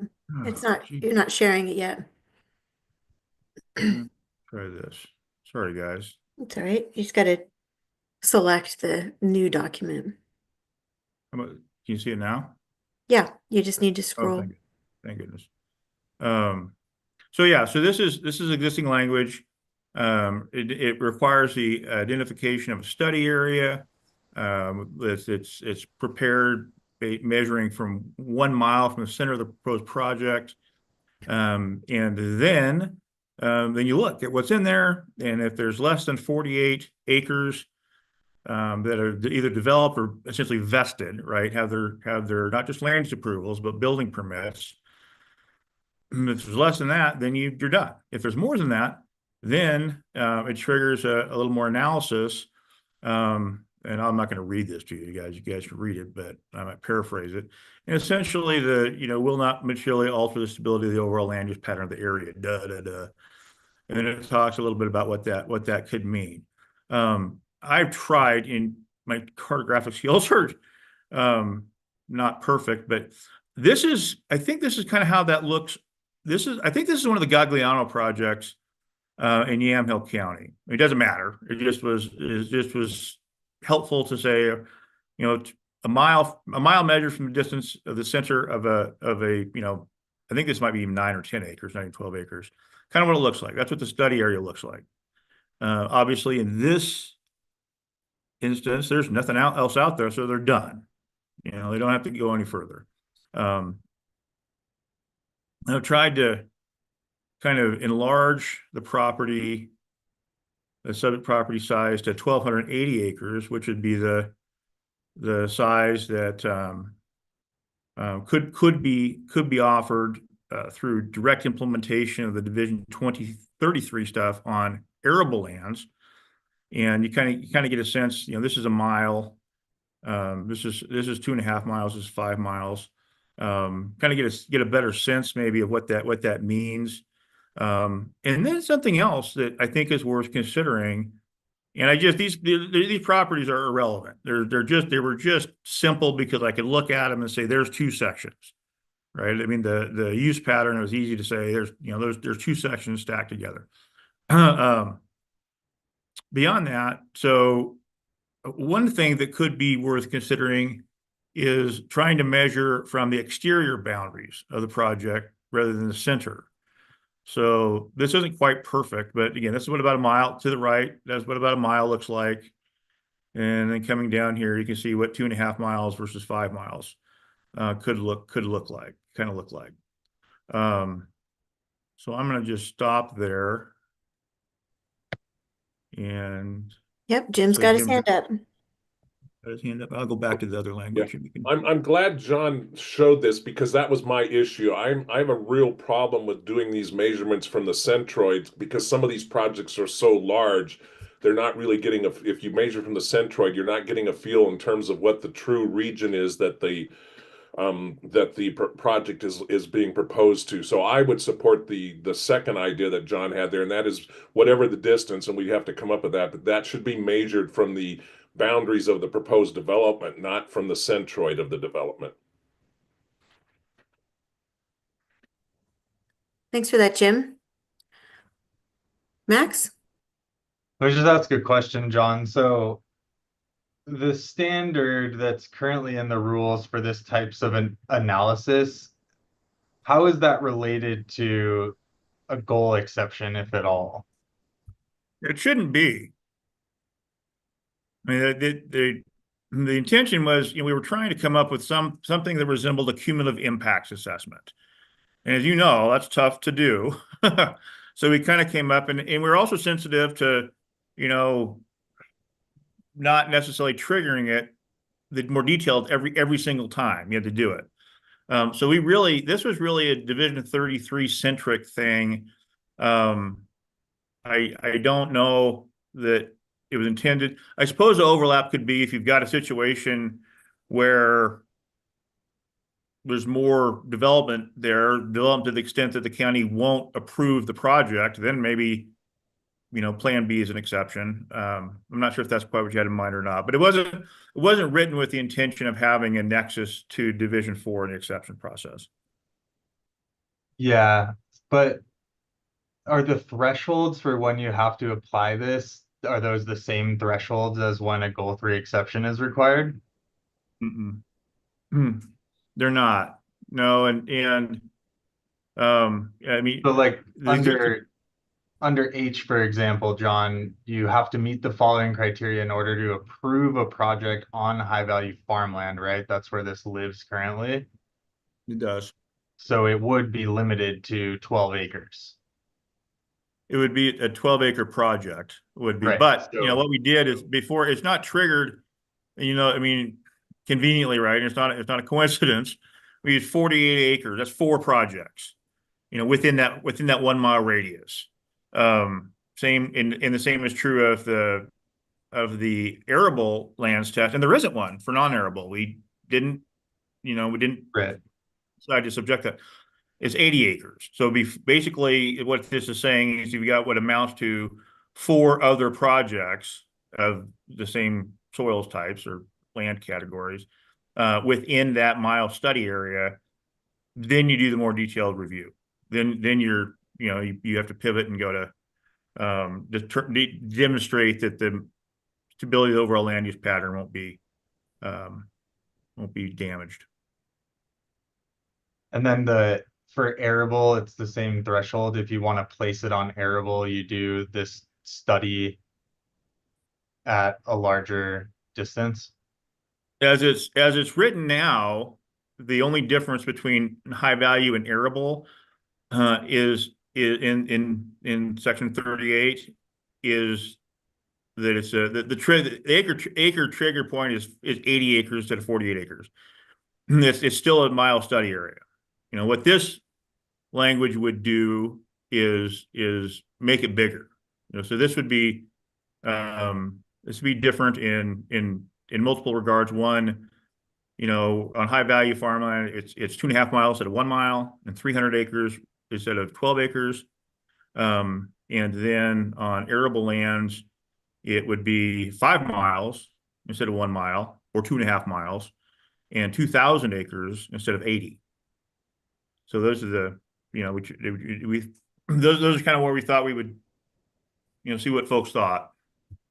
And it's not called a cumulative impacts analysis in Division 33, right? No, it is not. You're right. It's called a study area, or something like that. But yeah, whoops.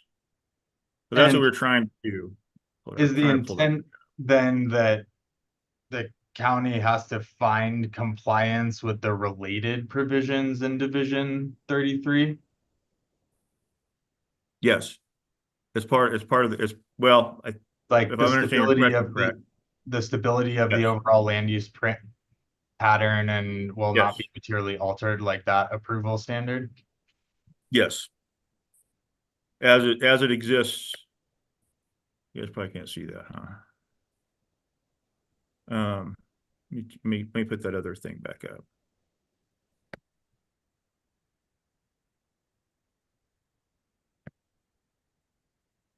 I don't know if y'all can see that or not. Yeah, so this is one of several tests, right? This is the attempt to not just consider impacts to the existing property or impacts that development on that property could have on adjacent properties. We'll talk about that in a little bit. But really try to get after at what point are we looking at the probability, high probability or not of a cumulative impact. And but you're right, it talked about stability. It says or study area rather. Study area consisting of lands. But anyway, that was our effort or attempt to come up with something resembling a cumulative impact assessment. Yeah, I guess I wonder whether this is already covered by the function of the rule itself, in the sense of there will already be an area designated by a county where they've looked at this and they're saying this is a good spot for solar.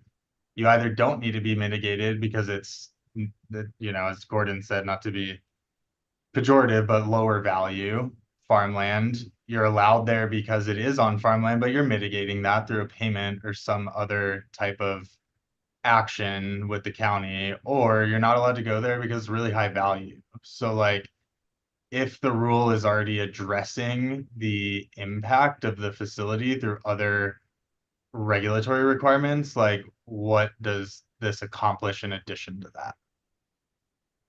So Max, I think you're spot on that. I think that, if you see in the right-hand column, and we asked, that's one of our questions. And we thought it was reasonable to put on the table. We've heard, from quite a few folks about their expectation and belief that an cumulative impact assessment is important. But I get your point. Now you can't see my Yeah, it's screen, just a question. Jim, I'm curious what you have to say. Before we get to Jim, the other option here is that Max, your point is better taken, I think, with whether it's well enough taken, we'll talk about, but it's better taken with this provision in areas where the county has done a plan amendment than with the alternative we'll get to on Division 33, where the county is still looking on a site-by-site basis and will have not looked at this issue at all in terms of doing their plan. But now I'll let Jim. Sorry, Jim. No problem. And Gordon, that's a very good comment, because when you do it through a plan amendment like process, you're going to look at cumulative impacts anyways. That's part of the deal of looking at what is and is not agricultural land. But cumulative impacts is not just about conversion, it's also about the cumulative impacts to surrounding farming operations and their ability to continue to operate. So it's not just about conversion. So I support a cumulative impacts analysis for impacts to the ability of surrounding farms and ranches to continue to operate also.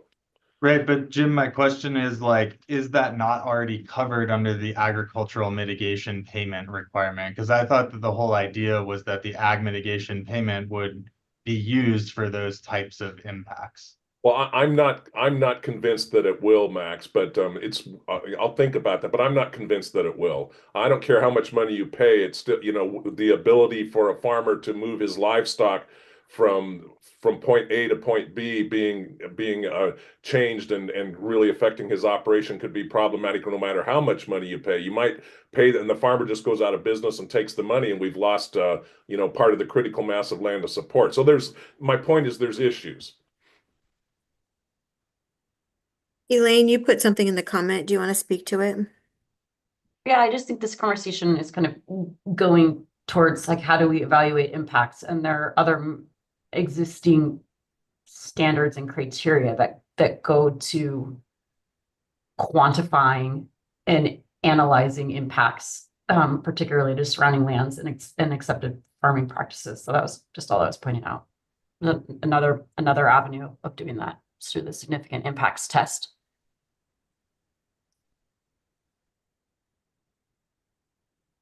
Any other thoughts on this? Because the question that that is in the discussion points column is, should this be imported? Should this language be here? I guess, John, let me ask, because I think you made a, well, I don't, maybe it was Gordon, but like, how do I word this? You still have to go and get a conditional use permit, right? Even if you're a site and you're applying as a facility. So Correct. the county does its Goal 5 inventory, and if you want to put a facility within the area, you have to make the ag mitigation payment. And then you turn around and you also ask for your CUP, and then the county's going to go through and do compliance with the Division 33 rules, right? Well, yes, although we've pretty much put them in here.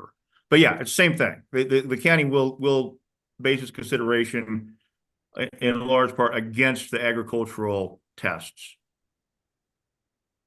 Okay. So yeah, then I guess what's the reasoning for making the threshold higher in areas where the county has already undertaken this special process that's designed to kind of say this is a better spot for solar? Like, why look more broadly if we've already done an analysis that says we've looked broadly and here's where it should go? That's, I think, where my struggle with this provision is.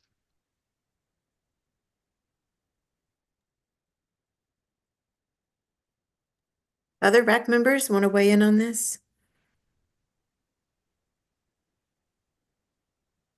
Damien and then Diane.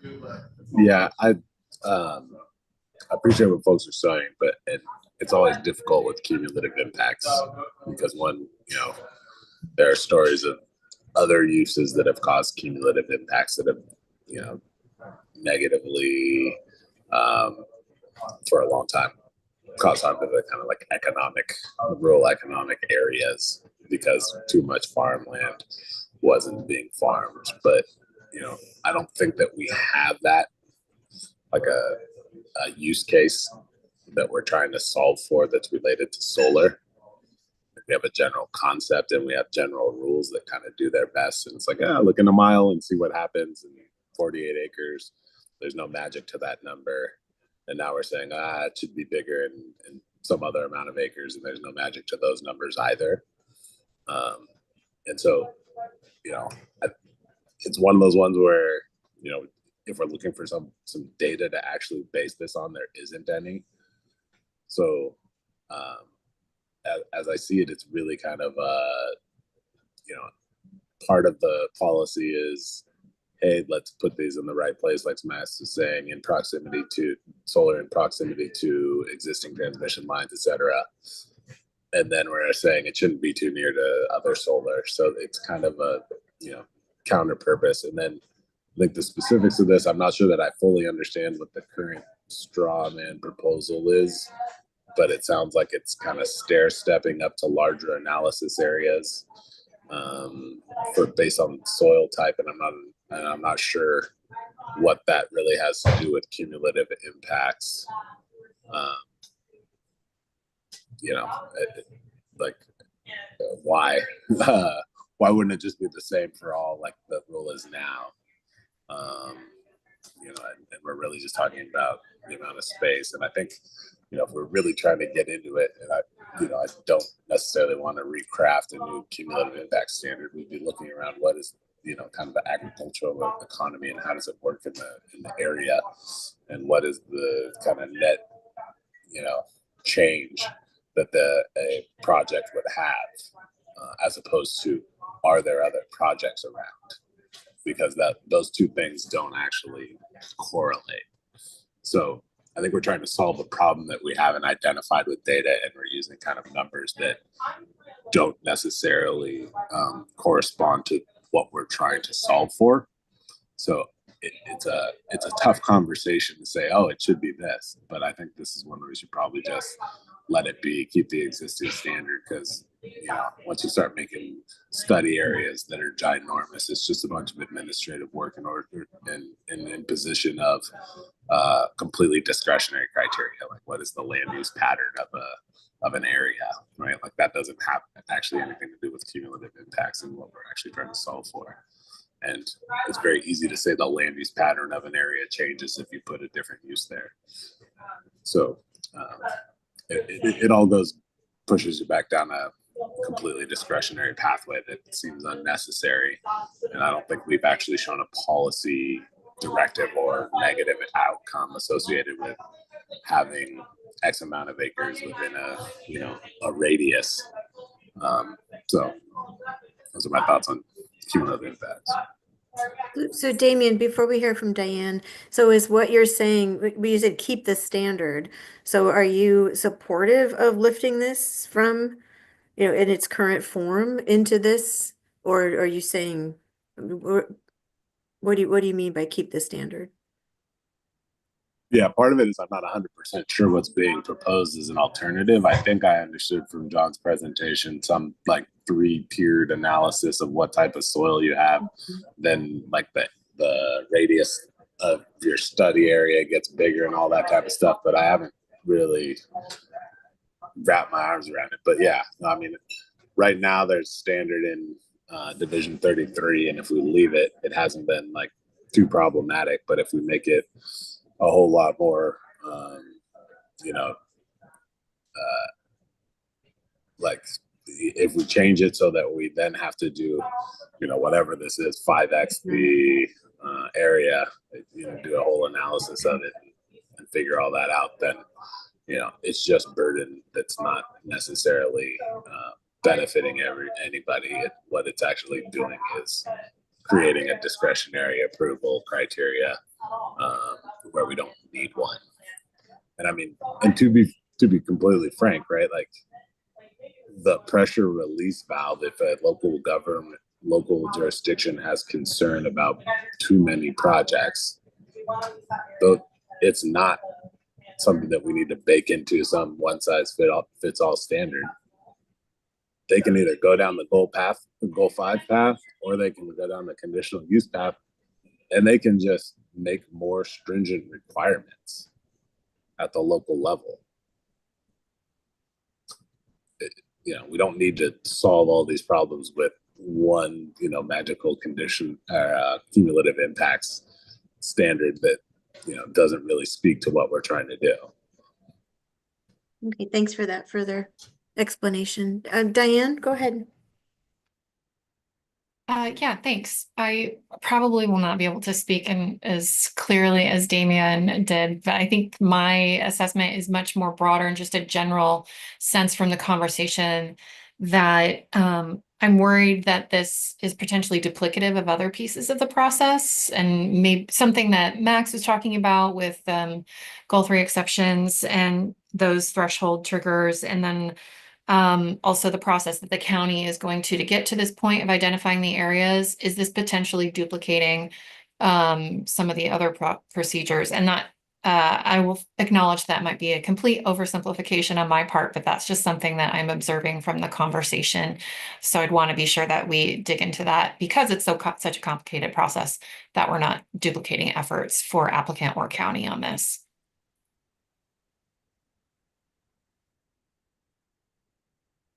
So Gordon, how much more time do we want to spend on this one? Yeah, I think we've heard everyone, I believe, on some concerns about this provision. We have some alternatives. One would be to, well, I mean, we have several alternatives. I think as a department, we need to take this input and come back with something that maybe makes a clear, if nothing else, makes a clear choice for the commission when they consider this, as to what the alternatives are on this particular issue. And it seems to me it ranges from something like what we've written now, something with different thresholds that reflect different situations in Eastern Oregon, something that would apply only to the sites provisions that we'll be getting to in Division 33, and potentially, I guess the other thing I've heard is kind of not having this requirement at all and leaving it to counties if they want to do this in their own local codes to do it. And we'll have to have some further discussions of those options before we go forward. But I don't know that I don't know if the RAC. Well, we'll see if the RAC has any consensus on this issue. But clearly, certainly, a couple of RAC members have expressed different viewpoints on this. So we'll need to see where we end up on this issue. And And I Elaine don't know. put something in the chat about the county who adopts a goal 5 significant resource areas will do an EC analysis that could address this concern. That's Only a if very they good want to. They will not. We've written the EC analysis requirement out of it. For the areas? Mm-hmm. Yeah, that's been part of the program since we drafted this early last year. Okay. Yeah, I think that I think what we were talking about earlier wasn't necessarily that there's an EC analysis, but that a county in doing the program would maybe be looking at this issue on a countywide level along with every others. But John, you're right, they don't have to as part of our process. So I don't think that they will unless they deliberately choose to, and it's up to them to yeah, do it or not. okay, all right. Hmm. Okay, well, we have some more thought Yeah, to do more on this. thinking. Yeah, on this Okay. one. All right, well then let's go ahead and move on. The next section is workforce housing. Okay. I think that's right. Yeah, we had It some is. discussion of this already. I don't know Yep. if we. Okay. Read a little bit. Okay, if we see, keep on going, John. We're farther along than this already. Oh yeah, we're okay. Let's see. Yeah, we Right did in that. here. Yeah, okay. So we're the workforce housing. We talked about that. Do we have any, was there further discussion on this that we were going to have? What I'd like to do is you kind of explore. Max asked the question. I mean, who's the appropriate person to write this, and Yeah. what does it mean to some of this stuff? And Brandon offered some ideas about, who might who I'd hate for this to result in an argument over whether who put something together can do it or not, right? So I'd like to kind of think about that language, and I don't know, I can't see anybody. Maybe there's more conversation for this right now, but I'll just go ahead and stop and let that happen if it's going to.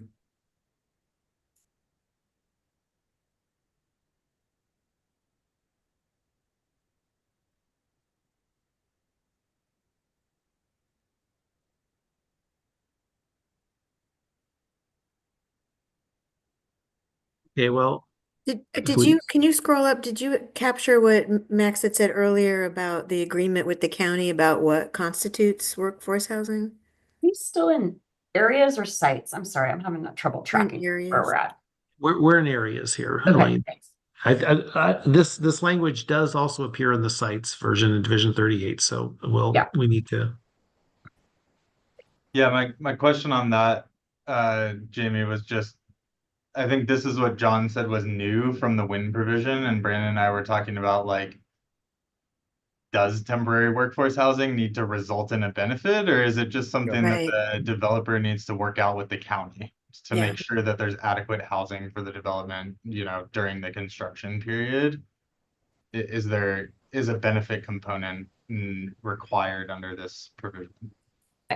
This is Elaine. I've expressed my opinion on this before. I think that these rules should just port over the language that's in the wind rules and just simply include it as temporary workforce housing is an accessory use to a facility that the county can then condition when it processes a CUP, and like leave it at that. Let the counties deal with it.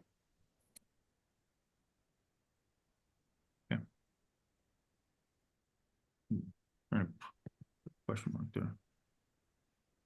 Okay, so the question here under temporary workforce housing is whether we have anything in addition to what's already in the wind rule, and so we can Yeah, and we do, and this is it. And so I think those are the questions. One, Elaine said, should we have this at all?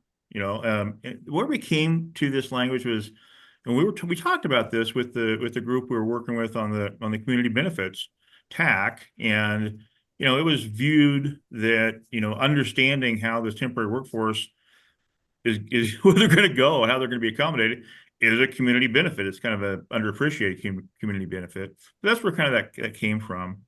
And but I think that do we retain it at all? Do we think about striking the benefit piece, because that might make it more complicated than it needs to be?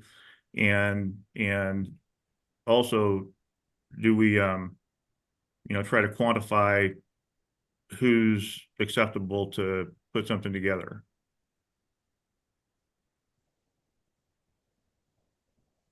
Yeah, I think that we will look pretty closely at the idea of putting it more closely in alignment with the solar rule. I think that's with the wind rule, the provisions. So we can take a look at that, and I think that's a worthwhile comment, Elaine, and we'll look at that. Okay, any other thoughts from RAC members on this section before we move on? But let's see where we are. Okay, if we could go back slightly, John, I think there was okay, no, we're fine. Go forward. Yeah, sorry. Yeah, it's just F. It's this subsection. Okay, yeah. So this next provision references the existing requirements in Division 30, Section 38 of Division 33, 130, that are requirements currently that are required for all solar projects in Oregon. We put them in the next column over for reference. We didn't want to rewrite them all for this rule, but so these are requirements that are in place now for solar developments throughout Oregon, and they would be in place for these projects under these provisions, as well as when we get to it, the projects under the new Section 45 of ones that we'll be dealing with. And frankly, as the department doesn't see any reason to not apply these same conditions that apply to all solar developments and throughout the state now, and will continue to apply for all solar developments in Western Oregon, whatever we do here, to other projects in Eastern Oregon. And if there's any question about that, I think hopefully the issue was that was raised by some of the RAC was whether there should be additional conditions, and we'll get to that in a minute. But these are existing conditions that that solar development in Oregon, all of Oregon, has to meet according to our rules.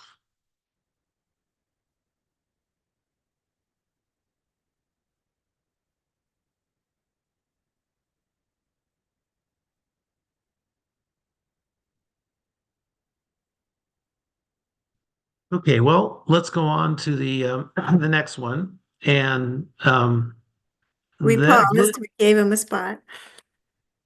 I'm sorry, what? I said we paused.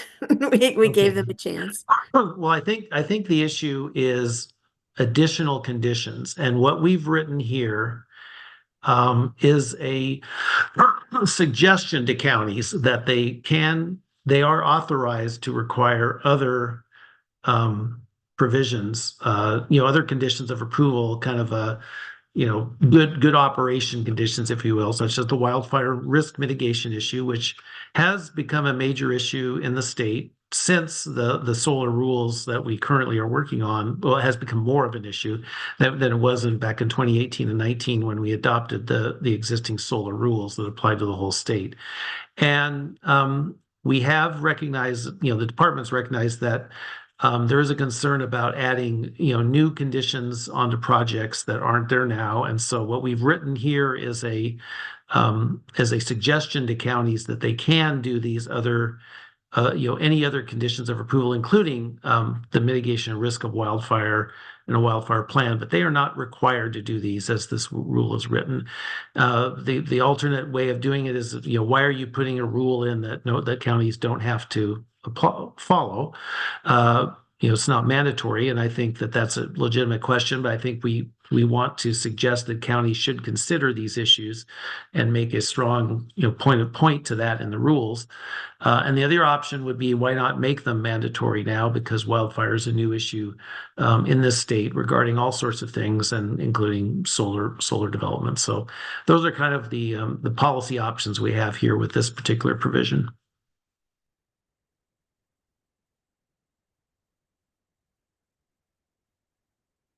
We're pausing to open it up. Max, go ahead. I like this approach better than what we had before, and let the counties have the option if they want to. I guess, are there any counties that don't require an EMP? Because my experience has been that there's county code provisions that always require you to do an emergency management plan. And how would this be different? So I'll just say that, but like overall, if it's a suggestion rather than a requirement, that's a step in the right direction. Do we have Brandon or James or John still here? Any of you want to weigh in on this? So our zoning order, I can't speak for the other counties in Eastern Oregon in this, of course, but our zoning ordinance does address fire or the need for fire risk on energy facilities. We have a separate section. Many counties have adopted separate energy development sections over the last 20 years. So this may be addressed in there, but they probably come in different shapes and sizes as far as what each local community wants to address. Ours is brief as a requirement, but it is there. I don't think James is here anymore. I don't know, John, if you have anything you want to say about that. John Eisler.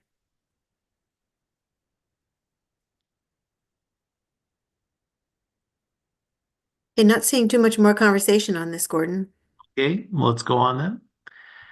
All right. Now we have the provisions, and this is also, you can see in the commentary that this is taken from the existing rules regarding projects that, the situation we talked about before, where we have a project which is on high value arable or non-arable farmland, but it contains soils, for instance, it's on arable land, but it contains some high value soils, or if it's on non-arable land and contains some arable soils. And the existing rules say that in those situations, the project has to avoid as best as possible the higher value soils when doing the project on the whole site. And we have the other interesting thing about these provisions is that even on the site that is not excuse me, that is arable land and contains a minority of non-arable soils, the project still has to try to do its best to locate on the non-arable soils within the arable land project. So that's also a provision that's in the existing rules and would be carried over. We have proposed to drop the provisions on high value soils because the express limitations on high value soils are sufficient, we believe, to make this issue moot under these rules. But so for ease of reducing the number of words and complexity, we have taken that part out from the existing rule, but it does port over, if you will, the language regarding the situation where you have a project that's on arable lands but has some non-arable soils to concentrate on the non-arable soils as much as possible, and then on non-arable lands that have arable soils to concentrate, or to avoid the arable soils as much as possible. And so that's what's going on in this section.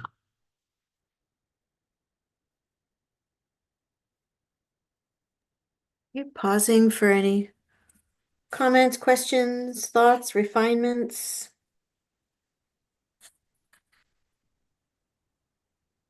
We're not seeing any, Gordon. Okay.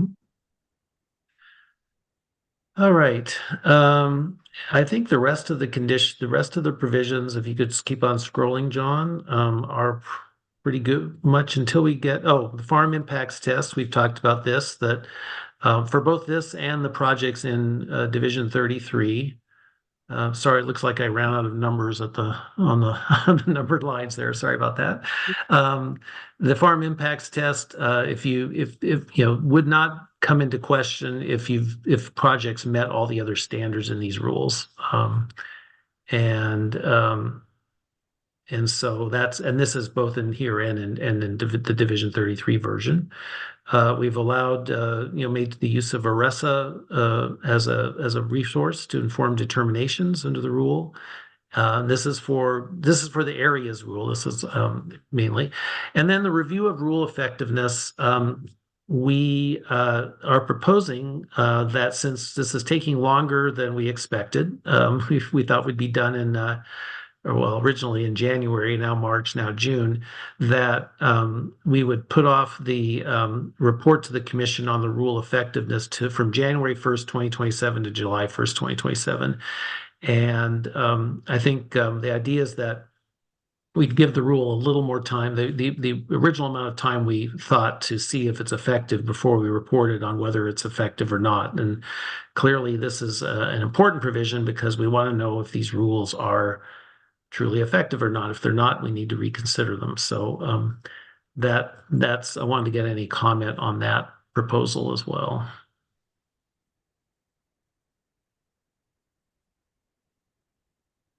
Are people good with changing the date, pushing it out? Anybody concerned about that? Mike?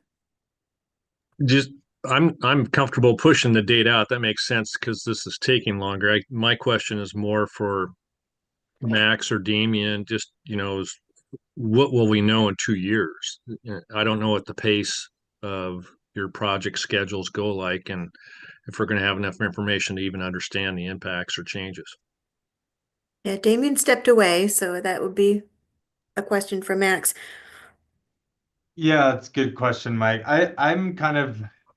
I'm split on this one. I think on the one hand, 2 years, we may not have a bunch of information. On the other hand, I think my curiosity about the review is whether or not counties have adopted this, and we will know that, within a year or 2 years, something like that. And if 2 years goes by and no county has adopted a Goal 5 area, well, then what's the reason and what do we do then? So I don't know. I could go both ways.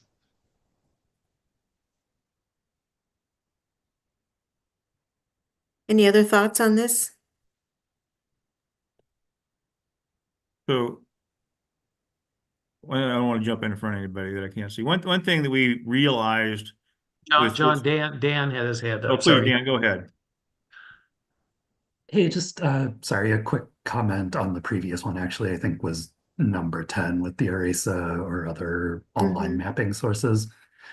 Just a minor comment because I don't have any experience in county planning or anything, but just off the top of my head, I would be concerned that the reference to just online mapping tools generically makes me a little uncomfortable because like anybody can make an online mapping tool of some sort, you know? So don't want to assume anybody would act nefariously, but it, you know, theoretically, using what I would imagine like a lawyerly frame of mind, someone could theoretically use that language to fish for answers from whatever online mapping tool we don't know about, you know? So just side comment there, sorry. A cautionary tale. Well, we can look at that, Dan, to see if we can make sure they're reliable sources there. Yeah, that's a good point. Yeah, Jim liked that too. We had language to that effect that we removed based on comments that we received from the RAC who didn't want is that to be qualified. But Okay, sorry, I think I missed those conversations. Sorry about that. no, Yeah, no problem. I think the hang up, John, was the word qualified, if I remember right. People were like, what is that? Language reliable. Reliable, right, that's right. Yeah, who gets to determine that? But I'm not seeing pushback around pushing it out. Okay. So All right. Well, I believe that's the end of Division 23 review. We can go on to 33. I do want to check in on a little 5 minute break because it's Okay. 2:15. We've been at this now Yeah. for Yeah, a let's good, do that. Thank you, Jamie. yeah, so let's just take a 5 minute break and then we'll come back and we'll pick up Division 33 in earnest.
Okay, we're back.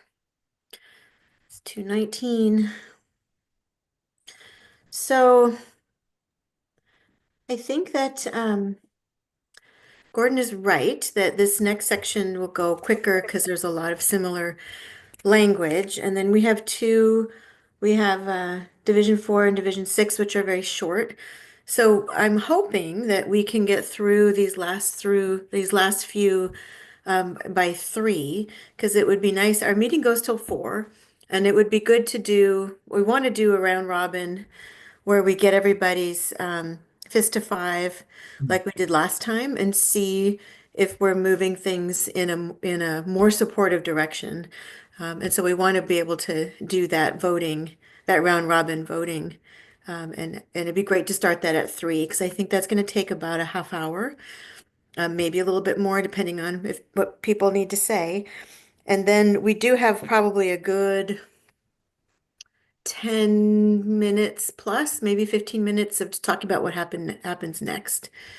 So we kind of rushed that at the last meeting, the what happens next, and I don't want to do that again.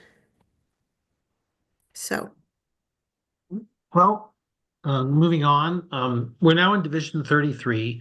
And this is now the home, as I said earlier, to what used to be in Division 23, the sites review. We moved it out of Division 20 there to here. Now, almost all the land that the issues that go on here are farmland, not forest land, or this doesn't even apply outside of in other rural lands. So we have these provisions here for the individual site's determination, and the way this is set up is that this still gives counties in Eastern Oregon the option to use the methods in the existing Section 38 that apply to the whole state, and that's the 12 acres, 20 acres for exceptions on limitations for high value farmland and arable land and so on, and all the other things we've been referencing to some extent.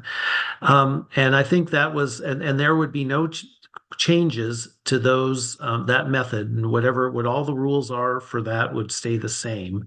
There is a question whether that should be the case in Eastern Oregon. In other words, if there are provisions regarding, for instance, the wildfire provisions that you'd want to put on for those areas. But at this point, the draft says leave that way alone, and basically on farmland in Eastern Oregon, a county has 3 options. One is, as I said, the existing method in Division 30, in Section 38, and that includes the references to goal exceptions and all that. That's all still the same.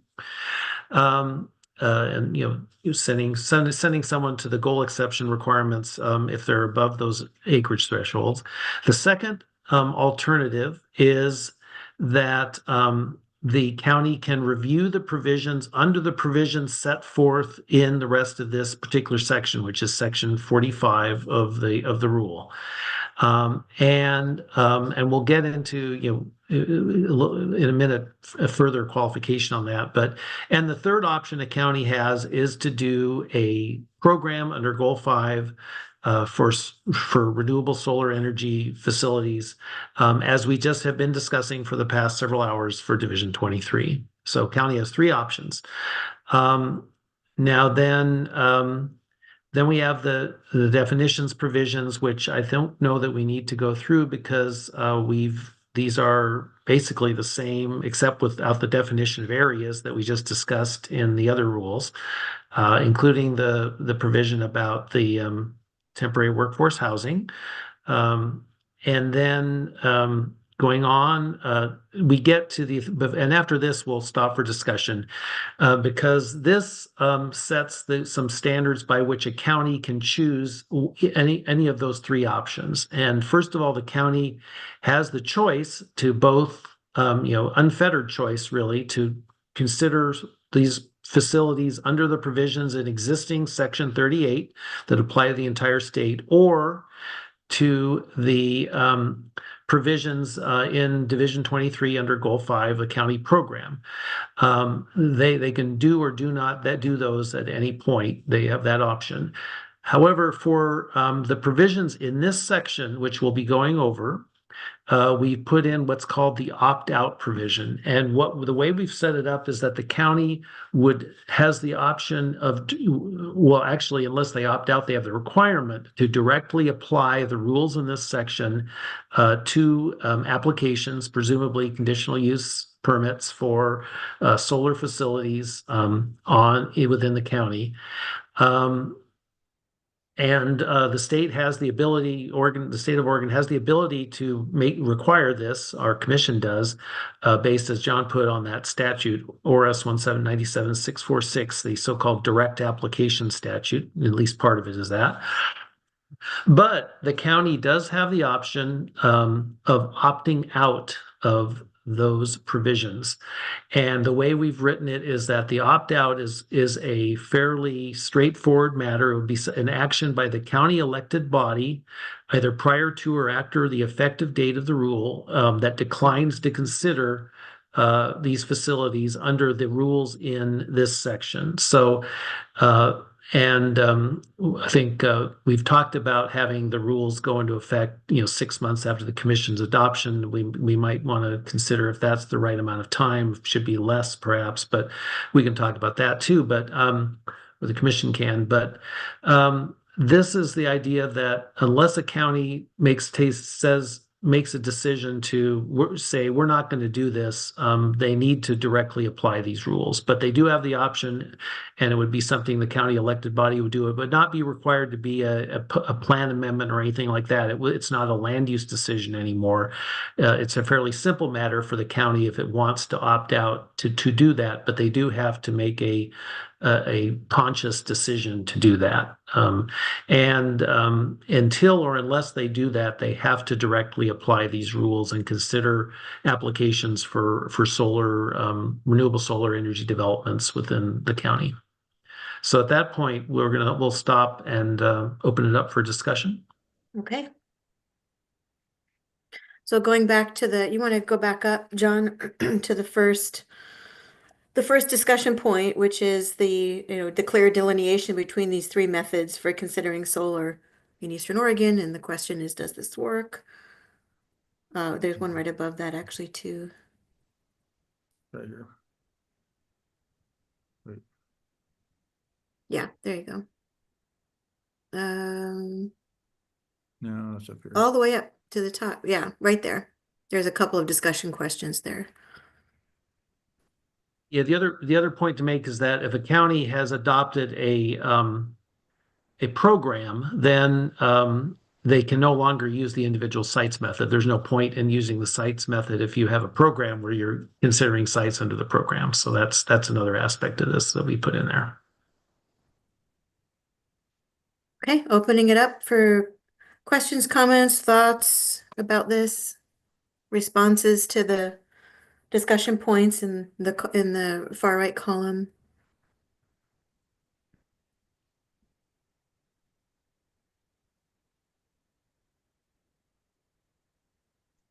Diane? I guess I was, apologies, I haven't been in on all the conversations if this is a repeat, but I was wondering if you could talk about why perhaps we wouldn't allow a county to do both the program with the areas and also potentially permit for sites if it's a site that is outside of an area, if I'm following correctly, or am I thinking about that wrong? That's a good question, Diane. I guess the question is whether that's a possibility, and the way at least the department thought of it was that a county would adopt a program under Division 23, which would cover the entire county. It would say we're going to accept applications in these particular areas, and basically the areas that would be covered under the under the areas provisions would be the same areas where the county would be accepting sites, individual applications anyway. And so it seemed to be that that didn't seem to be a possibility anyway. Why would a county consider sites when everything that it could do in sites, it could do with areas and in the same areas of the county, I guess is the way I put it. Brandon, you have something on that? So I would agree.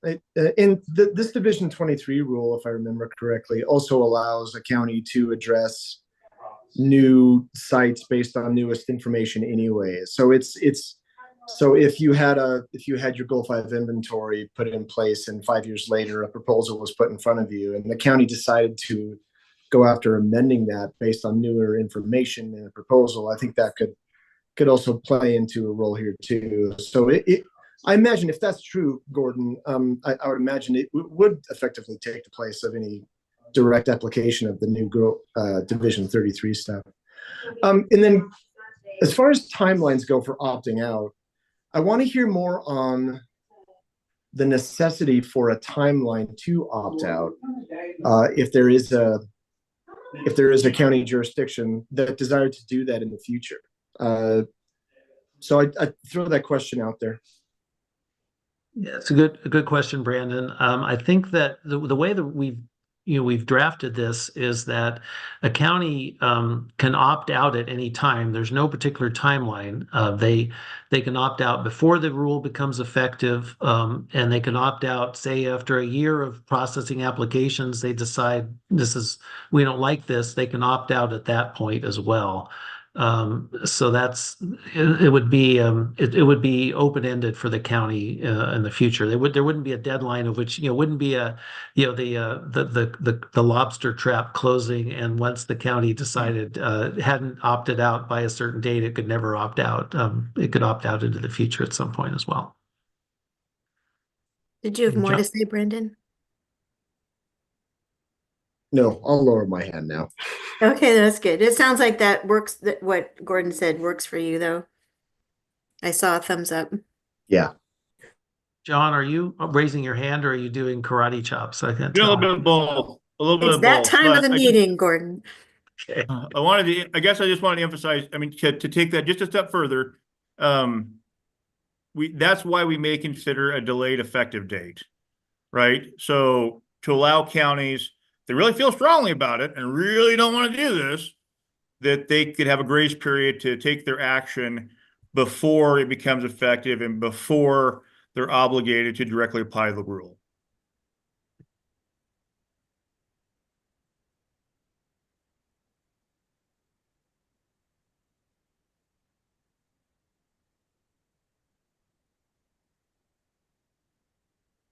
Any other questions on this one?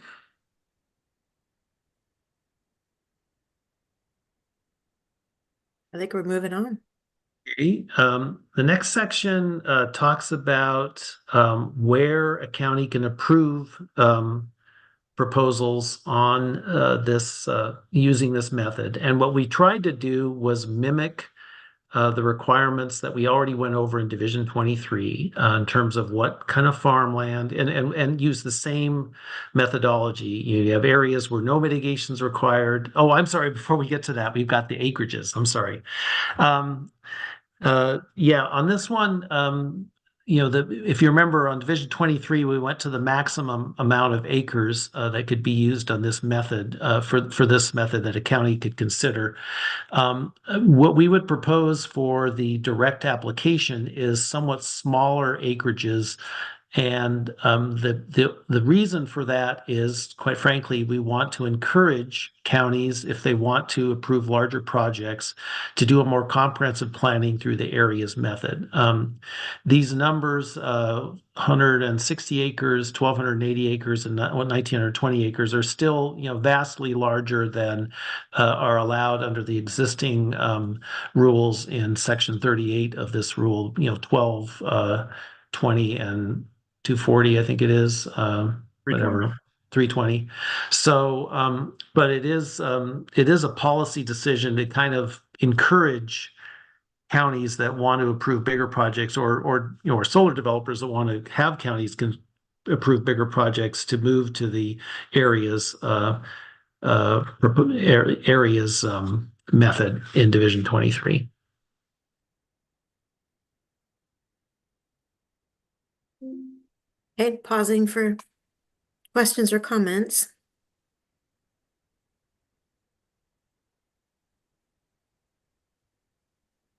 All right, well, keep going, Gordon. Okay. Next, we have we're getting into the rules. This is what I was starting to talk about earlier.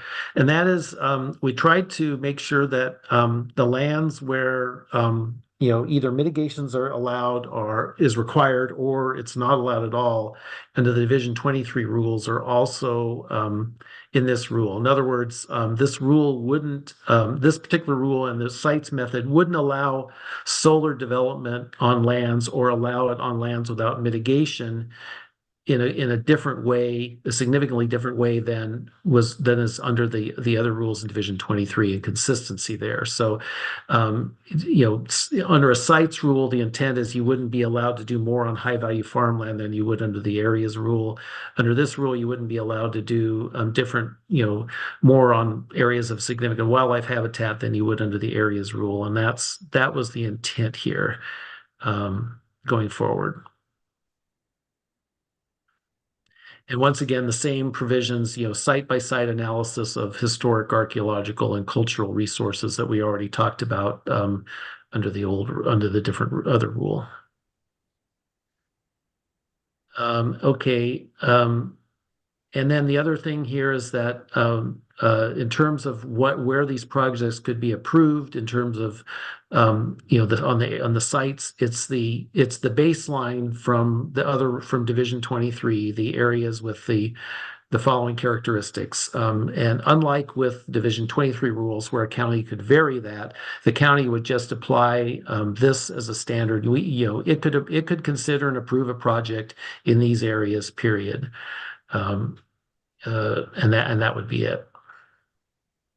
And the thought there is because this is supposed to be a direct application, you don't want a lot of you want to limit the amount of discretion or subjectivity for a county when it's directly applying a rule, and so therefore. If a county wants to start considering projects outside of these areas or wants to limit some areas that meet these characteristics, but the county for some reason doesn't want to approve projects in those areas, it would have to go and work on the Division 23 version of this and do a program.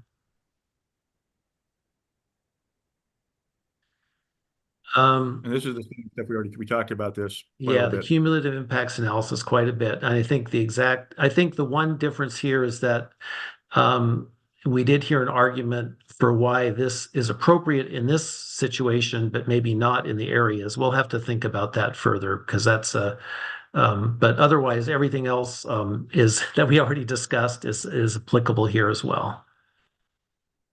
Most of this stuff should be drawn almost directly from. Yeah. I think you're right, John. But okay.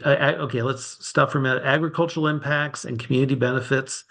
Both of these would be the county would be required to use basically the safe harbor method from Division 23. They would not have the option of crafting their own measures of agricultural mitigation or community benefits provisions. They would have to use the safe harbor, the simpler and less subjective options from the other rule. Once again, this is intended to be something where county, it's off the shelf as much as possible. So, going on, I think. Oh, Max, go ahead. Sorry. Yeah, thanks, Gordon.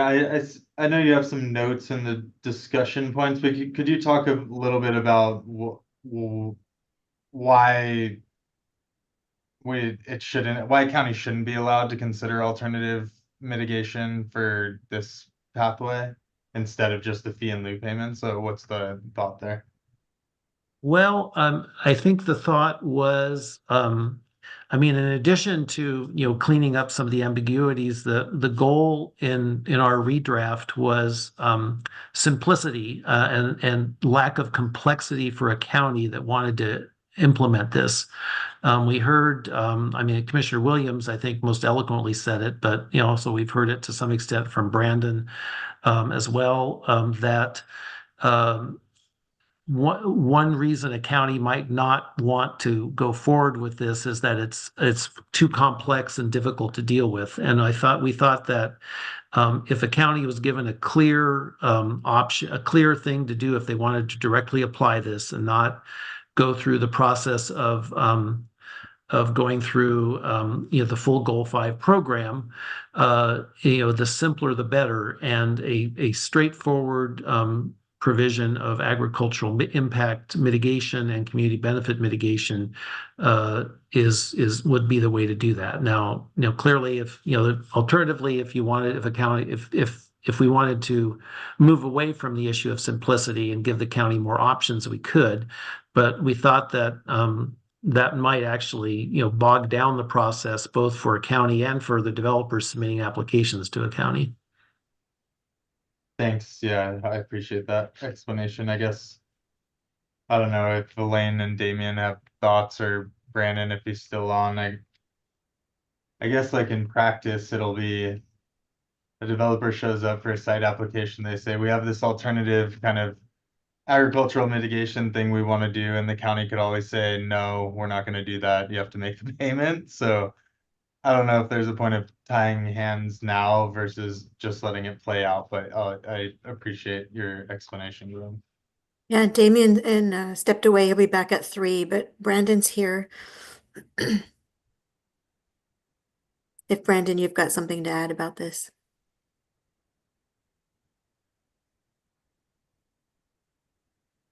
I'm not sure I do. This one's been a head scratcher for me too. I'm not. There's an intersection here where we haven't really had to mitigate for agriculture in the past with a lot of land use activity as far as uses that are allowed or are conditionally allowed in our EFU zones. And so this is new ground for me. So I really don't have a definitive point of input on this. I wish I had more.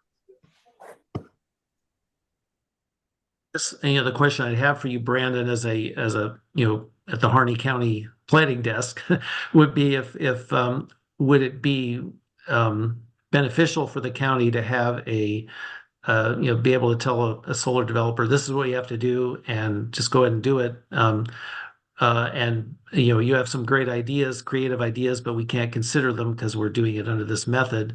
Versus, you can propose some different ideas, but that means maybe that some other community members who are reviewing the project and participating in the process could propose alternative ideas too, and take up a lot of time and effort and discussion at the county level that wouldn't otherwise occur. I think that's kind of the trade-off there. Sure. So I thanks for framing that up for me, Gordon. Yes, ultimately it would be easy to point at something and say, hey, here's exactly the requirement you need to make. I do like the idea of, when we've solved some local issues, if you will, at the conditional use permit level when we institute conditions of approval for our conditional use permits. And under that kind of theme, I wonder if and I'm just thinking outside the box. So I think the short answer to your question is yes. I think the first option is probably the best for planning departments under this provision. You've got to meet this. Here's the standard.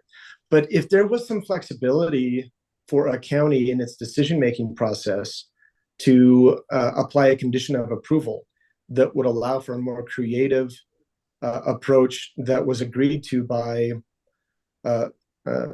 the developer as well as those involved, I would entertain that. You put the ball back in the court of local decision makers that way, I think. Let's I think John and I and the team will think about, we've got two the yin and the yang of this issue, and so let's we'll think about that some more. I think there's some arguments to be made each way, so it might be something we frame up for the commission as well. So all right, Well, if we can go on.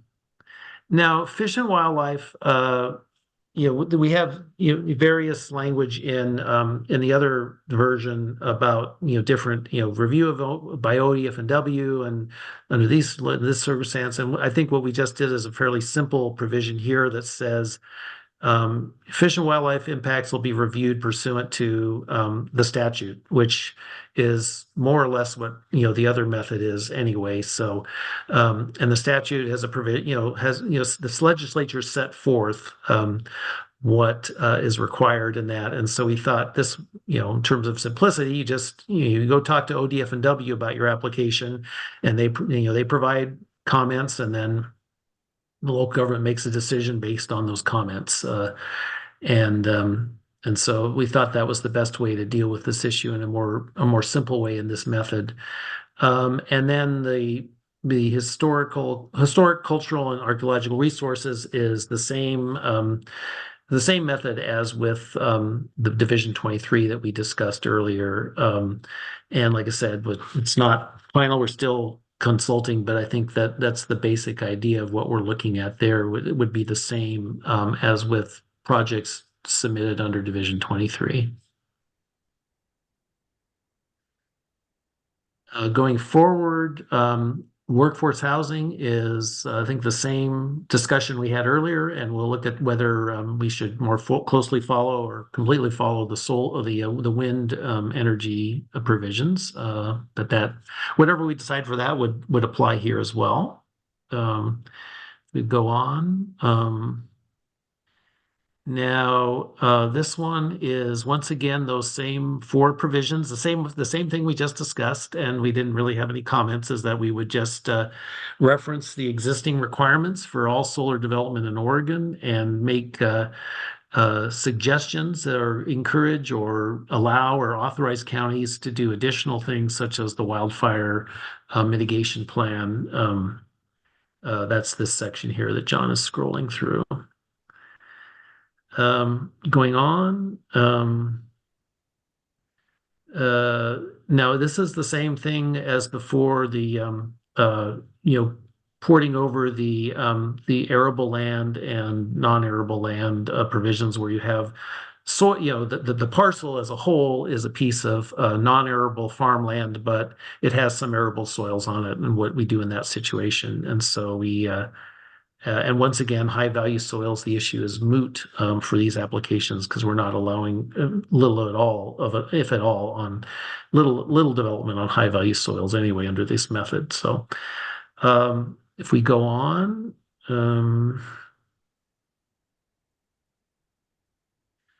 let's see. And then we've got the farm impacts test satisfied once again.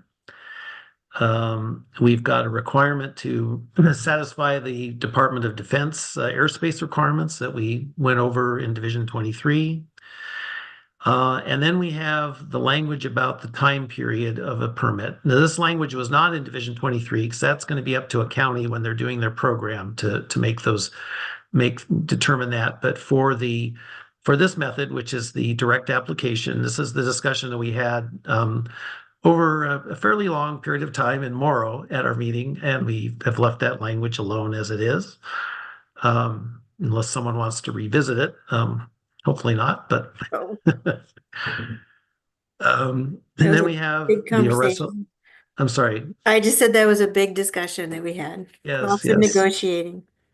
And we have the same Dan's question about the ERESA and online tools. We'll figure that out. That's the same thing there. We'll take a look at that. And then let's see what we have here. These last two provisions are in existing division section 38, and we'd be just carrying them over here regarding the deed restriction and the bond. And I don't think we need to go over that, to discuss that further. And then we've also, I believe, last time resolved the area about the mixed farm forest zones, that we would put this language in to clarify whether a solar project was on farm or forest land. With That's that, it. we're done with the discussion of Division 33, unless someone has a question or comment or issue they'd like to bring up. Yeah, let's just pause and see if anybody has anything to say about that.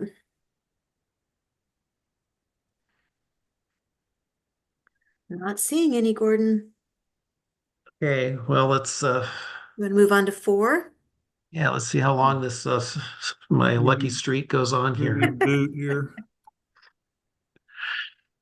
Um, yeah, divisions 6 and 4 are the last two bits. 4, I don't know if John, you're doing that one first. Yeah, we had an extensive discussion in the last meeting about whether to add the provision at the end of the rule that says, and I put it in the notes because I believe the RAC was at that point, it seemed to me the majority of the RAC at least thought that that was that additional language in D that we have over on the column was not necessary or was not appropriate. We, as the department, continue to think though that it's a good idea to put that in there because the whole point of and I don't know if I want to, we need to re-argue this. This may be something we'll just need to resolve with the commission. The whole point of the solar developments, as we've talked about that, is it's not a conversion of agricultural land. It's a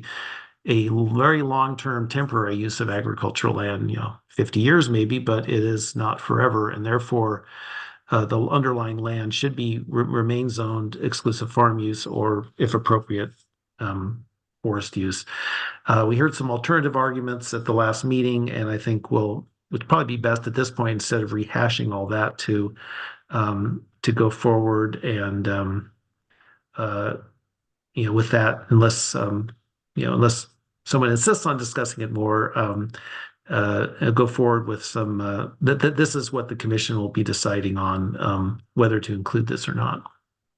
Yeah, so this is the language D here, right? Yeah, Gordon? exactly. Yeah. And I think it was pretty evenly split Okay. last time. Yeah, I But think yeah, people were really kind of trying to think through different scenarios about how this might, why we might want to give discretion to a county to have the zone be different, why we might want to keep it the same. So yeah, I think that people were pretty split. Mike, what do you want to say here? More of a process question. So is D going to be in the initial draft or out of the initial draft? it'll be in it. That's a good question, Mike. John? I think that we will present this at minimum as an option for the commission and let the commission decide, I think is the way I'd put it. And I mean, whether you say it's in the draft and they have to take it out, or if it's out of the draft, they have to take it in, I think is really not what we want to get into. I think it's going to be a straight decision. Should this language be in or not? And And I'm sorry, that's what I meant too, Gordon. Yeah, I know. You a little bit too quick. Okay. So there's nothing in any other statute that says if you're using the land in some other fashion for decades and decades, there's no automated change in that or anything like that. Nothing's precluded.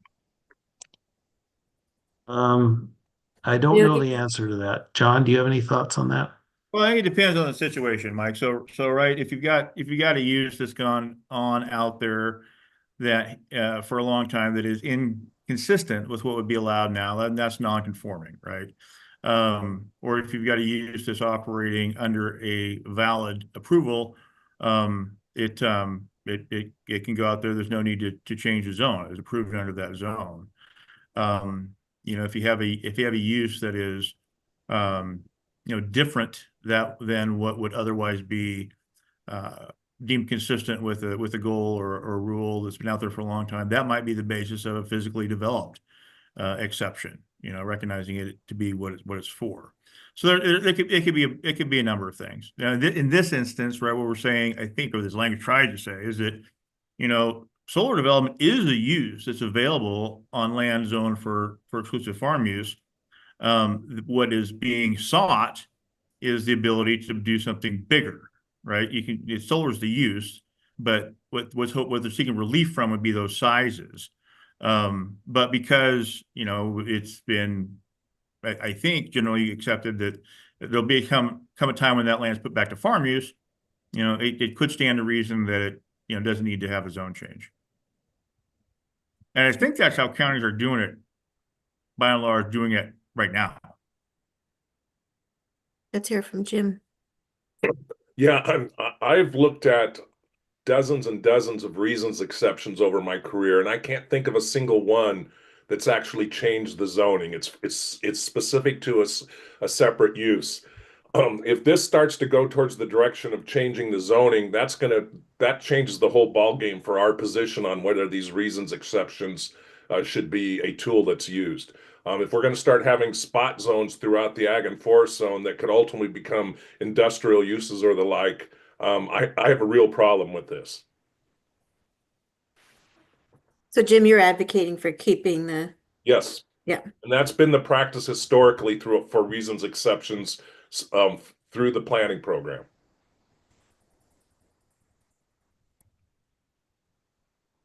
Max, go ahead. Yeah, thanks, Jim. I don't know if you're at the last discussion we had, but more of what I was concerned about with this language, which we talked through in somewhat detail last time, is when there is a situation where a zone change is appropriate, like an annexation, or an annexation is the wrong example, where you want to actually change the zone and a zone change is appropriate, then, but when you're going through that zone change, you are doing it for the purpose of solar, which is, I think, currently allowed under law. Does this provision prohibit you from doing that? And is that the right policy decision for this rule? Yeah. Well, I think, Max, if you're proposing a reasons exception where you want to change the zoning, I don't have a problem with you stating that and doing that. But the way, by removing this, that just assumes that all proposals that go through this then change the zoning. So if we want to have a situation where you can approve a solar facility with a reasons exception and actually change the zoning, state that in the application so that we're talking about the long range implications of such a zone change within that original application. Yeah, we might be saying the same thing, which is like, Yeah. you should be allowed to do a zone You change can do that exception. now. You can Yeah, do and that you now. should be allowed to do that. I wanted to make sure that this provision didn't prevent that pathway from being allowed, and I think as written it may. And I also don't know that it's necessary to add this because, as you said, like the zones don't change when you do these reasons exceptions. So are we solving for a problem that doesn't exist? But go ahead, Elaine. Yeah, go ahead, Elaine. I thought we already debated this, and I could be wrong. I thought we had proposed adding language that captured, like, unless there was a concurrent zone change request or something like that. We were going to add it to clarify that, Mimi, because I remember debating this because this is the existing law, right? A goal exception doesn't change the zone unless there's an accompanying zone change approved, right? So if we could just say that, then I think we all could get comfortable with this being in here. That's actually an interesting idea, Elaine. Maybe that is the solution to our disagreement. We'll take a look at that. Okay. See if that works. Yeah, I do remember us talking about that and inserting some language like that. That's a real good point, Elaine. Thanks. Okay, are we moving on? Yeah, we're moving on to 6 Okay, if folks are ready to do it. Okay, for Division 6, there is one additional provision that the department has included in the rule that I want to make sure you saw and make sure we didn't have a problem with. As you may remember, we had a draft, had some discussion last time that allowed on forest land up to 240 acres instead of the existing 10 acres. That's the current standard. Anything over 10 acres requires a goal exception to goal 4, in this case, forest lands. That would increase to 240 acres. And the difference is we were proposed adding this second thing that John's highlighted in yellow, and that is a basic standard that, because in looking at it, the way we'd written it, there really was no, we didn't see any standard by which to consider these applications on forest land, and we thought that a basic requirement that it meet the standards, the same standards that the legislatures set for farmland in 215-446-3, which relate to mitigating wildlife habitat impacts and mitigating cultural resources, archaeological, cultural, and historic resources, was appropriate for these kind of applications, and was not putting anything in addition beyond what the legislature already thought was appropriate for applications on rural lands in general, at least on farmlands, and certainly you can't argue that wildlife habitat isn't an issue on forest lands, and potentially also archaeology, the cultural archaeological issues. So that is the one change that we made since the last draft you saw on this Division 6 language. So open it up for any discussion on that. I saw Elaine had a thumbs up, which I appreciate. Questions? Comments? That makes sense. Okay. Not seeing any others. Gordon, keep going. Well, and we also added the same language for mixed farm forest zones that's in Division 33. We would add to Division 6 as well to make sure that it's covered everywhere. So that concludes our run through of the rules. And as we went through, there were still some issues that we need to look at. But I'm hopeful that the RAC members that are here think we've made some progress, and that we like to get your opinion. I'll turn the meeting over to Jamie at this point for wrapping up. Thank you for that. And it's 3:01, so good job, everybody, getting us to 3 o'clock with this. So what we want to do, I know we had a couple people leave, but a few people came back. Ariella's been keeping track of how many voting members we have, and it really served the RAC and the agency well to go through and do the round robin like we did. We've done this 2 other times, where everybody gets a chance to weigh in. We have a sense of where you're at. What I would, we're going to do that fist to 5 again, so people can see if we've made any movement. If you remember last time when we did that, we had our solar development community were solid 1s, and everybody else there was a lot of 3s, there were a couple 2s, there were a couple 4s, but I think that by and large, even people that were 3s were concerned about the counties doing this, and about the concerns that the solar development community have raised about it being really complicated. And so, the agency took that to heart. They revamped the rules and what we've seen here, and hopefully has taken into account all the conversation that we've had over these last 11 meetings. So what we want to do is do the round robin again. Ariel is going to put up on the screen the roll call slide, and so we'll just go in alphabetical order by last name of the bolded people that are here, and have you do the fist to 5. If you remember, a fist is no support, and actually blocking. A 1 is minimal, really don't like it, but just have there's maybe some good things. A 2, oh, thank you. Here we go. One, don't like most of it, but it's not, yeah, that's a 1. 2 fingers is I don't support a lot of it, but I'm not going to block this moving forward. 3 is I'm in the middle somewhere. I like some of it, but I don't like some of it, but I support moving forward. 4 is it's mostly fine. I support this moving forward. And 5 is I really like this. It's got my full support. The one caveat that I would say when we do it this time is we have one more meeting left, and we want to get to a draft that reflects as much as possible what you all are thinking. So if you're a one or a two, or even a three, and you have something very specific that you're like, if we only address this, we really want to know what that is.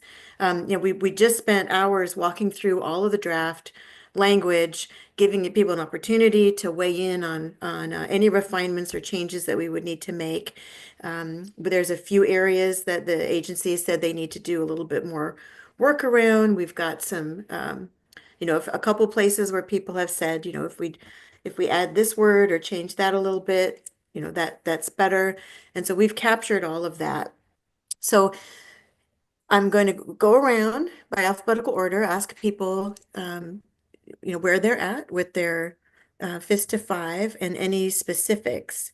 And we're voting on the draft that we just walked through.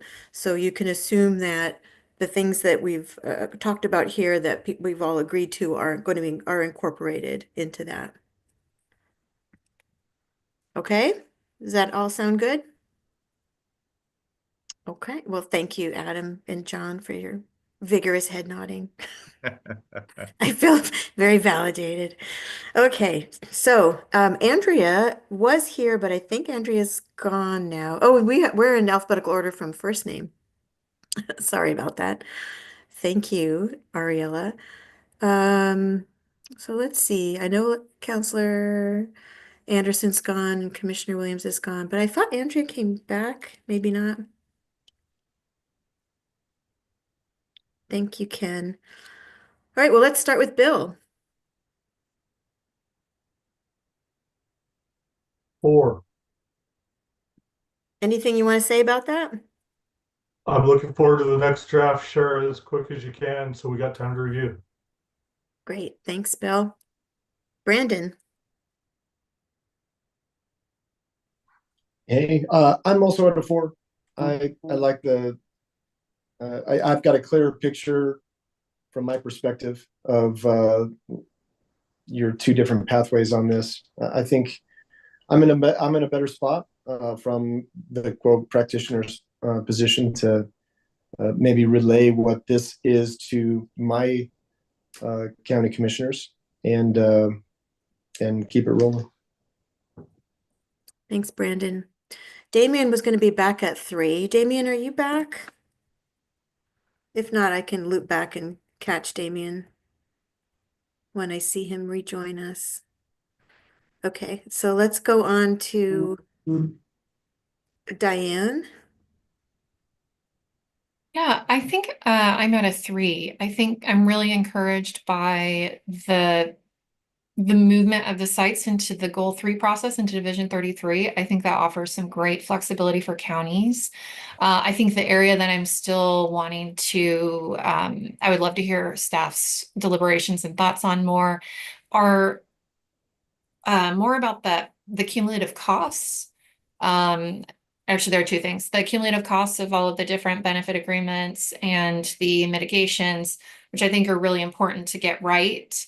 And while also being cognizant of the overall cost of the projects, which, in big picture, will have an impact statewide in terms of what we're seeing going through the utility process and potential costs to ratepayers.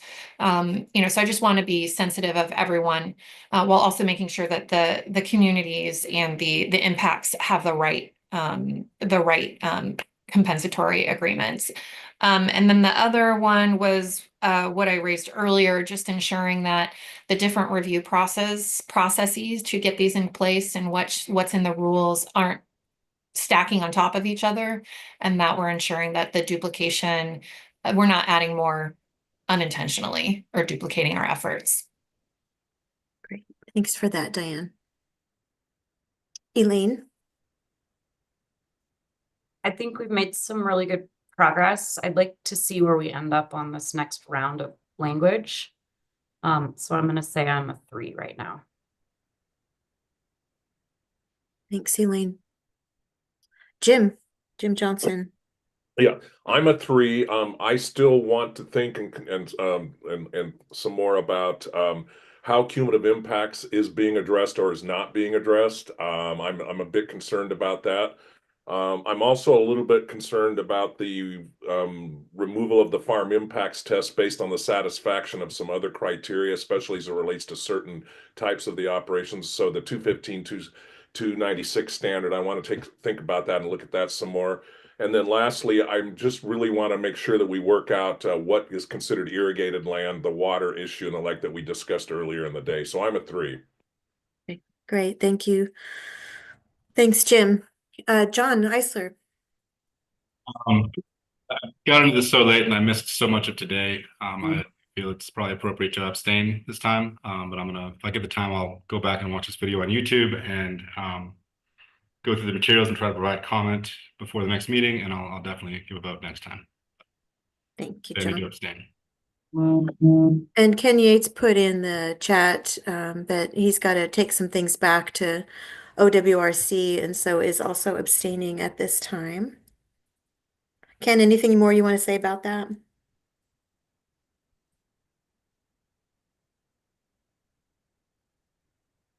Doesn't sound like it. Lauren, TNC. Yeah, thanks. Yeah, I'm a little bit in the same boat with others. I did kind of review notes from Garth that sat in for TNC earlier and then have conversed a bit with Lara. I would say we're about a 3 as well. I think we're pretty happy with the habitat mitigation pieces. I think we still have some questions. We had floated some language around the water pieces, so would like to kind of just continue that conversation. And I know I wasn't here earlier, so I'm not sure what was discussed. But just kind of thinking around that. And then also again, yeah, I think around the community benefit agreements, more so just wanting to make sure that, the organizations that represent those communities are really weighing in. So if there's a little bit more due diligence, in the agency reaching out to those folks, I think we would appreciate that. So thank you. Great. Thank you, Lauren. Max.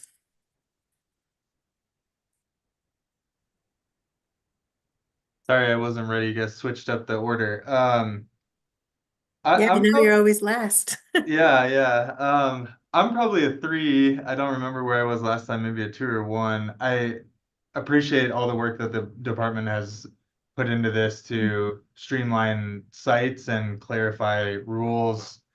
I want to look a little bit closer and think a little bit more about the exclusion criteria, Gordon, under the sites, and I'll send you some comments on that. And then just talk a little bit more with the RAC and the department about trying to decide whether these thresholds in the Goal 5 Division 23 are the right ones, which I think requires a little more data. But I think we're moving in the right direction, and it makes me hopeful that we'll get pretty close and have a good recommendation to the commission by the end of our meetings next time. So thank you.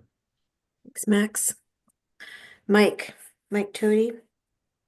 I'm going out on a limb and making some assumptions that a few of these questions that folks are still talking about are going to reach some good resolution, and that would get me to a 4. Appreciate that, Mike. Mike MacArthur, are you? Oh, there you are. Yeah, I don't mean for this to be an obscene gesture. It's a 3.5. But no, I appreciate all the work that's gone into this. It's quite daunting. And I also appreciate how difficult a problem this is to solve. So judging that from those two aspects, I think we've made remarkable progress. I really question whether this is really going to work for many counties. I'd really like to hear more from county commissioners and planners about would they really take advantage of these options, which I appreciate that there are options, but I just am a little bit uneasy yet as to whether this is going to have any utility. But look forward to the next draft. Yeah, appreciate that. So, Ariella, are you seeing any other voting RAC members that I have missed? Or voting RAC members, can you identify yourself if I've missed you? I know that Damien was going to come back, but I don't see him back yet. Just on time. Oh, there you are. Good. Okay. 5 seconds before you said that. So, Damien, we're doing the fist to five, if you remember, and people are weighing in on where they are now on that spectrum and any specifics that you're still expecting us to address.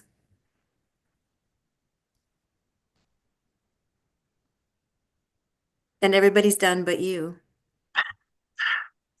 Yes, Oh. hint. Max gave it a 3. Elaine gave it a 3. So that means Pretty anything much to you. everybody was threes. There were a few fours, but a number of threes. A couple people abstained because they would need to take information back. So Ken from Oregon Water Resources Congress and John Eisler, who really hasn't been as engaged. Okay. Yeah, I'll play it down the middle. I'll give it a 3, perhaps a 3.5. I like what the direction that this has gone in, the kind of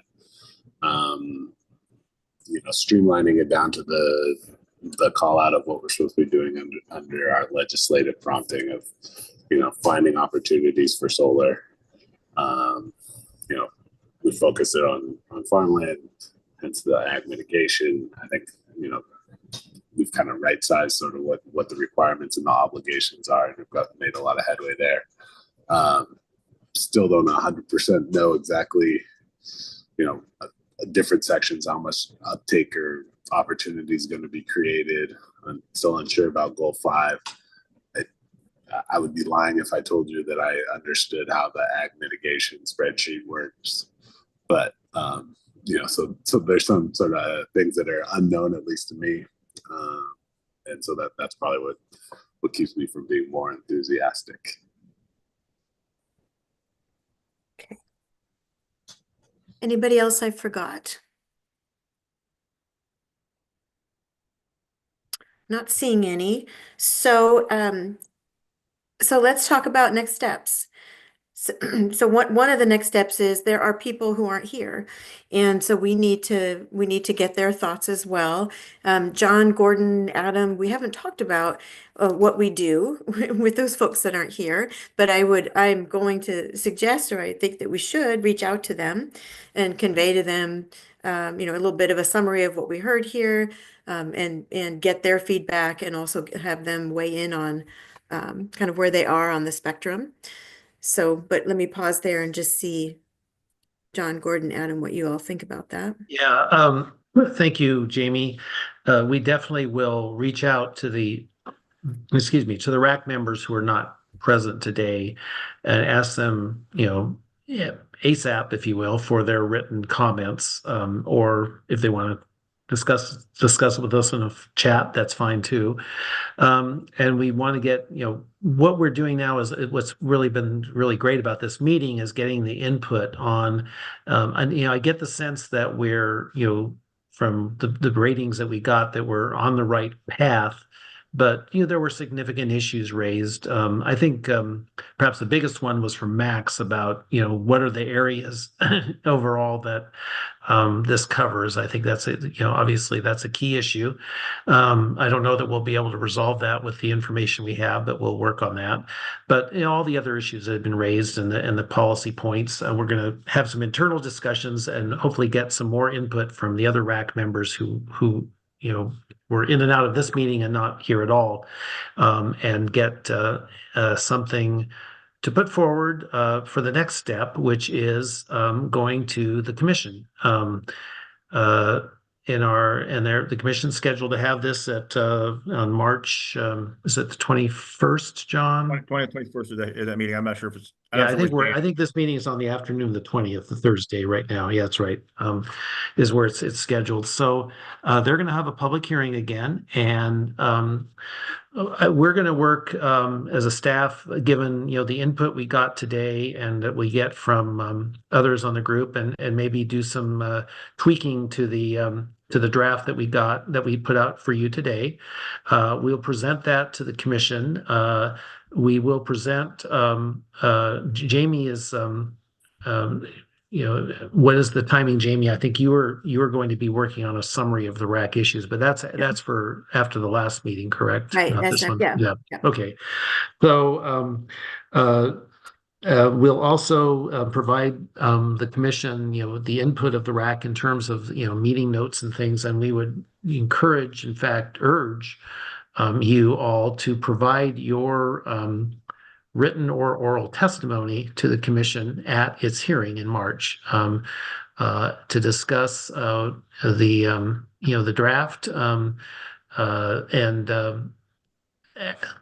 think of it.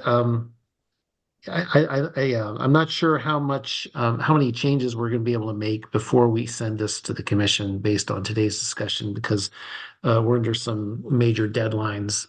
We may be folding them into discussion after the commission. We'll let you know. I need to have some internal discussions within the department about how much we'll be able to change the draft that we sent to you today based on our discussions today. Because and so we'll get back to you on that issue.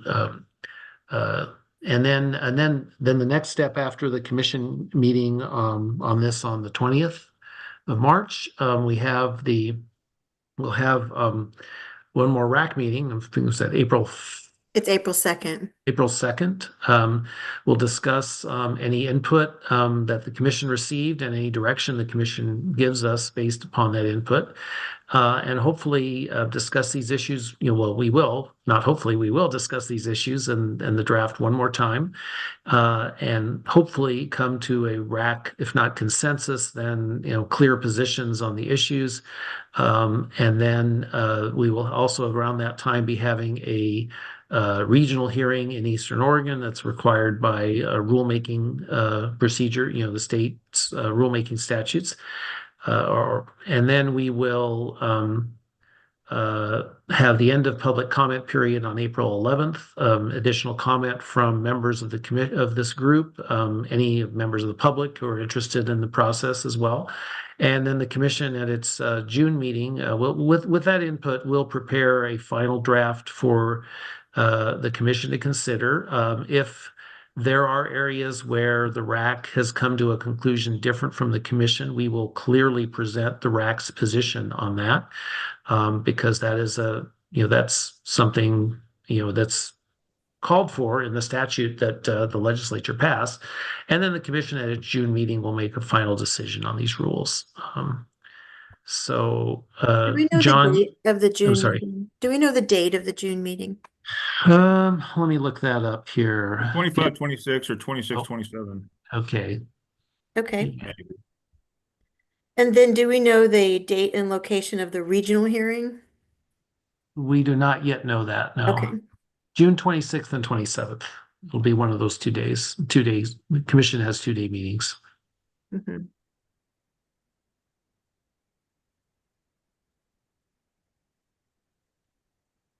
Do we have any questions about that going forward from anyone? So when can people expect, let's see, a revised draft? A week before the April 2nd meeting? If we have a revised draft, it'll be actually very soon, because we are required by internal procedures to get our staff reports to the commission. Actually, they're due around now, and we've gotten some special dispensation to get things out further based upon this RAC meeting and other discussions. So if we do have a new draft, it'll be probably within a week, I would think. Okay, at that's this point. helpful. Thank you. Yeah.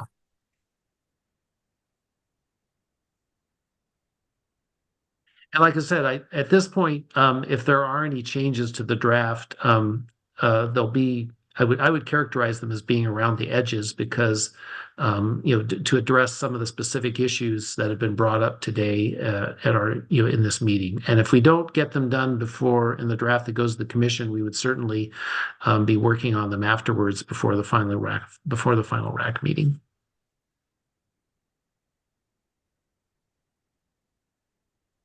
Okay, well, let's pause there and see. People have questions about the timing and about the next steps, everything that's happening next.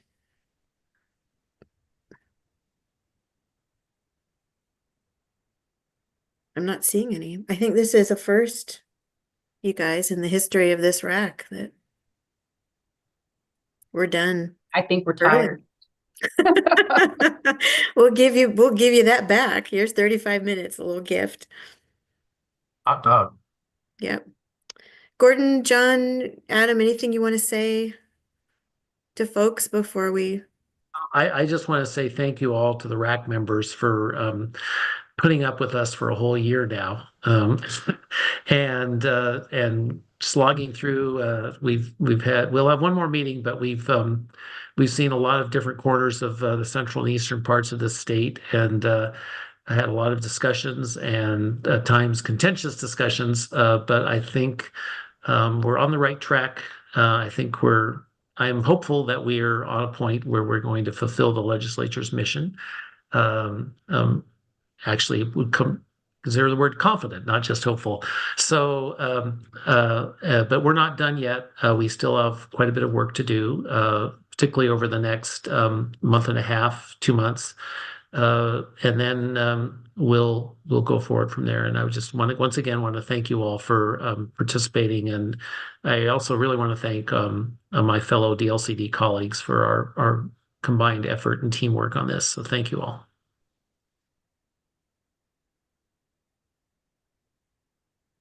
Okay, well, that closes out our meeting. Here's 35 minutes back. I hope all goes well, Max. Yeah, Yes, dude. good luck, Max. Thank you. Yeah, good luck, Max. Good We're luck, thinking Max. of you. All right. Thank you all so much. Thanks, everybody. Bye. Thanks. Everyone.